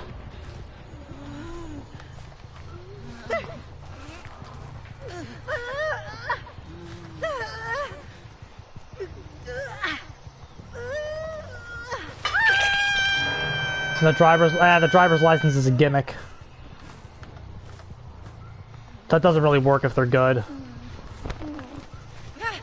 I mean, if it works, great, but like if they're good, that's just not really gonna work. Jagged compass, I get, but it's.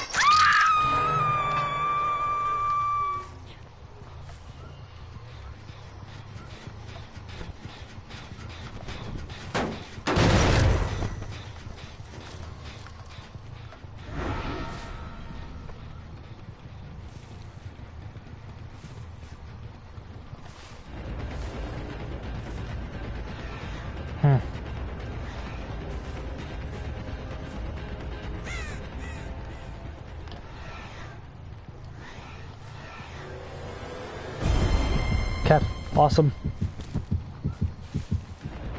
It definitely. Well, if the survivors are good, it's not going to work. I promise.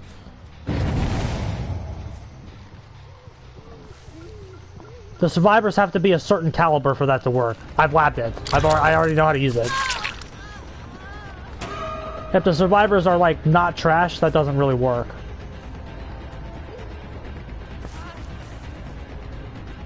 A lot of stuff in the game is like that, though. I can already tell that you and I disagree on how powerful Killer is.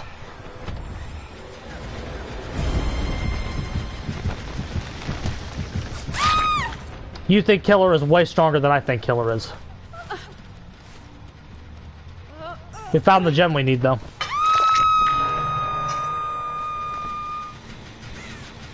Like, that doesn't work if they're good. Ghostface is not like a strong enough killer to make that happen.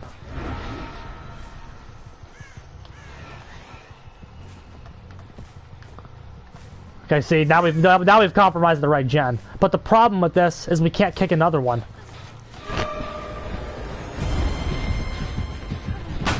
We can't kick another one now.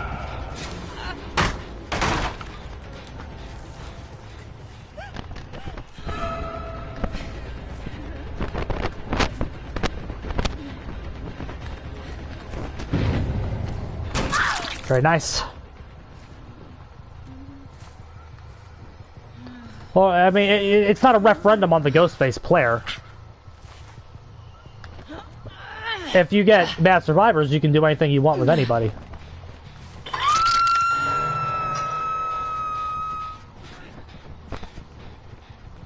These guys don't seem to be that great.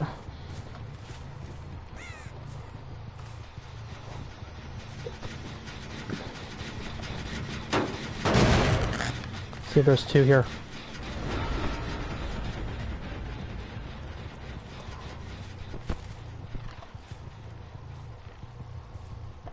Here we go.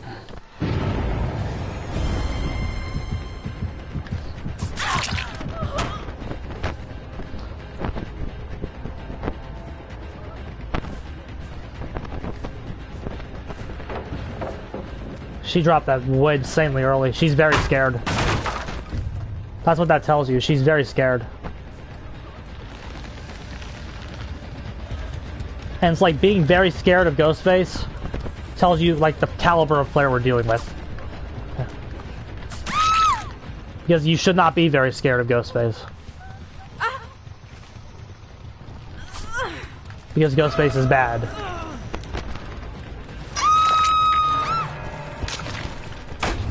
Okay.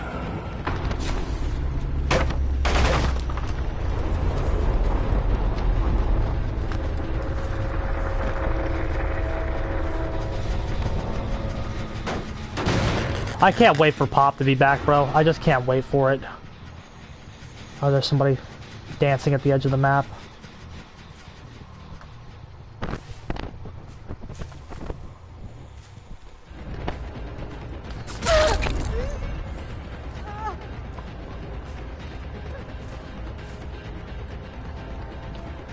Well, the thing is, he's just a very limited canvas. Some killers in this game are better canvases than other ones. Also, thank you. She's not doing anything, and she's going to give us a free hit, and we need to kill her. So, thank you. That was not very smart. Oh, we're bad. Block the window. Block the window. We still have the hit. Don't panic. She's doing camera stuff. Okay. Random's in the building, bro. He's just a limited... Ghostface is just a limited canvas to work off of. So, like, no matter what you do and how much you know him, Kens that are half as good as you are going to be better survivors.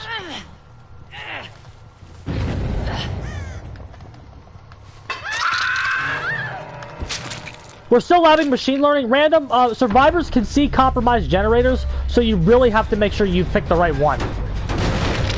Once you get a good flow going, though, it's still great.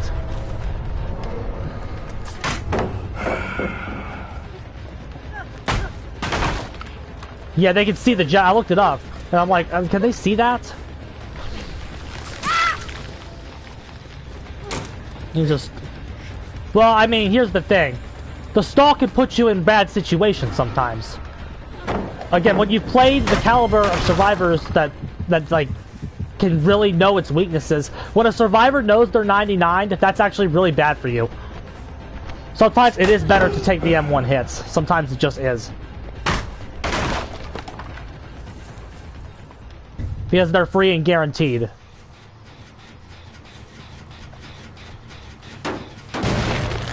We put them in a really bad spot in this match, though, because we hit the... When you hit a compromise... When you hit a gen that's, like, almost done, it's like, do they go complete it and give you machine learning, or do they, let it regress? Again, it's a limitation that the perk has, because if you go over and kick something that doesn't have a lot of progress on it, the survivors are going to laugh and just go do a different gen.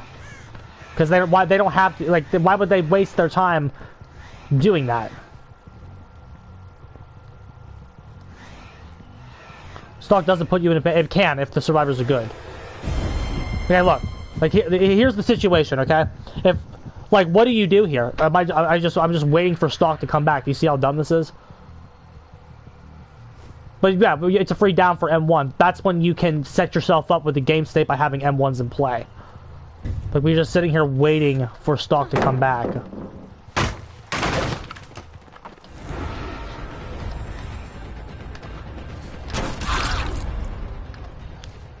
Alexis is here. And again, you're an M1, and the only power you have to, like, chase people is, like, a crouch. So, like, you kind of need a chase perk. Either coup or play. They're both fine. I like coup better.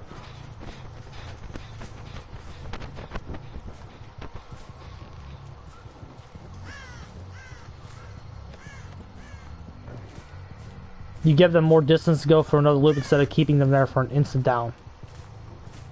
What do you mean?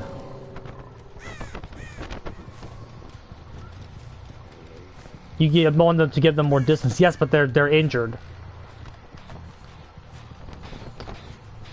And if you play Ghostface for 2,000 hours, you know that if you mark them at the wrong spot, they're just gonna pre-drop and last the whole time. They have enough pallets on the map. They just got a 100% pallet density buff. Did you know that? So like, if you mark somebody, they're very equipped to last 60 seconds. You need to have them down within 10 seconds of marking them, or they're gonna last. Because they're just gonna drop everything, and if you commit to that one guy for 60 seconds, all the gens are gonna be done.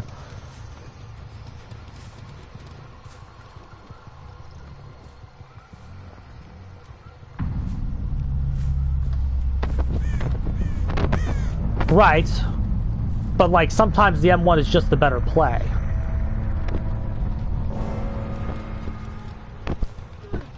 Oh, perfect. Here's there.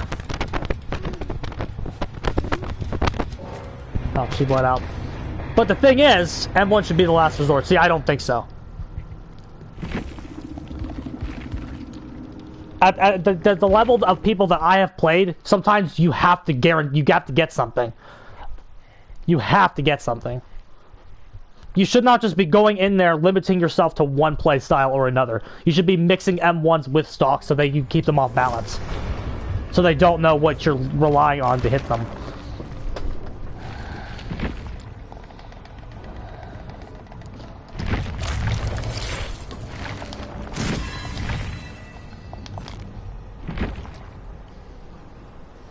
I just wish coup de grace wasn't so required. I wish a chase perk wasn't so required.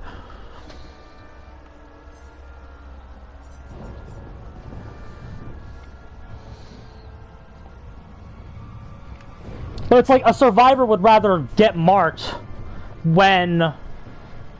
A survivor... Here's my argument to you. A survivor would rather be marked when they can see you than injured and can't see you. Well, assuming no dead hard, of course. Because if they can't see you and they're injured, you can come out and just hit them from out of nowhere.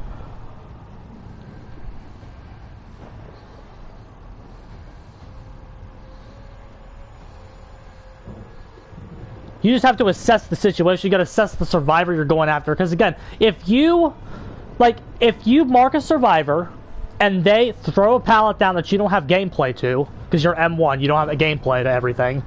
You don't have gameplay to most things. They are content because they know when they're safe. A good survivor knows when they're safe, and they know how to change shit. I guarantee you that somebody who's good with windows of opportunity can last 60 seconds when you mark them. So like we have the 10% mark duration decrease add-on and the 10% movement speed for 5 seconds. But why injure them when you can just down them and then you... Because why injure them? Because that's not a guaranteed play.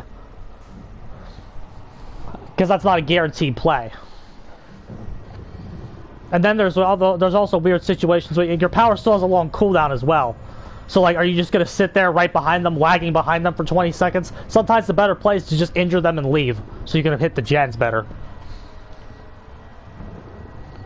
Especially when you know how weak you are.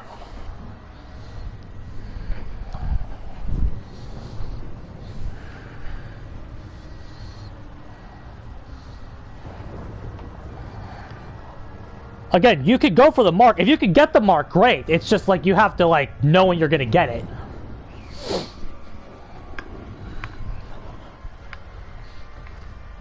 If you just run around marking people for the sake of doing it, because you don't want to mark for the sake of marking.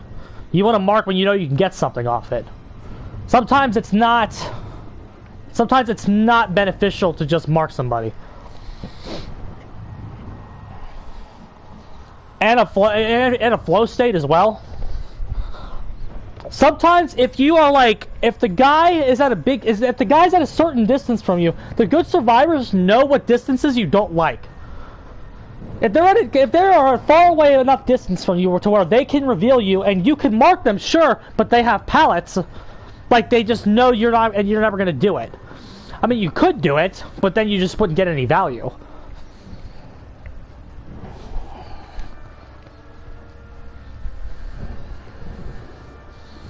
And again, he's just like a gimmick.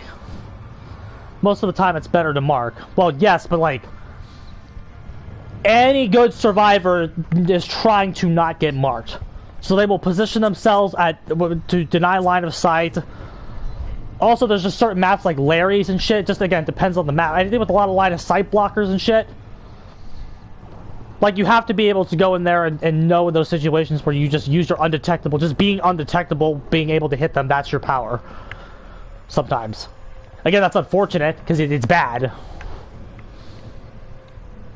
It's certainly bad.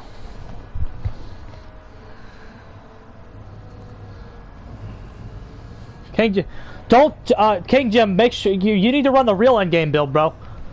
Rancor, Game of Foot, No Way Out, Remember Me. That's the endgame build. And the Tunnel, the Obsession, the whole game. That's how you endgame. It's amazing, it just works. It's literally the best build in the game.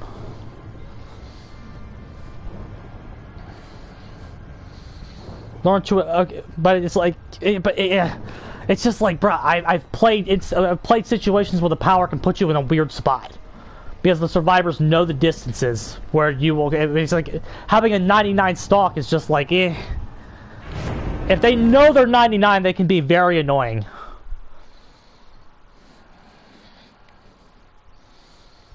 That's why I think he needs haste in the base kit.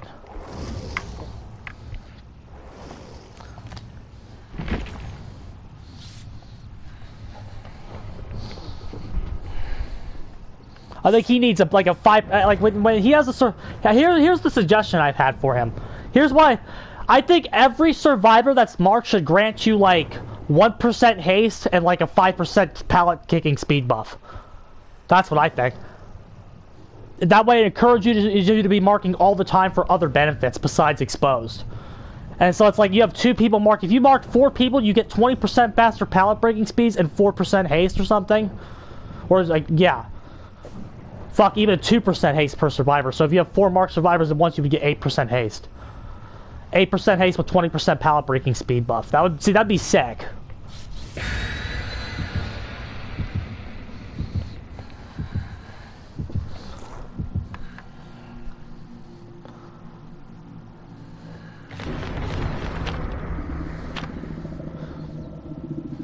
Yeah, play is a good perk. I just think Coup de Grace is better. That's why I don't run it. But I used to run play all the time. So I have a lot of hours logged into that perk. But yeah, play with you stacking with the drop leg is good. And we got machine learning in there too. We could just go play NQ like we did back in the day. I'm so glad Pop's coming back. The only reason we have Pop in here right now is because the perk is actually returning to a usable state.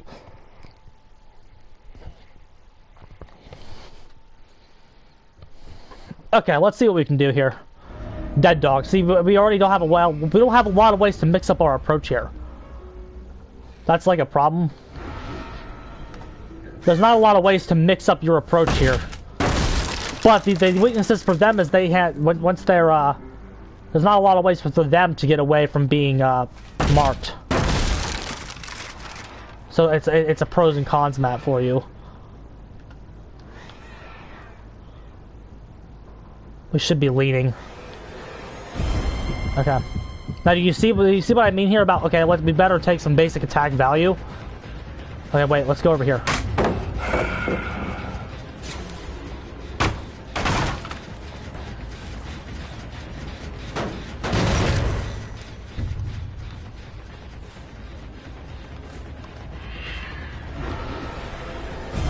Okay. See, we have her marked a little bit now. Let's swing over here. This is what, like, not taking the basic attack, so that's what this encourages us to do. Okay, hit her.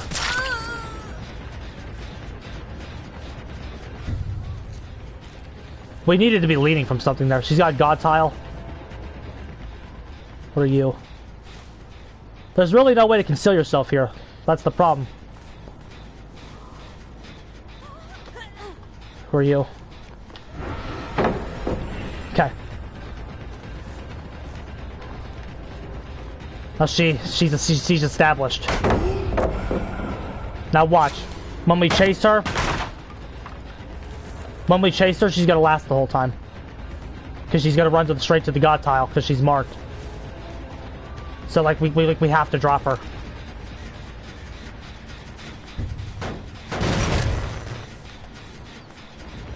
Okay, hold on, we have Nancy.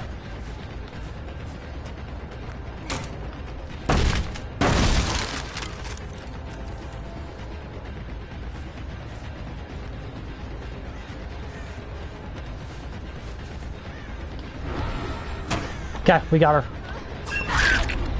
See, there we go.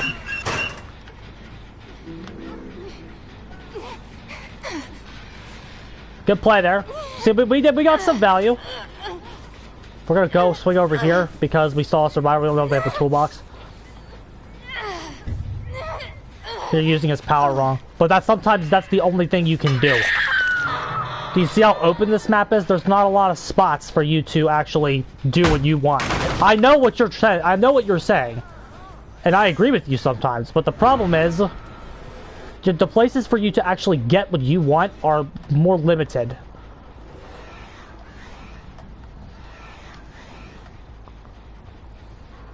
Let's go kick this.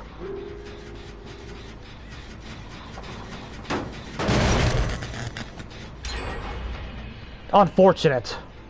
That occurred at the worst possible time for us. See, hit her. She doesn't have anything. She wasted her med kit there as well. Okay. Unfortunate there. We almost popped the machine learning on them.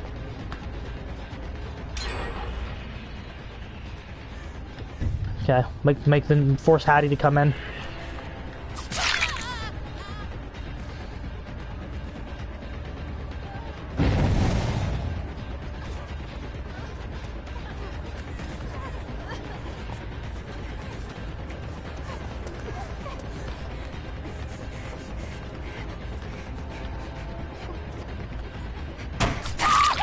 Okay.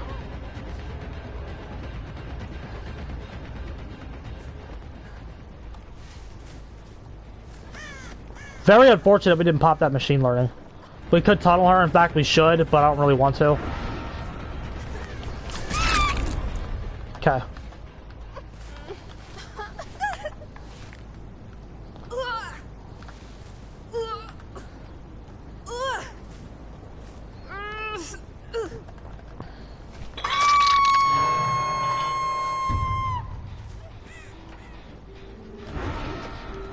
Okay. Like, see, we don't actually have a way of stalking her here.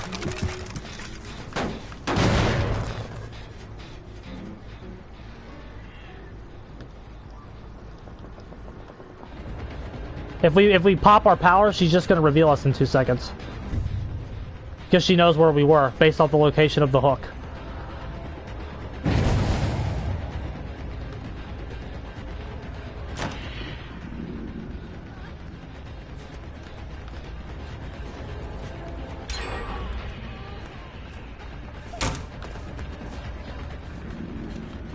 Yeah.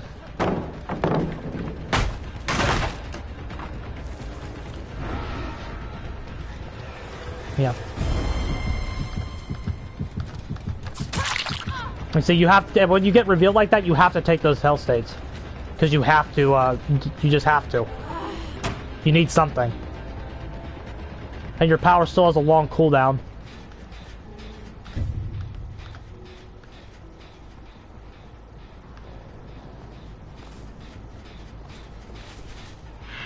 Machine learning and nowhere to hide don't really go together.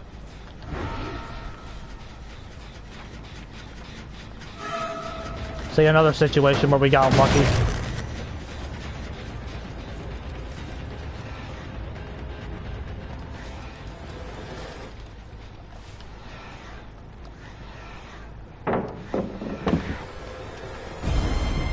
Like, see, if we just took the basic attack there, we would have had something. Now we have to wait for the power to come back. So, like, if you're going to be marking, you have to run the add-ons for it to, like, make the power come back faster. He's just clunkily designed.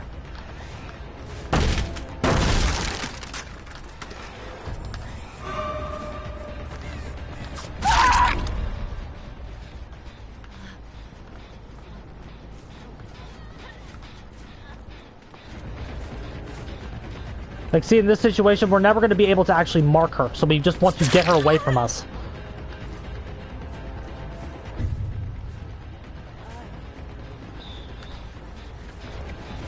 Sprint burst.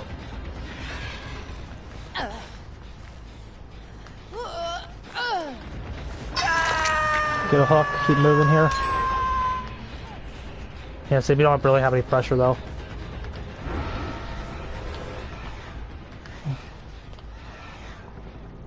See, when you get into disadvantage like this, there's really nothing you can do.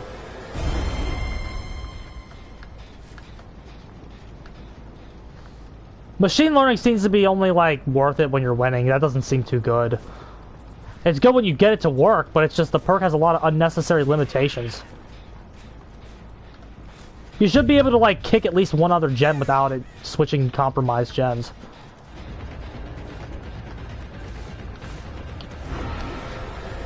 Like, see, that just, it doesn't work.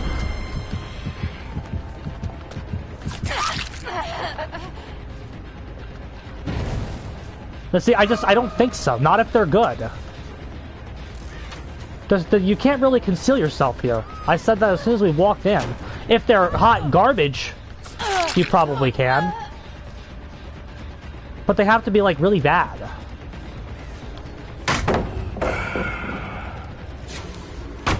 Like, where do you think you can conceal? I'm genuinely curious, where do you think you can conceal yourself on this map? Like, where?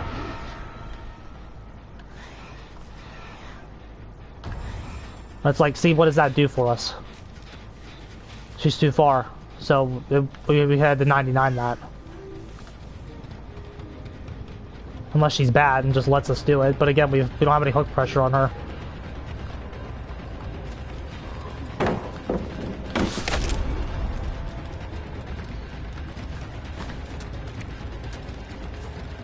And now she has Shack.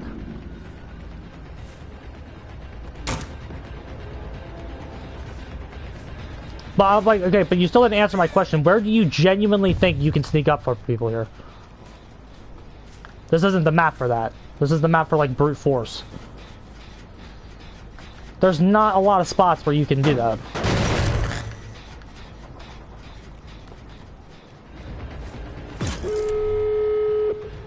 Yeah, see, not one machine learning the whole match. If they're good, they can just never let you have it. So that perk is dead slot.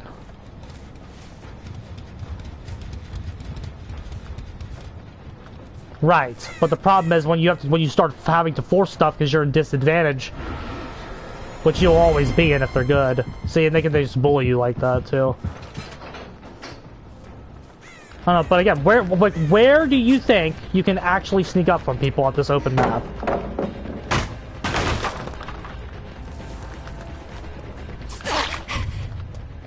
But they have, remember, they can see you. Well, just because you're behind something, they can still reveal you behind a box. If they are any good, they can still do that. You can manipulate the reveal mechanic. Right, but Ken has it down already while you're manipulating the reveal mechanic. Like while you're trying to manipulate the reveal mechanic, Ken has it down already. Ah, she had that hard. Unfortunate.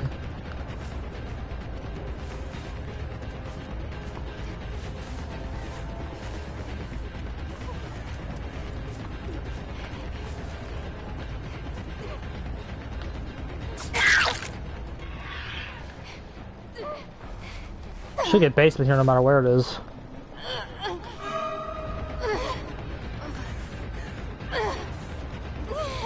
Yeah, she's gonna block the door.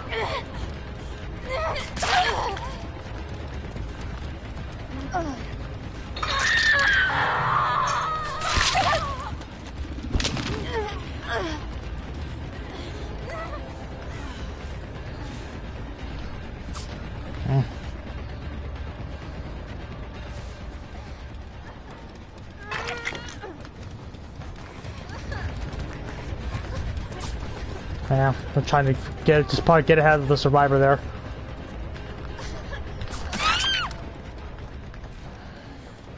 A plot twist.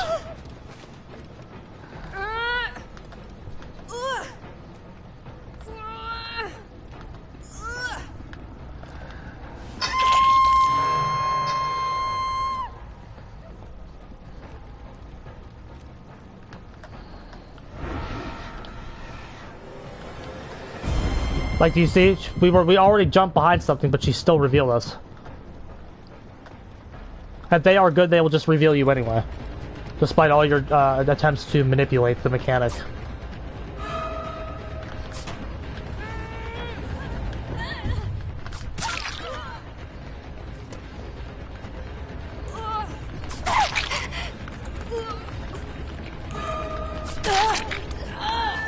God, these guys blow.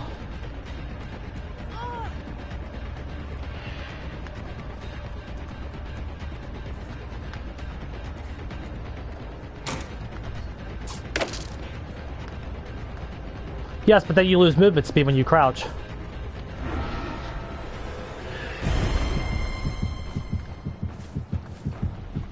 Remember, you lose movement speed when you crouch.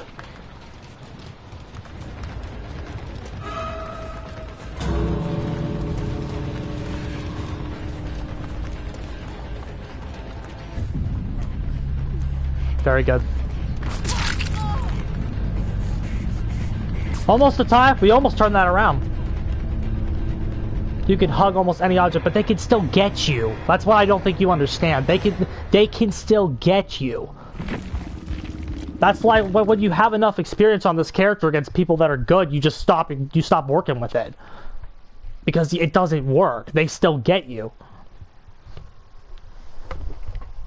And then, of course, Swift. Once they see you, once they're a Swift, they can just really just bully you. Because then it's like they can just suck. Let's get machine learning out. Once they see your Ghostface, Swift is just really powerful against him.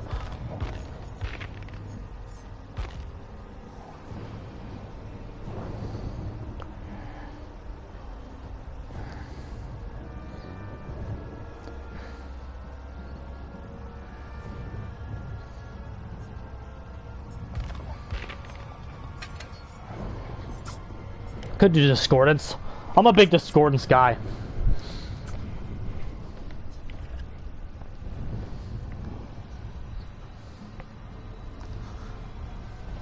You can hug almost. I mean, it's like you're supposed to hug your objects, yes, because it gives you increased speed, but that also limits the amount of angles you can get them.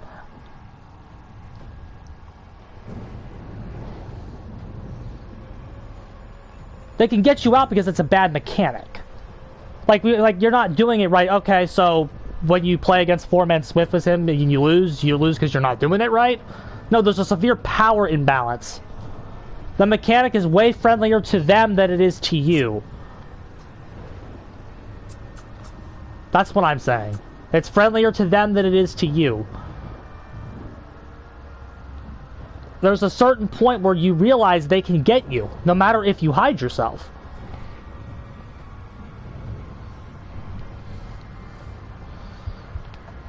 Because it's like, yes, you have 2K hours on Ghostface, yes, but basic, like fucking nurses that are fucking halfway better, as good as you are at the character, can beat better teams than you can with him. Because it's just a very limited mechanic. It's just mechanically not very good. And his add-on kit is terrible, doesn't fix any of his problems. He has a lot of problems, mechanically.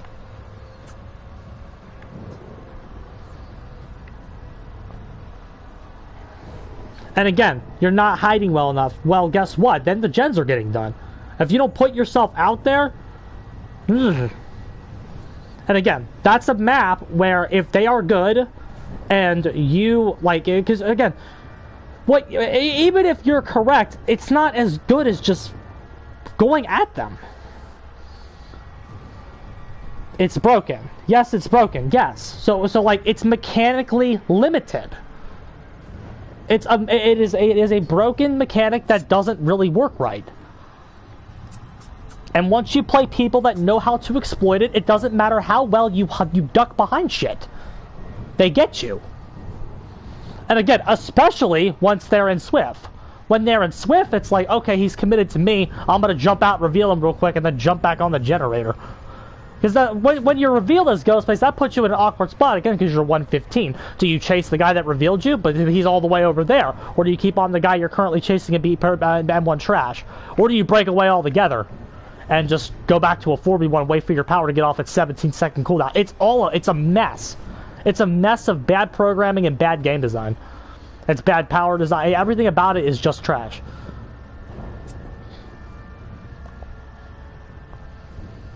He is not equipped to beat good players.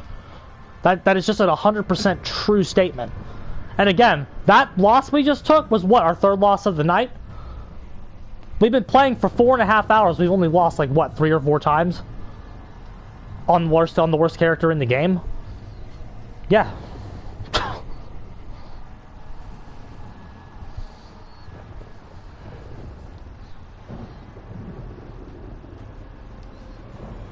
I don't care what people are doing, bro. I don't care what he's doing because he's bullying bad players. I guarantee you, any clip that you look at, it's like the guys suck. They're not looking. They're not looking what they're doing. It's more about the this game. Here's the thing about this game. It is more about the survivor's caliber than anything else. The survivor's caliber is the most important factor to analyzing the game. It just is.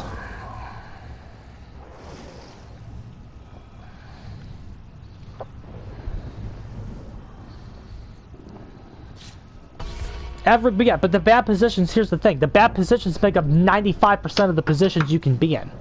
Because it's mechanically limited. That's what I'm trying to tell you. At Dead Dog Saloon, 95% of the positions you stalk from are bad. They're all bad. Because the character's bad. Because the power is bad.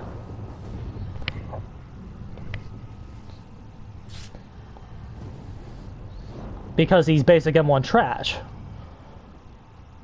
I know he sucks because I know what good killers look like. Good killers are Nurse, Blight, Ken, and Spirit, and Dracula. Have you seen what good Blight looks like? Have you seen what good Ken looks like? Have you seen what good Billy looks like? Yes, he sucks. There is a mathematical imbalance. And you know that. If you truly have 2,000 hours on the killer and are not lying to me, you also know he sucks. Right? You also know he's bad. If you actually have played him for 2,000 hours and you're not lying to me, you also know he sucks. Because again, I've been playing everybody since they came out. The only killers I don't play are what, Nurse? I don't really fuck with Huntress either. There's better shit in the game. There's just stronger shit in the game.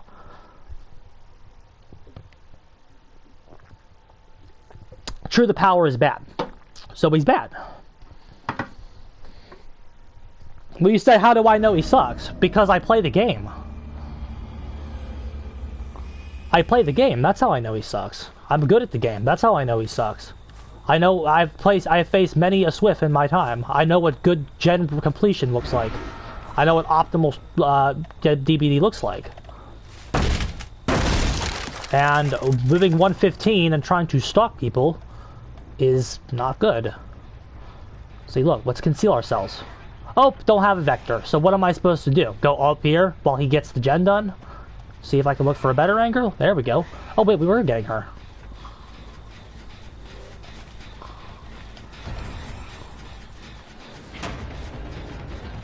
It's like, okay, we'll try to get her. There you go, trash. If she was good, she would not have done anything she did there.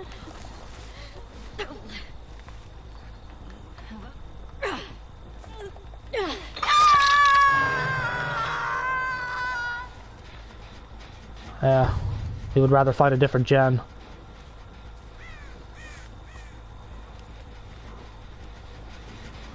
When you leave, half your body was showing, well, we got her. Okay, this map is bad.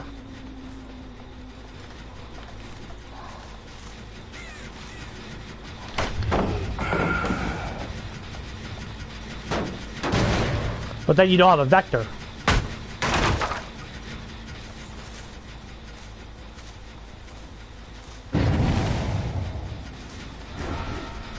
And so, like in this situation here, you would rather just see if you can get an M1.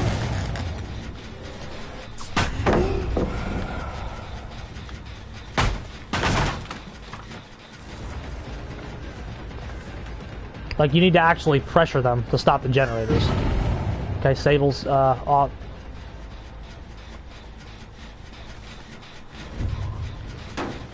Nowhere to hide. Where's the Sable at? Is she in a locker? See, that person's established. We don't really want to chase them.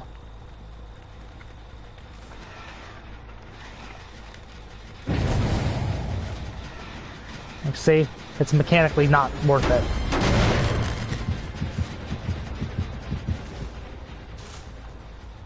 I guess she has distortion. Let's say she has to have distortion.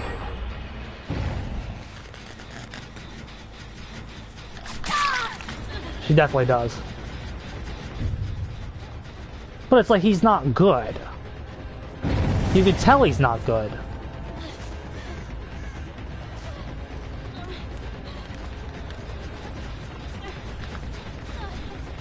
We need to...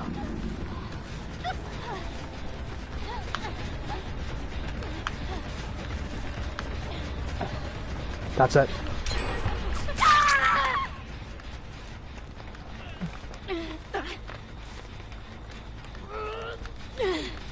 There's a hook. She had power struggle. She fucking had power struggle, bro. We're getting hit by crazy bullshit.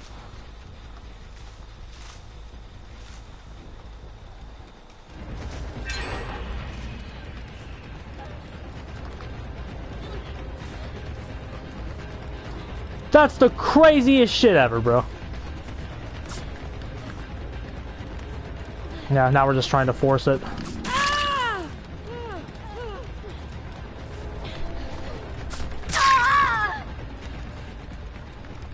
Now we have to pick her up. She's got power struggle.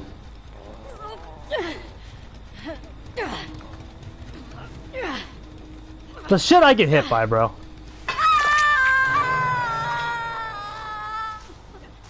It's like, okay, now we don't really have time. But we didn't have time anyway.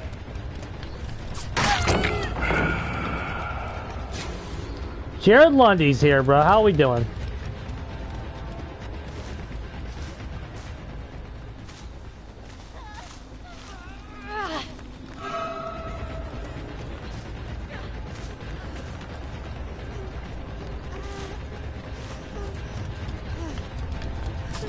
Yeah.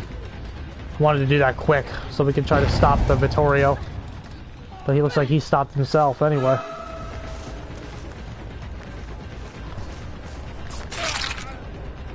Like, see, we'd rather have the health state there.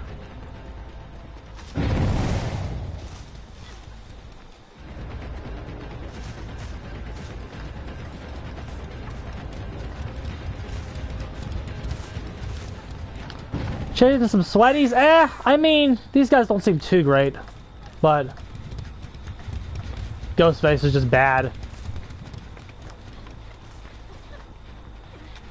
We're trying some different perks as well. See if we can find something that's like consistent. I don't want to just do endgame. Everybody's here. Everyone's up here.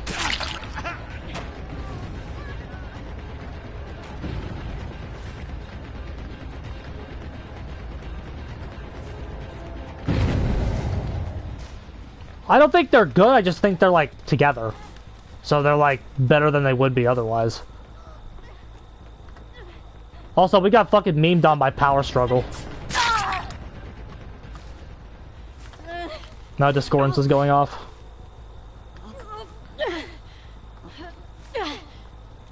They're all three on that.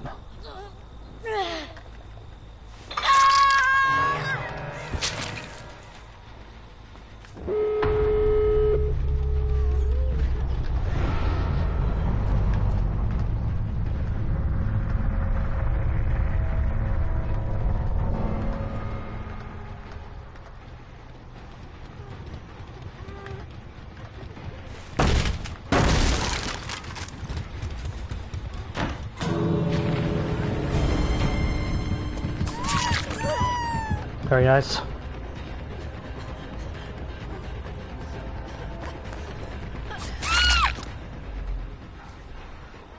Okay, we're gonna push him out and get it too.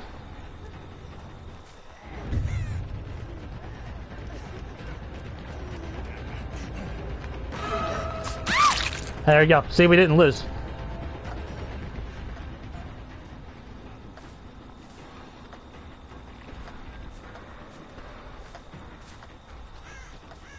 but it like is. And again, like you said, like post like one clip that's like actually impressive that it's not the survivor.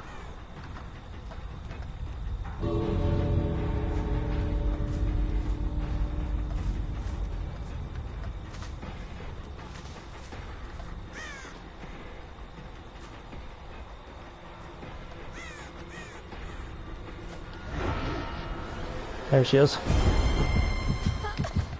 Alrighty, we'll definitely take that result though, with how fast the gens were going.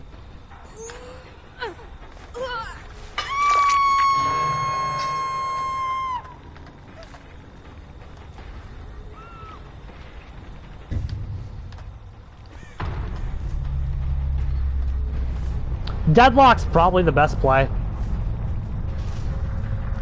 Just to kind of, or corrupt.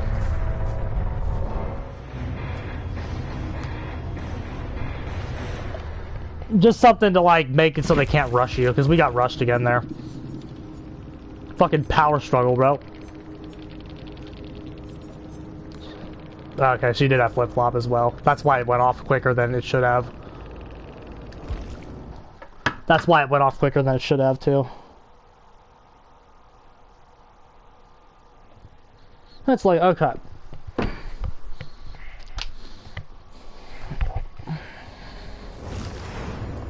Like, there's no way that there's any clips of him actually marking people that aren't babies.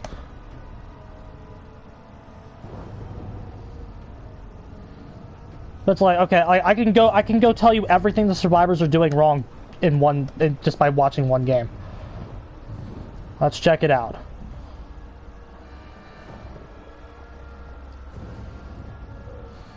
Alright, let's watch this game. He's dropping in at family residence. Okay, he's walking in. The guy's just standing there looking at him. Here's the video I'm watching. Like, I'm literally gonna go through an entire game and show you everything the survivors are doing wrong. He's beating them because they're bad, bro. I promise. He spawns in at family residence. He walks in. The survivors literally just sits there and looks at him. He gets half the meter because the survivor runs in a straight line, halves there and looks at him. So, yeah, I wish my survivors did that. Okay. Survivor. They're just walking around like dipshits. The survivor's running right at him. The survivor the Rebecca drops the pallet on the wrong fucking side. My God.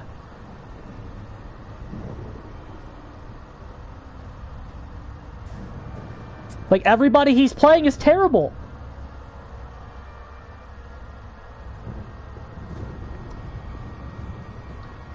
Wait, I will, again, I'm not just nitpicking. The fucking play where he leaned, he did like a weird lean by the window. I actually do want to see that again. He was able to like do a weird lean at the window.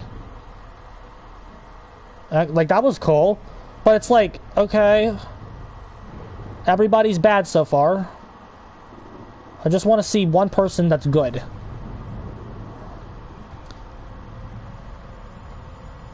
Okay. We're moving around.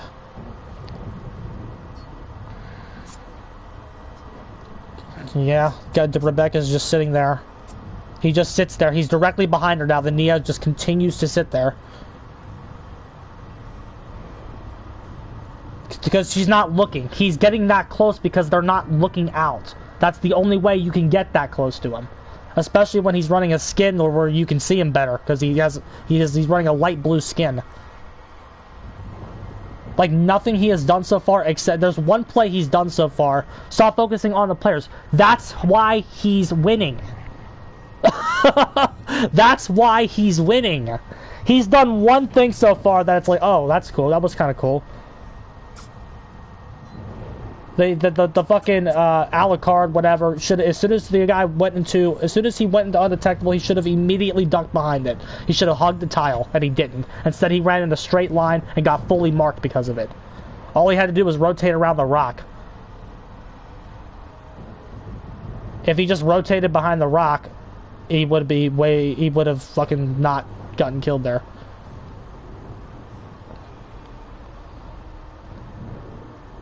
Like, these guys are terrible, bro. Now he has 15% play with your food, so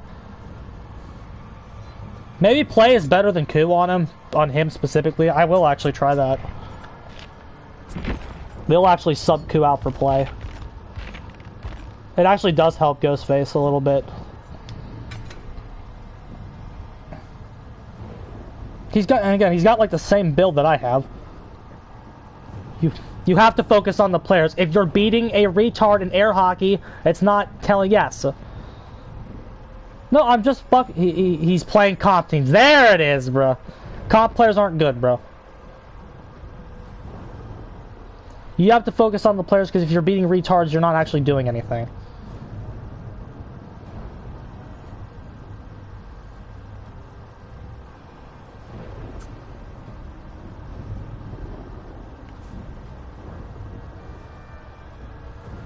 Like, he's actually playing garbage here.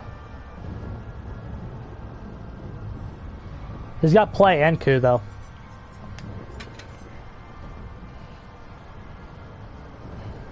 But yeah, he's playing a bunch of bad players.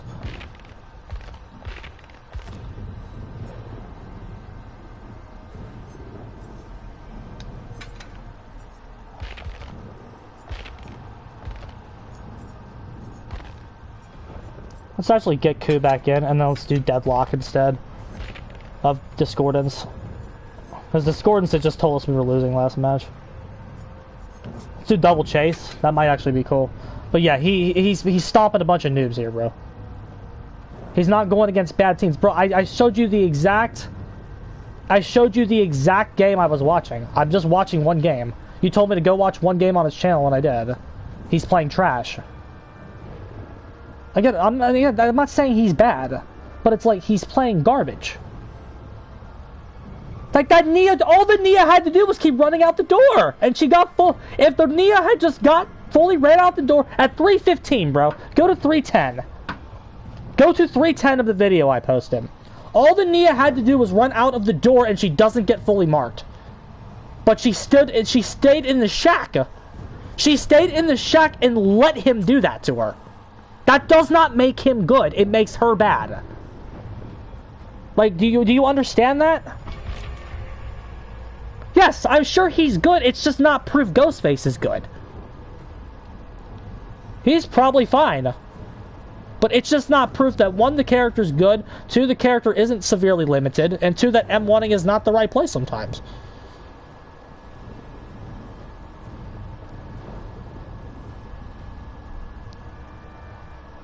I'm watching when a P100 Ghostface doesn't hold back. That is what I'm watching. I'm watching one random match of him on the channel, then he's playing garbage. He thought this game...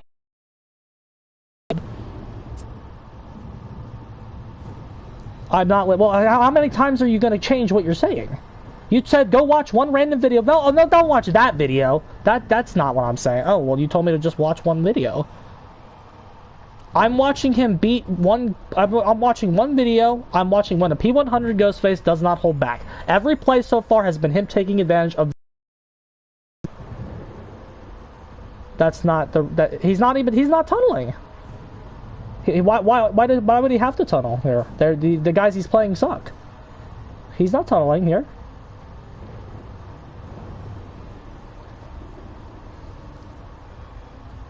He's playing a bunch of babies.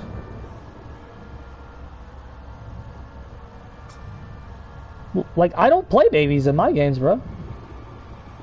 The survivors that I have don't just sit at the shack and let me mark them.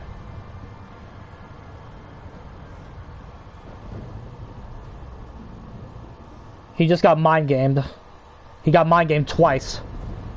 And then Nia did not get distance. The TTV that mind-gamed him 2 times in a row did not take advantage of it and get distance. Instead, she let herself get halfway marked. He lost 2 mind-games in a row to this Nia.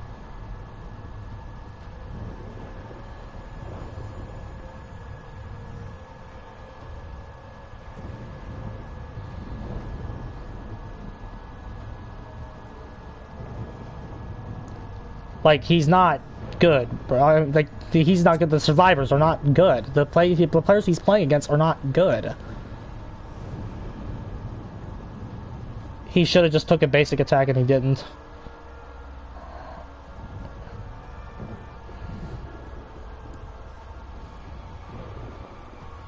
That was a good play.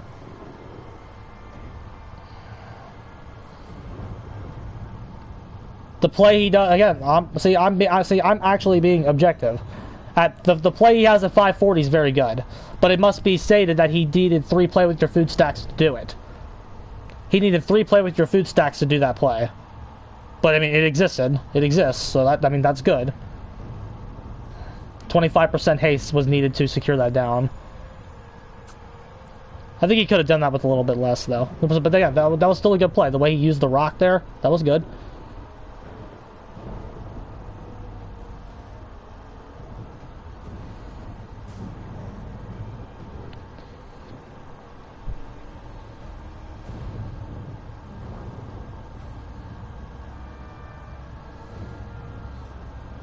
Yeah, the Fame Bean just knocked him out of it, but he already won. Spending 3 play with your food stacks to get a hit slash down is not good. Agree. That's the problem.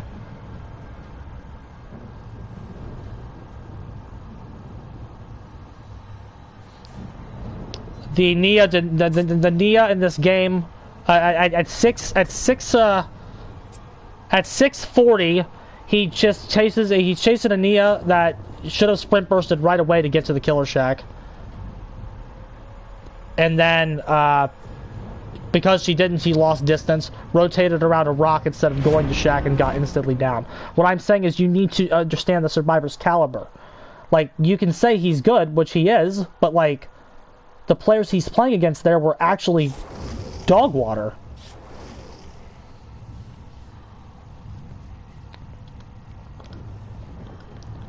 He's dog water. Like, I wish my survivors were that fucking bad. 1 minute exposed with a warning cue is shit. Right. The character on paper is just objectively shit.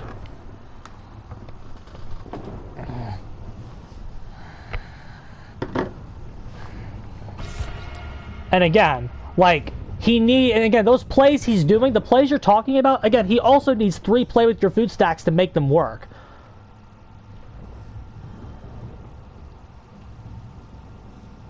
What King Jim meant was needing 3 play with your food stacks.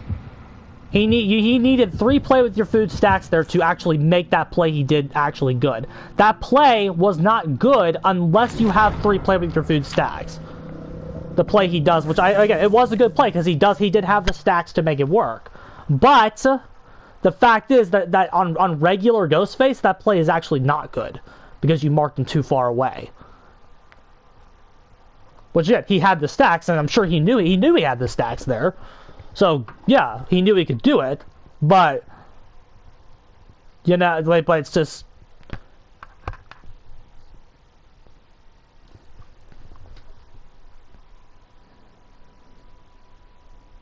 Yeah, I just, like, I don't think you understand how much better survivors are than you. How much more tools they have than you.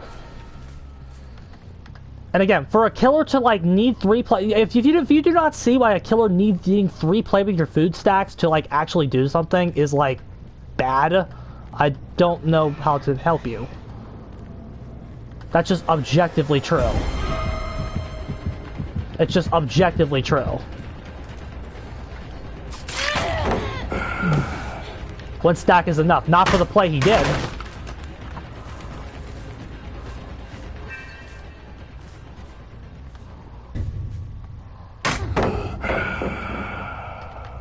You don't understand. Okay, because Ken can just get you with 0 stacks. You know?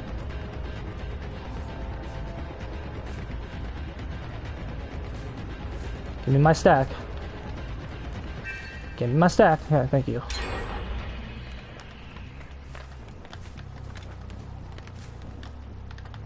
Like, yeah.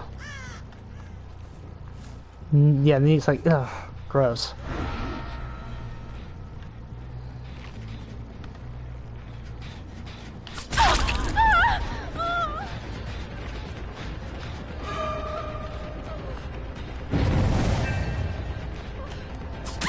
Very good. No, the play he did need 3 play with your food stacks to do it. The play I watched, he needed exactly 3 stacks to do that. Which again, good on him for knowing that. That makes him good at running his build. But it's like, that is objectively less powerful and less consistent than Ken just getting you. Do you actually not see that? What are you doing?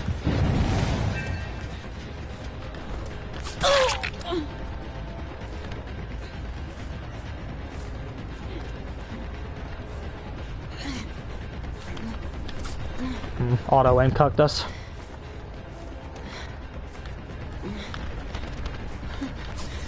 Oh, again.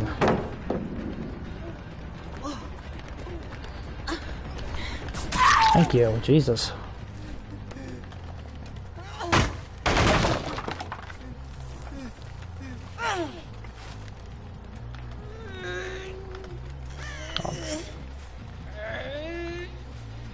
I don't know if we get over there.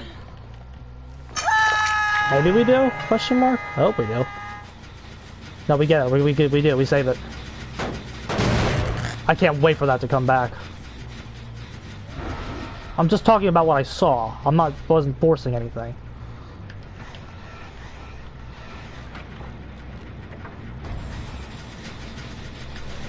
Oh, cool. Blocked.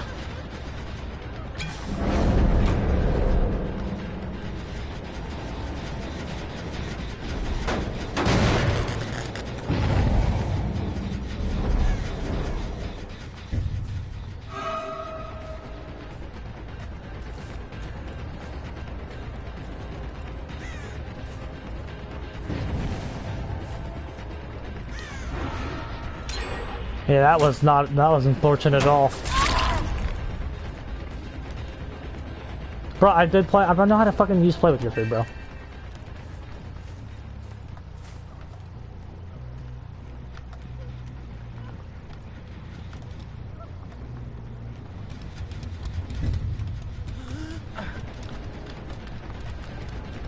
Unlucky. Very nice. Oh, cool, we got basement.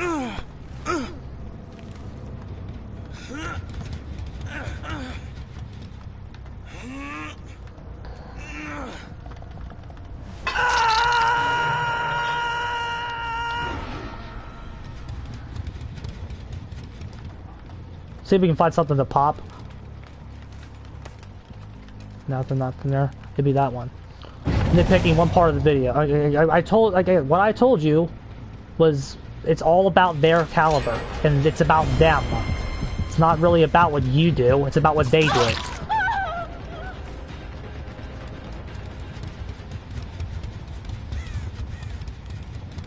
And again, those all like most of his setups worked there because they were trash. Objectively true. Just like this person's trash. And that's why we're about to have a, where's the basement at? Jesus.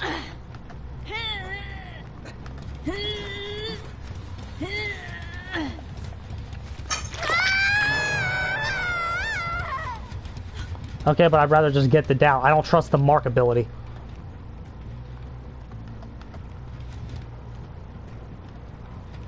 I actually don't trust it. Because I know it's not good.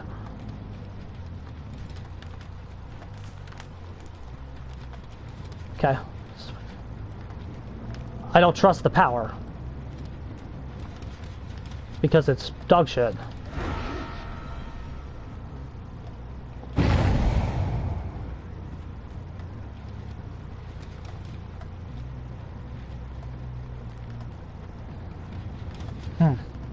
Interesting choice. Like when you use...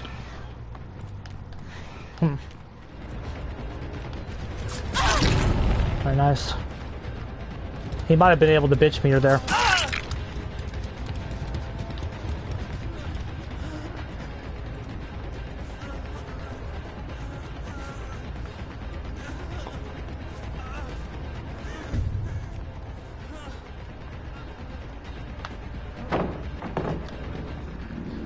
Ew, bad tile spacing. Okay, we have Q.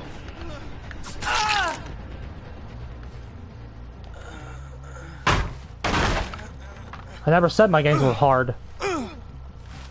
Most of my games are easy. We've won like every game tonight except for 4. Won or tied every single game except for like 4.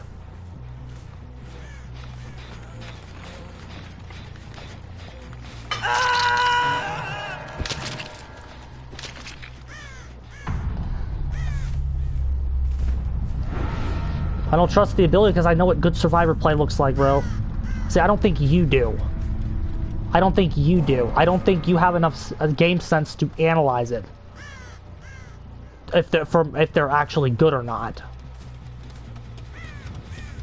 You just seem to be one of those guys that's like, oh, my killer power went off, so it must be good. No. So where's they at? So you can't even lean over that. And by the way, we're not going to lose this game either.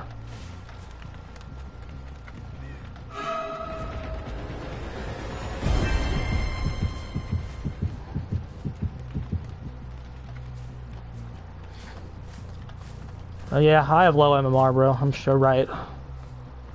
Hey, good survivors get the gens done in 4 minutes, bro. I've played them. See, again, I don't think you have.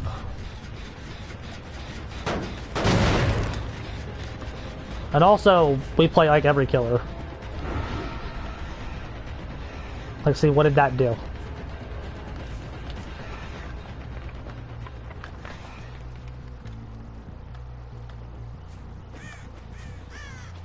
Good survivors get the gens done in 4 minutes, bro.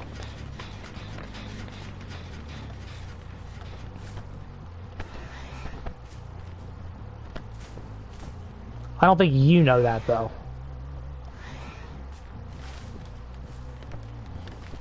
Okay. Look, see? It's called not having an angle.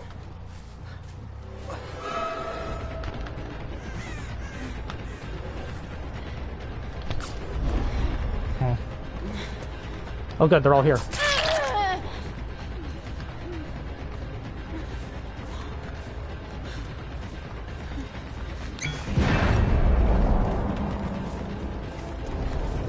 I think we get her. Nope. Because this is what actual survivors do. They body block for each other. Okay. Okay. We have our 99.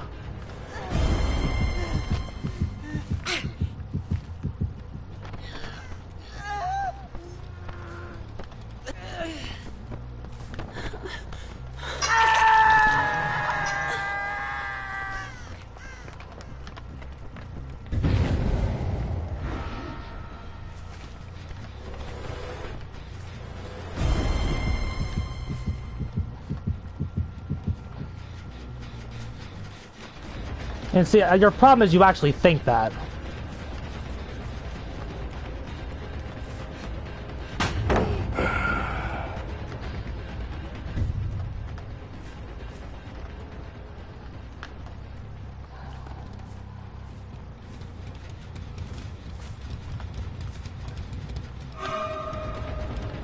Okay, great.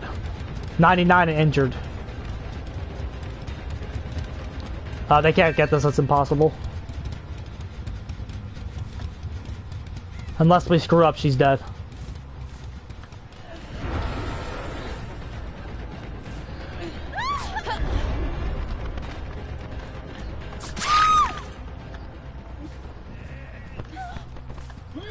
Okay, great.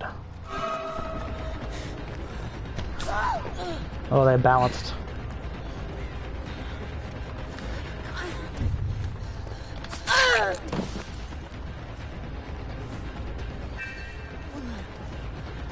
Okay, take that.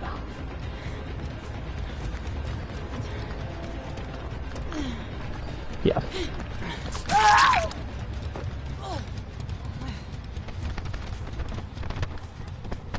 Because I don't think you're that good. Like, based on the opinions you've been giving, you don't seem that good at the game. I've been around a long time, my friend. Like, your 2,000 hours to me is nothing. I've been around a long ass fucking time. And I have seen many people that have a lot of the same opinions as you, and they're not good. That's why I don't really listen to you. You don't seem that good. Anything other than Ghostface sucks is just wrong. It's just objectively wrong. No. I said, listen, I ran Play With Your Food 2 years ago, bro. I ran that shit already. I know what it does, and I know how to use it. It's not hard. The problem is you think it's actually good.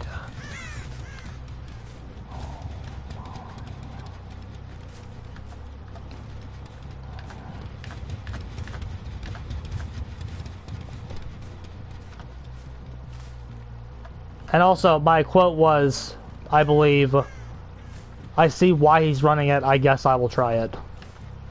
Was my actual quote.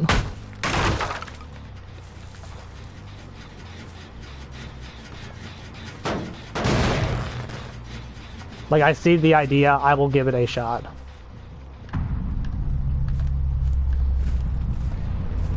And again, it's like, the people that I play against don't do that. The people that I play against don't sit there at the shack tile and let me mark them.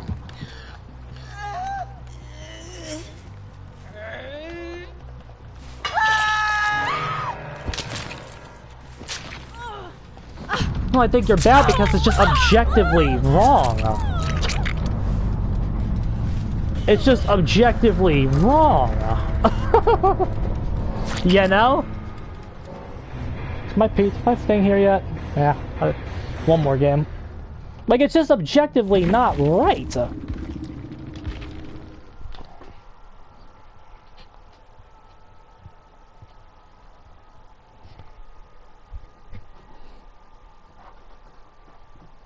You know?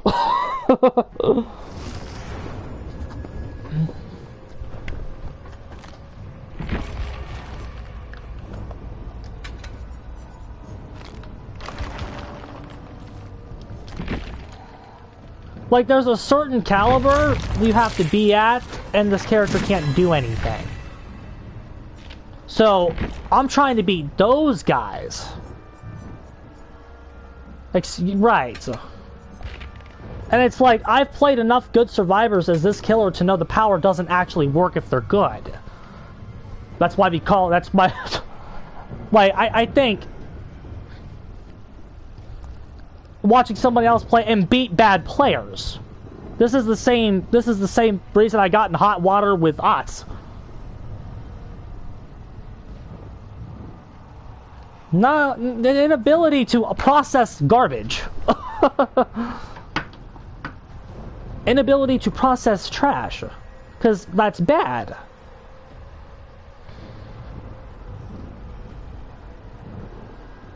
But, like, I don't want to watch the Potter's utter shit. Yes, according to him, yes, it is.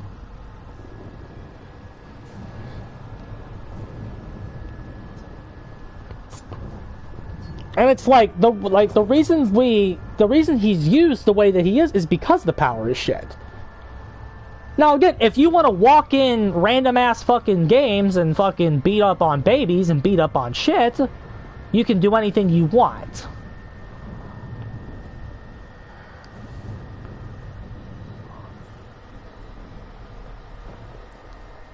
Like,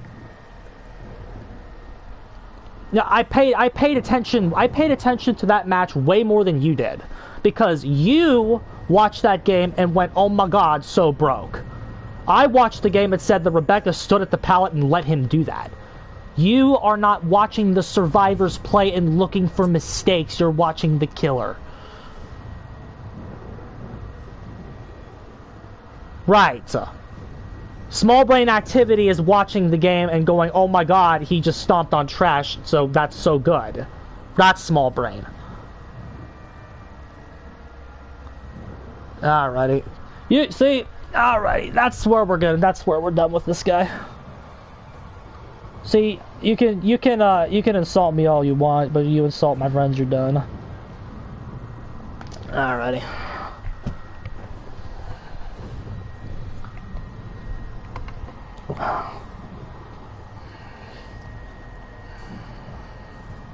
You insult my friends, you're a goner. You can insult me all you want, but insult them and you're done.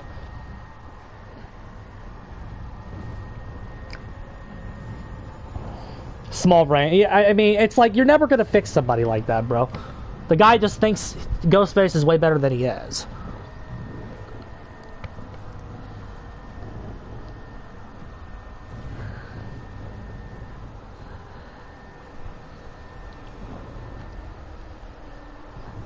Like that guy watches the game. He doesn't really watch it. He watches the killer, and he doesn't really know what the guy's going against. He's bad, right? I mean, I'm not even gonna say that. I'm not even gonna say that. I've never seen him play, but it's like he has every opinion of a bad player, of somebody who doesn't understand what he's watching. He just all of his opinions are just wrong. Go watch the content creator. No, because he beats up on shit, bro. And like again, some of the things he was actually doing were kind of cool. It's just like the amount of that they add to Ghostface just isn't as nearly as much as that guy thinks that they are. Because it really doesn't add much to the character.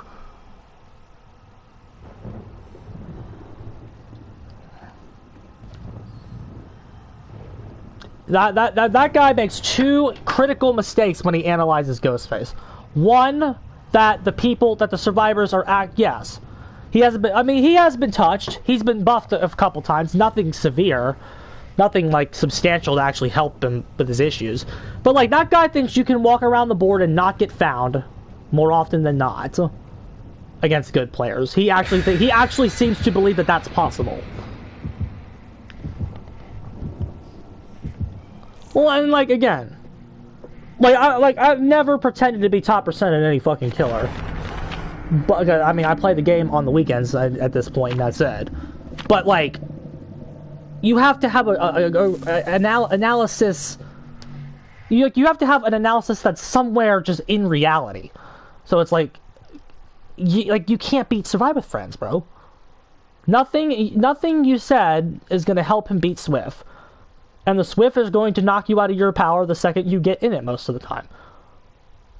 Now again, when they're shit, you can do whatever you want. So like like when that fucking guy had everybody marked, that's how you know they're bad. Because no good team is ever letting themselves get fully marked. It's just not happening. That doesn't happen at high MMR. Even, there's no high MMR in this game anymore. At top level, that's what I mean. That's not gonna happen. And for like, and again, just arrogance of people that think they know better than you. I've been playing the game a lot longer than you have, buddy. 4K hours, I had that, 2 years into playing the game? Like, I know what works and what doesn't. Like, that's why I just don't bother with some of the shit, because it doesn't work. Like, look. Like that, look how long that took. Revealed instantly. Didn't know she was there. But it's like, okay. There's a pallet surplus. We have to clear some of the junk out. Drop it? Oh, I thought we could make her drop it. Wow. Very, very rude there. There has to be somebody here with like a flashlight. Yes. Again, you see? When you've played this game as long as I have, you know. You just know what they're trying to do. You've seen everything that they're trying to do before. The way that she got down was just so oddly suspicious that I know there's a flashlight user here. Because I've played this game way longer than that guy has.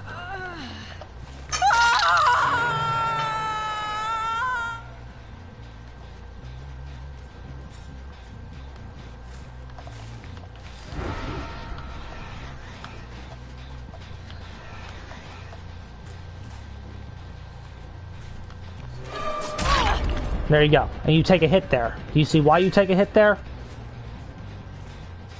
You don't stalk there because you want to actually get a health state. Now she either has to heal and like not do a gen. Like she loses time now. It's something. Okay, she's far out, halfway to fill up the meter. Now she heals. She's wasting her time. That's another thing you can kind of do. Okay, that's the obsession as well. Somebody can farm stacks off of her.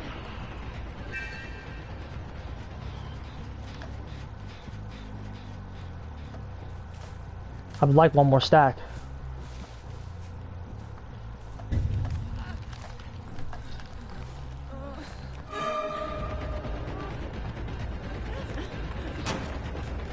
Okay. Okay, we got 3 stacks. Now we can make this happen much easier. Okay, we went for that. That was kind of greedy.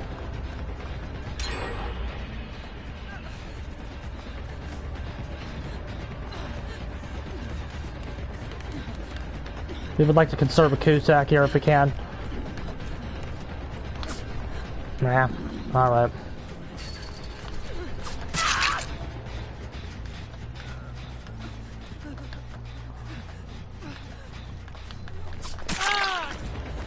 Again, been playing this game for many a year. Let's see if we can bait him into CJ teching us. CJ tech me, asshole. You're so good. Please CJ tech me.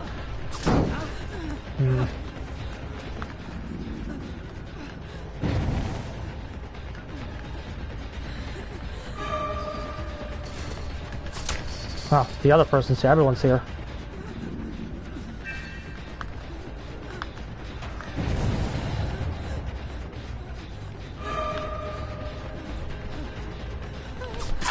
Very good. See, that's what makes somebody good at the game. Not like meme plays where you actually will floor mark everybody and they're bad.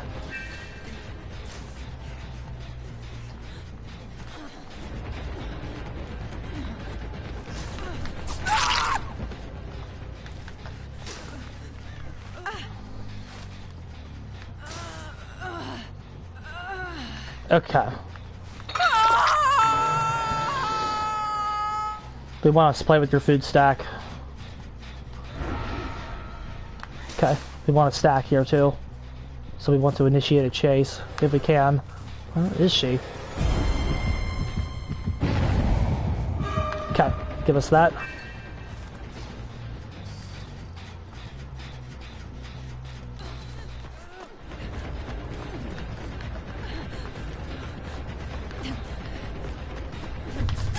Okay. Don't love having to do that, but it's something. We don't want her to get House of Pain. Or school. We need to stop her from getting school at all costs.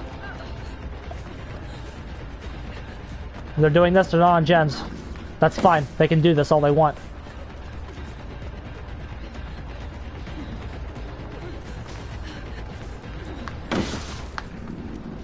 I thought she would vault back over.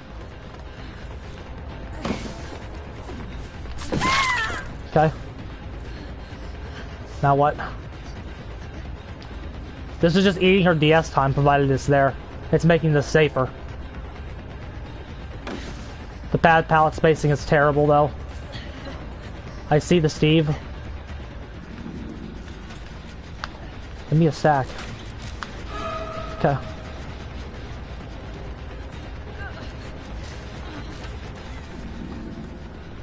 Where is my stack? There it is.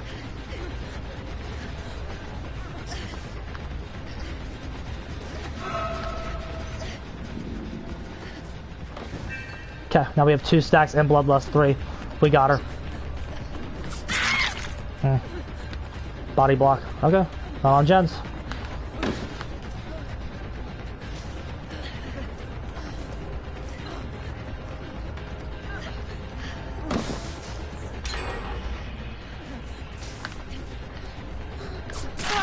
Okay.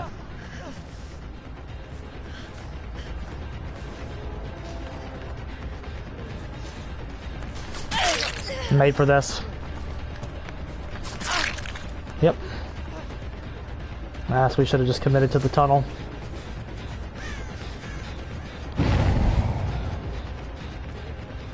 There you go, gamers.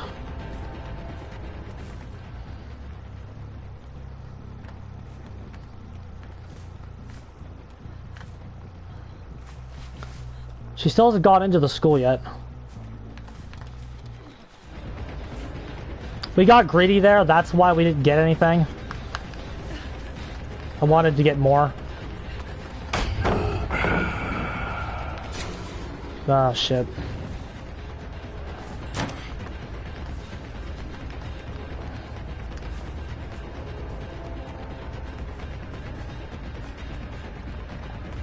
We can't lose distance on her. If we lose her, we lose the game. So we can't lose her.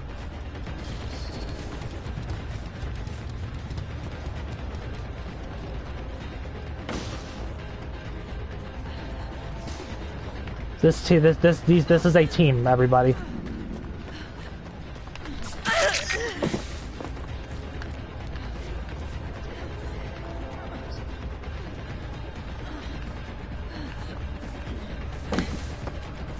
Got her.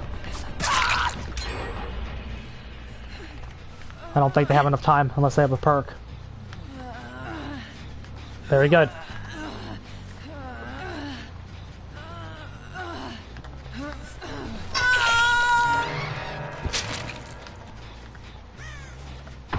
And we have once again putting ourselves in a position where we are not going to lose here. We shouldn't. Very good. Great, thanks for wasting that.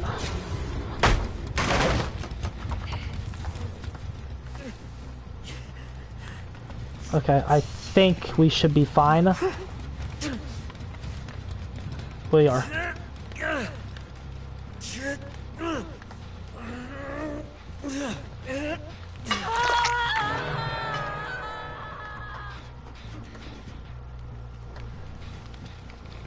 We would like to injure Elodie if we can. Yeah.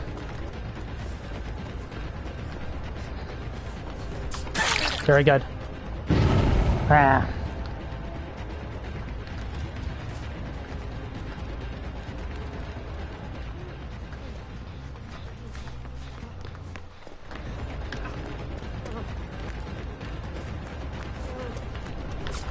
Oh man, the dead hard threw me off. We tried to like get him.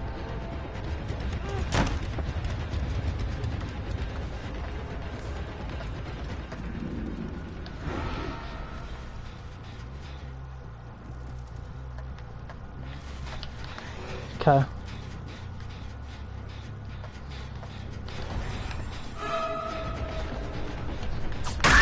Very good.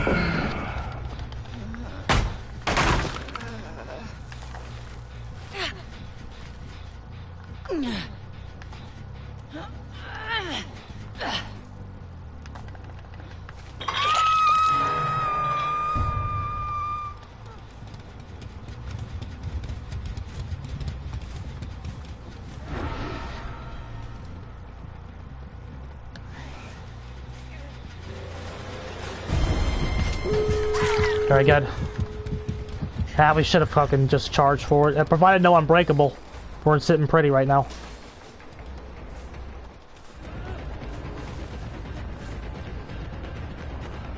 Letting them get that done wasn't the worst play in the world. But yeah, it gets us our 2 tokens. Provided no unbreakable, we just won. We just beat a 4-man Swift, but yeah. We just beat a 4-man Swift with meta perks, but yeah. Low MMR, sure buddy.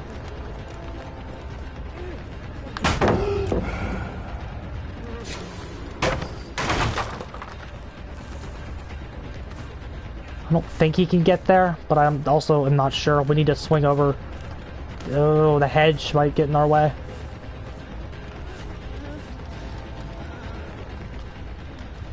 Right, we have him.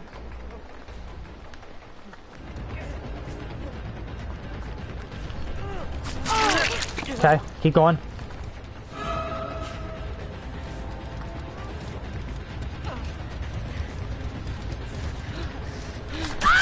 Okay, keep going. Keep going. We got it. Provided no unbreakable, we got it.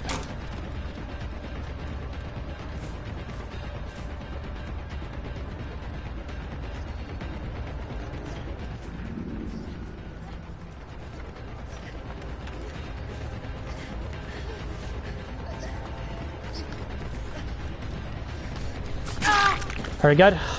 Keep going. We got it.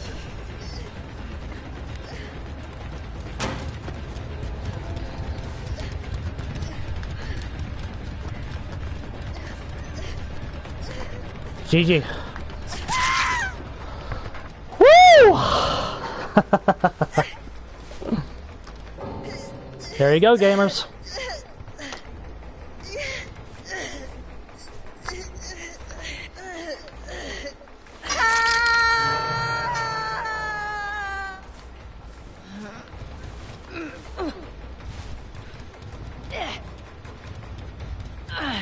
Yeah.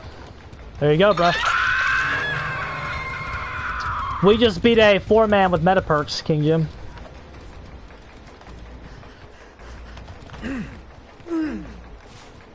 We just beat a 4-man with meta perks at Badham. Like, that's like, I don't want to hear that I'm bad, because I've been playing this game forever, bro.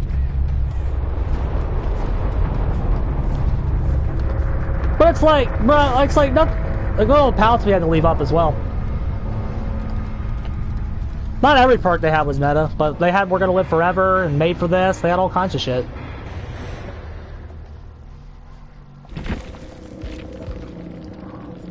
We're Gonna Live Forever, Made for This, Dead Hard Hope, Resilience, Champion of Light, Iron Will Lithe, Plot Twist, Sprint Burst, Vigil, DS, Stakeout, Hyper Focus, Distortion, and Fast Track. So this was the worst person.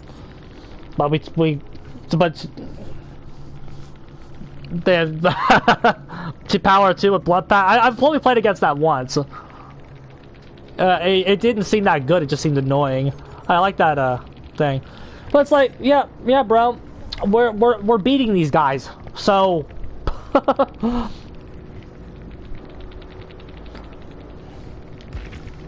you're bad. Yeah, buddy, sure. Just beating 4-mans with meta perks, but whatever. Alrighty, so that was fun. That was fun, gamers. Yeah, but it's very gen inefficient. I usually just went... when I played it, I went for the teammates.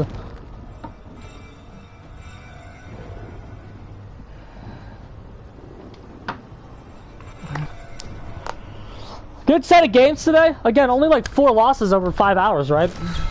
So as the worst killer in the game, that's pretty fucking good. So there you go, lads. So again, don't listen to twits that don't know how to play. Actually analyze the survivors and their caliber and what they're running and what they do and what you don't do. It's fun to run in a duo. Yeah, it's probably annoying as fuck for the kid. It's annoying as fuck for the killer. But yeah, your boy's getting the hell out of here. I got dinner here. GG's, gamers.